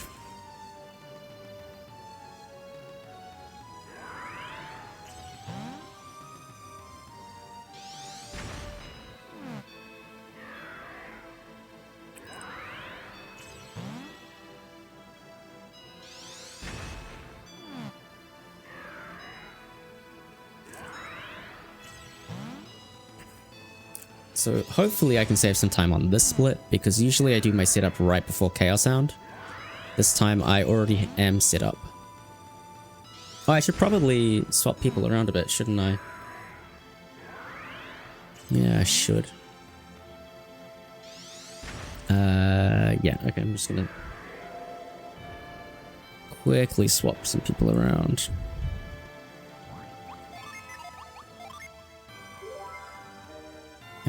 Yeah, can we use my shell person? That's right.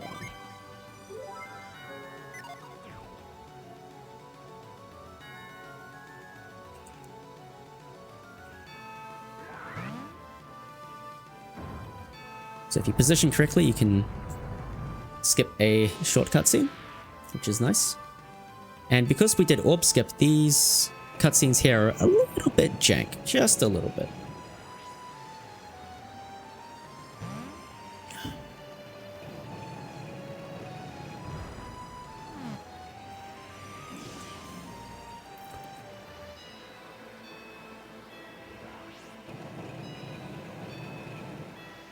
Pop. Yep.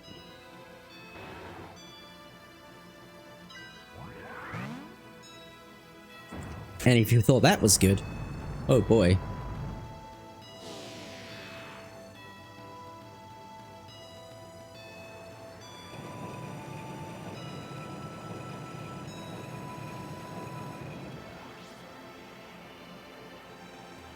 Suddenly, gun from nowhere.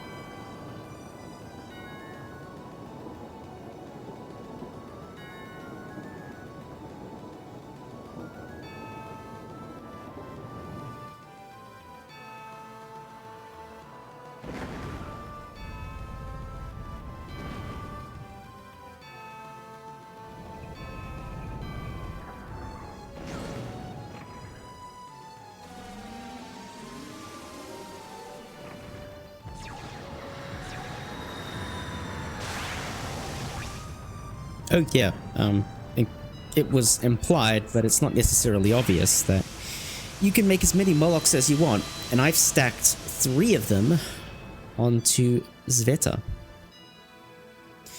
which gives her a ton of everything. A ton of stats, basically.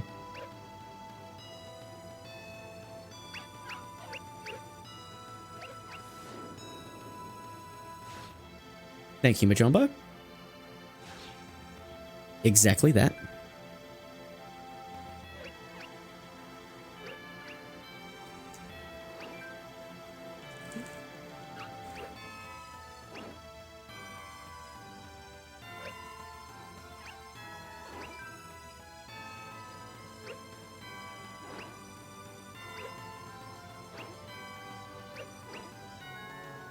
It's all Moloch, yep.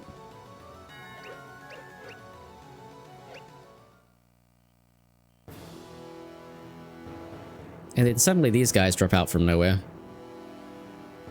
And one of the big complaints people have about this game is the difficulty level. Part of that is there is in basically all of the light areas, you can fight these tour warriors, and these tour warriors give you, I don't know, 32,000 experience or something like that. Like 3 times a mountain rock's worth of experience. It's actually just disgusting. And you can basically grind very easily to any level that you like. And yeah. That's also true. They drop guaranteed waters of life. Not that that's particularly relevant, but yes, they also do that. It's just silly that they give you that much grinding power right before the final boss. Like, at least lock it behind a secret dungeon or something. I don't know. And they're not even difficult fights. They're relatively weak. You can clear them with basic synergy usually. However, if you clear them, it is quite a long time because they will get their actions off, and you'll get like 20 level ups.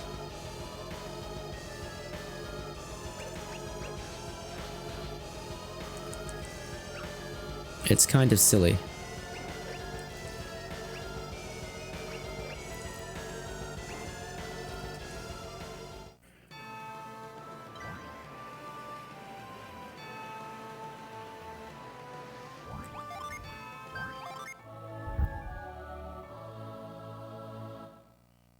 Anyway, we haven't taken an extra fight since Paithos and Chalice, so just keep that in mind.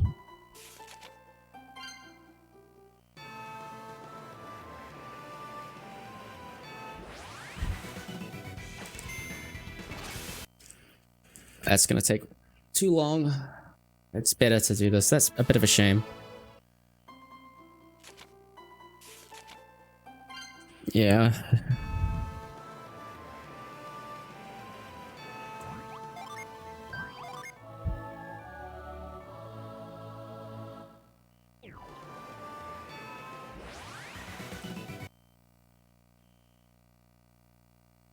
That's a bit annoying. Oh well.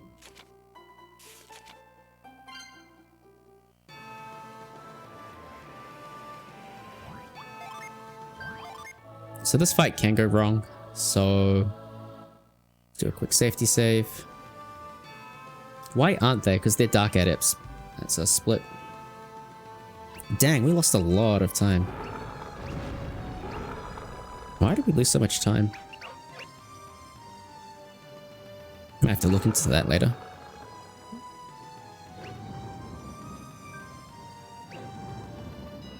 I guess I did some character swaps and I had to look it up and stuff. Probably.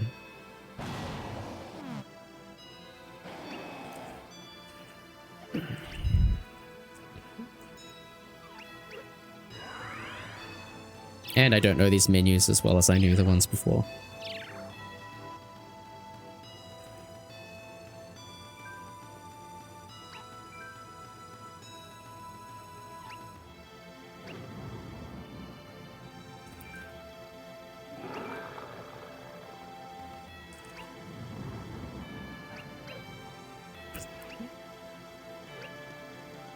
Alright, so the Chaos Hound fight is really interesting. Chaos Hound is joined by Paithos and Chalice. The win conditions for this fight are unique in that you either have to defeat the Chaos Hound or you have to defeat Paithos and Chalice. And it's Obviously way easier to take out one thing than it is two things. Turns out Sveta is very, very good at dealing with one enemies in thingies. So she's going to go beast form. We're going to use Weapons Grace, which is basically going to add 50% of Sveta's base attack to her. With all the multipliers from beast form, she's going to end up with like 1200 attack. For context, even in the Lost Age at max attack in the speedrun, we get to 500 with full classes and all that jazz. So 1200 is just absolutely disgusting.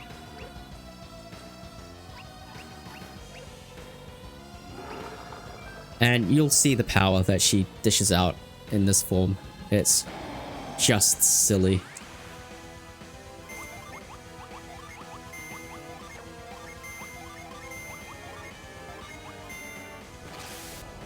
You can see she's got 900 HP as well. That's due to all of the Molochs on her.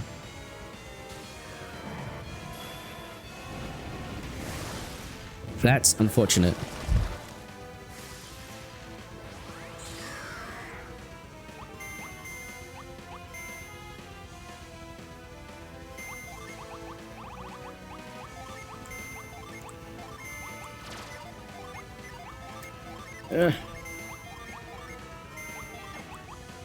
Nah, you don't have impacts. That's annoying.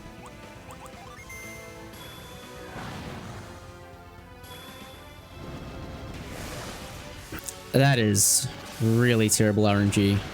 Holy.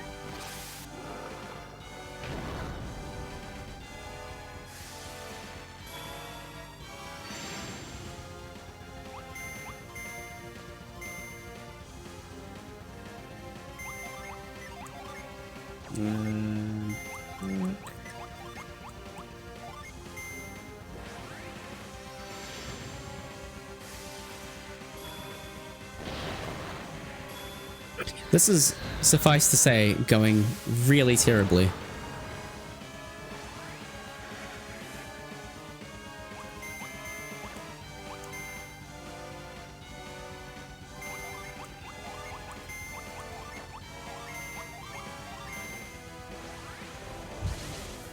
We may actually even have a problem on Chaos Chimera. I'm not entirely sure.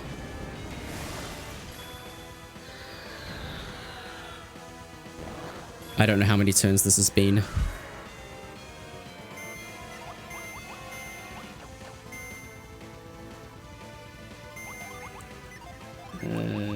Just damage now.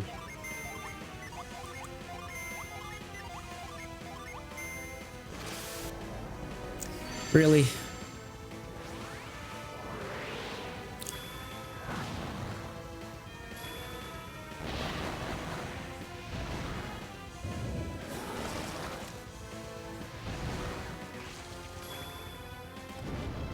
Yeah, this is really, really, really bad.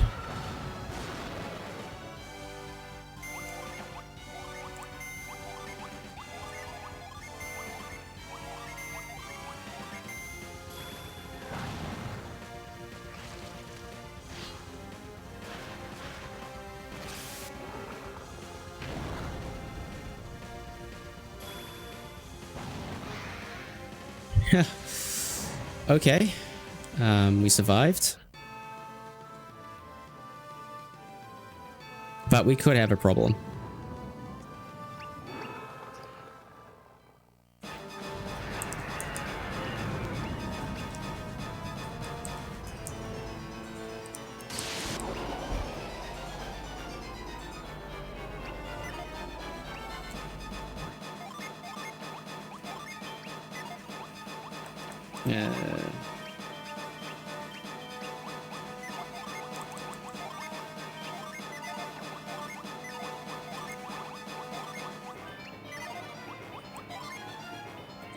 Alright, cool. We kept all our chin. That's amazing. Okay.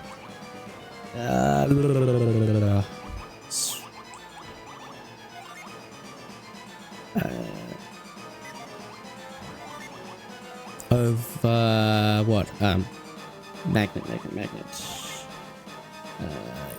Swift with Moloch. And then Moloch. Doesn't make any sense. No, it's not. This with this. Yep. Then this with... What's going on? Chasm? No, what the heck is going on here? Chasm with what? Flint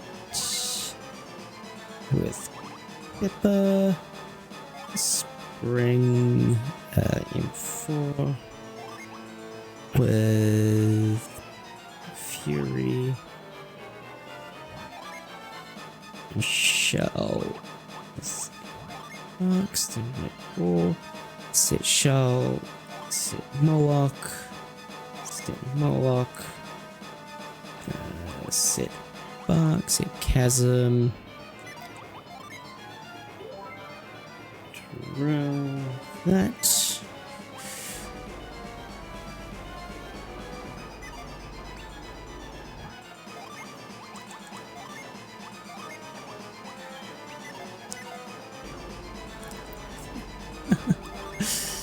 Thank you. Chat assisted run confirmed. Alright, 1 shadow shield we're fine, 2 shadow shields we lose. Simple as that. Good start, no shadow shield.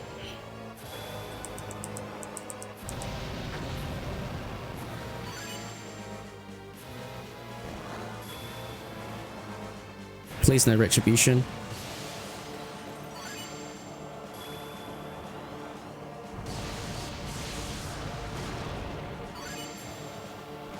Vicious Embrace is nice. Nice. Who cares?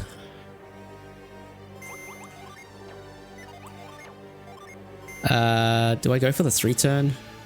Probably. No, I play for safety. I play for safety. Play for safe.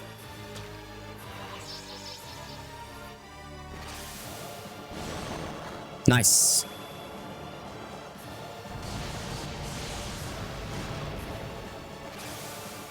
Again?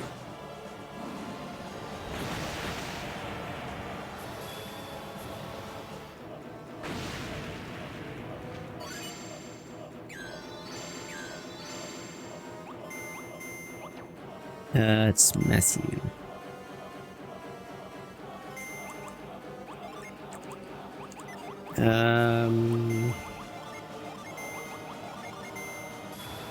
Ah, damn, I should have gone for it.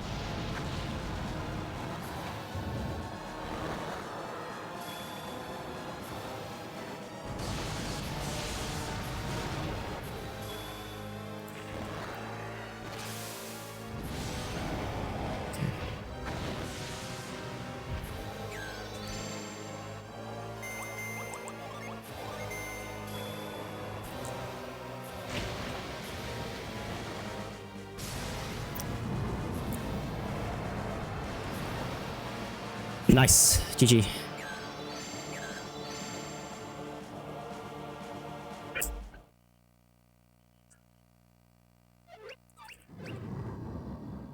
Whew, okay, I cannot talk about the Chaos Chimera fight while doing the Chaos Chimera fight.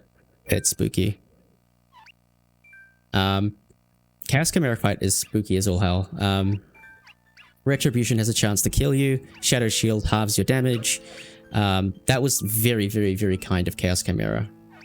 Like, unbelievably kind. The point, it also has Gin Blast, which takes away your Gin, which is also awful, because I didn't do the safety strat of moving Stoke to Matthew, but that's fine.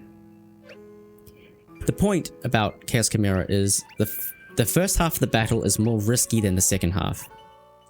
First half of the battle, you're guaranteed to get it's got 5 move sets. It takes it has 3 actions per turn, and it's got 5 move sets.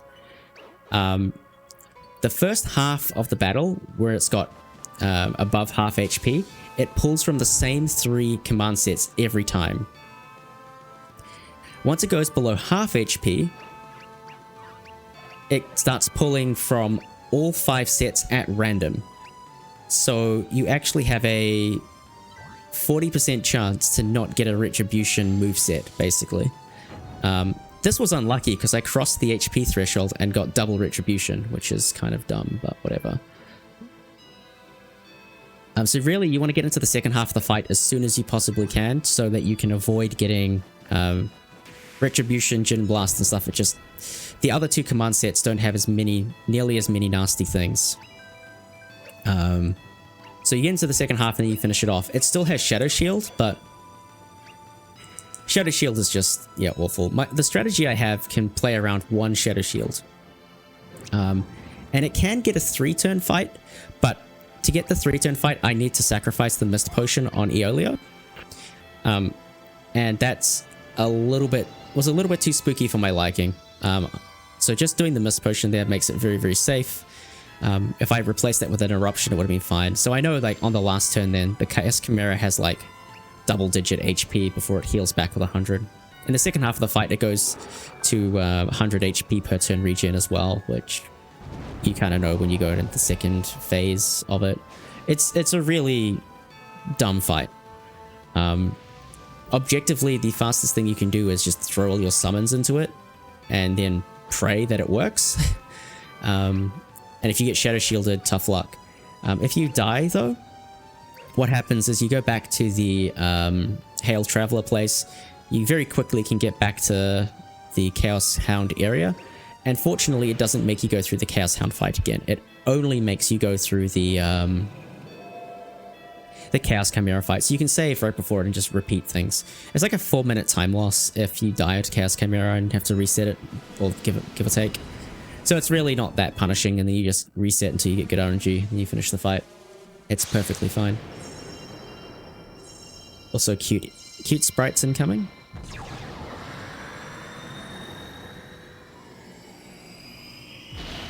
But yeah, that's Dark Dawn, what it's become.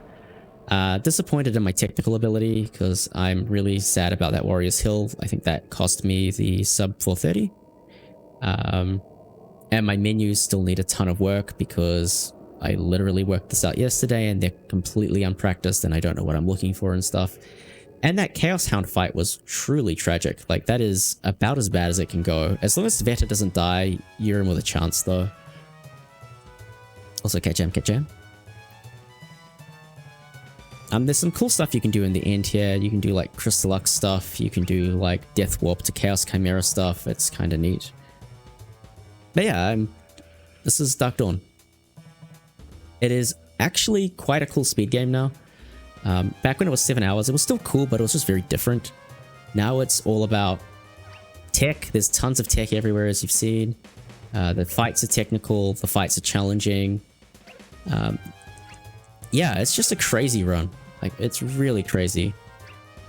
It's like we've cut up the game into, like, different blobs and just reassembled it in some order.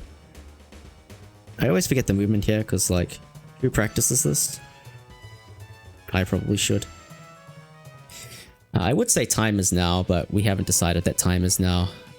We go time on last Harris text box, but I personally would prefer to change that to either that screen fade, because every input from now on is trivial, or on fade out after the sequence, because otherwise time is really weird.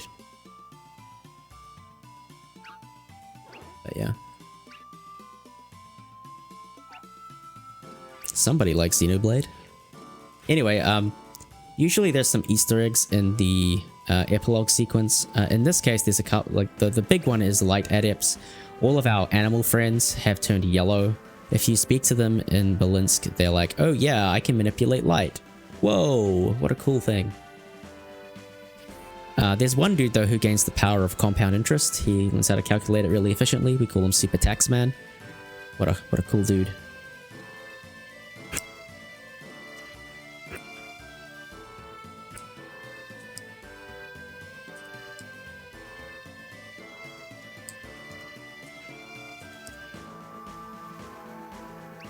I think Super Taxman is cool.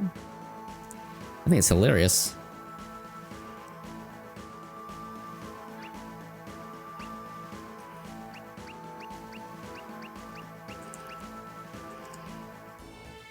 So Karis gets those dots, and time is on Karis's next text box.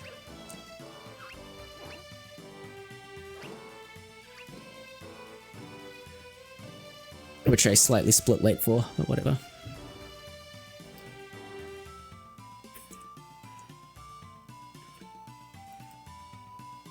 PB world record, etc, etc.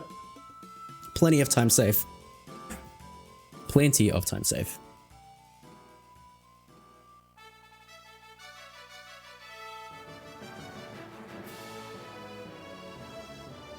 And now we are definitely going to go through a couple of key moments from the game that we definitely saw and definitely did not skip.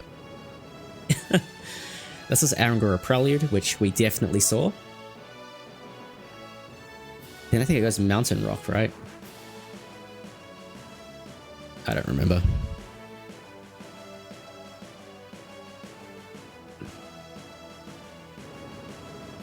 Yeah, Mountain Rock. And then we get Tret and Laurel, which we never see. I don't know. This run's super cool, and I mean, I'm really, really proud of the community for what we've been able to achieve. I'm really proud that we're all trying to optimize this game in our own way, and we're combining ideas and clashing and forcing each other to be better. Like, I never would have done aggressive Sveta routing if Legrand hadn't pushed for the no detours run to be so aggressive, and I'm like, well, if you can do it, I can do it even more. And just pushing that Valyssa in a crazy Jin heist, and that's probably going to end up the fastest route, which is going to be insane when that's done. It might not be the fastest route, who knows, we'll find out. I'm a little bit worried about this route needing to pick up extra Mercury Jin, so I guess it doesn't need to pick them up, it can do it with one Boreas, but it's nice. It's nice to have the extra stuff.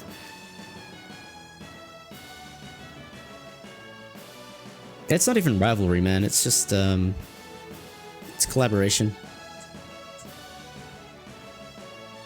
But yeah, I need to reroute things again. I need to take out Dewdrop. Dewdrop is nice, but Dewdrop is slow. And most of the time save I potentially had for the Barai skip kind of evaporated. But yeah, I still feel pretty good about a 440 estimate for this. This seems good. As long as I don't screw up the tech, it seems fine.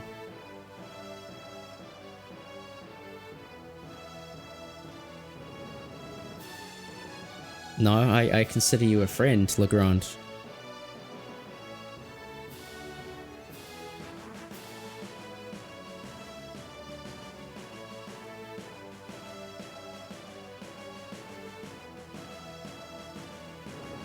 At the moment, we're like, competition hasn't even really begun, because like, we don't know what route is better, and it's just that, you know, we're all pushing different things, and, you know, I've taken up early Sveta, and I'm like kind of gonna push this as hard as I can, because it clearly has potential. But everybody doing their own thing is pushing each route to be as good as it can possibly be. There's no easy outs.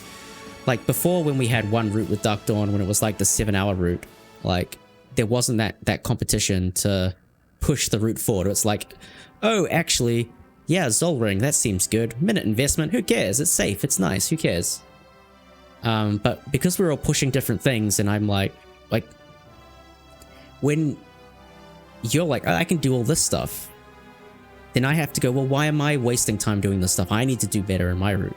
And same with Valyssa, when we see Jin Heist in all its glory, we're going to be like, oh yeah, you're doing this, and you are saving 3 minutes over me somehow.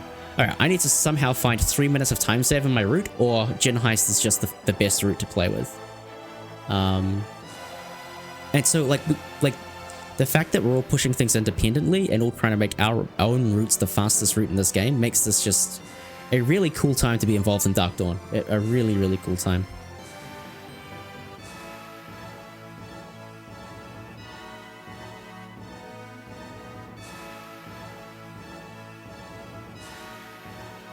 Not to mention Reg. Jin Heist is a really cool route where Valyssa Valyssa and Regnitray are kind of working on it. And Fulgur to some extent. So we get our power up from Sveta. They get their power up by breaking out of the intro. Breaking out before Tanglewood, getting Reef, coming back into Tanglewood, giving Reef a bunch of Isaac and Garrett's gin, and stealing them. That's the gin heist. So you get to play the rest of the run with like ground plus friends. Yes, you could get granite, but honestly ground is so much more powerful than anything else. It's really all about ground. And then whatever else happens to be optimal. So you start the game off with, oh, you turn the other gin you can't steal into Molochs, so you keep those. So you start the game with like 3 Molochs and 3 gin or something like that. I forget exactly. Valyssa will correct me. Which is really, really, really powerful. And so that takes about 5 minutes to do that versus the 8 minutes of Sveta commitment. So in theory, there's 3 minutes of time save that I have to find with early Sveta to compete. You're good, Val. Basically, just the amount of gin that you're able to steal from Isaac and Garrett and stuff.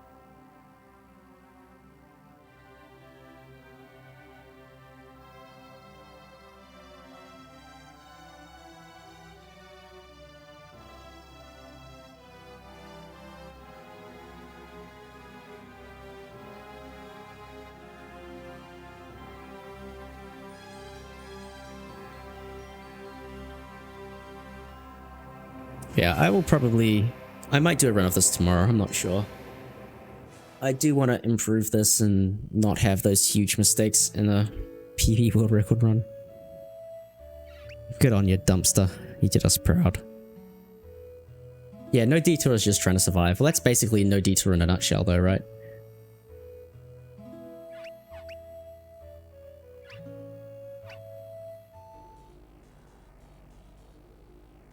Sequel bait. Shoutouts to the EU version, which removed the question mark. You'll see, it's going to say the end.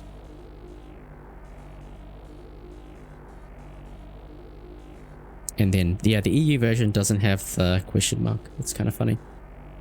EU is slightly faster, I think.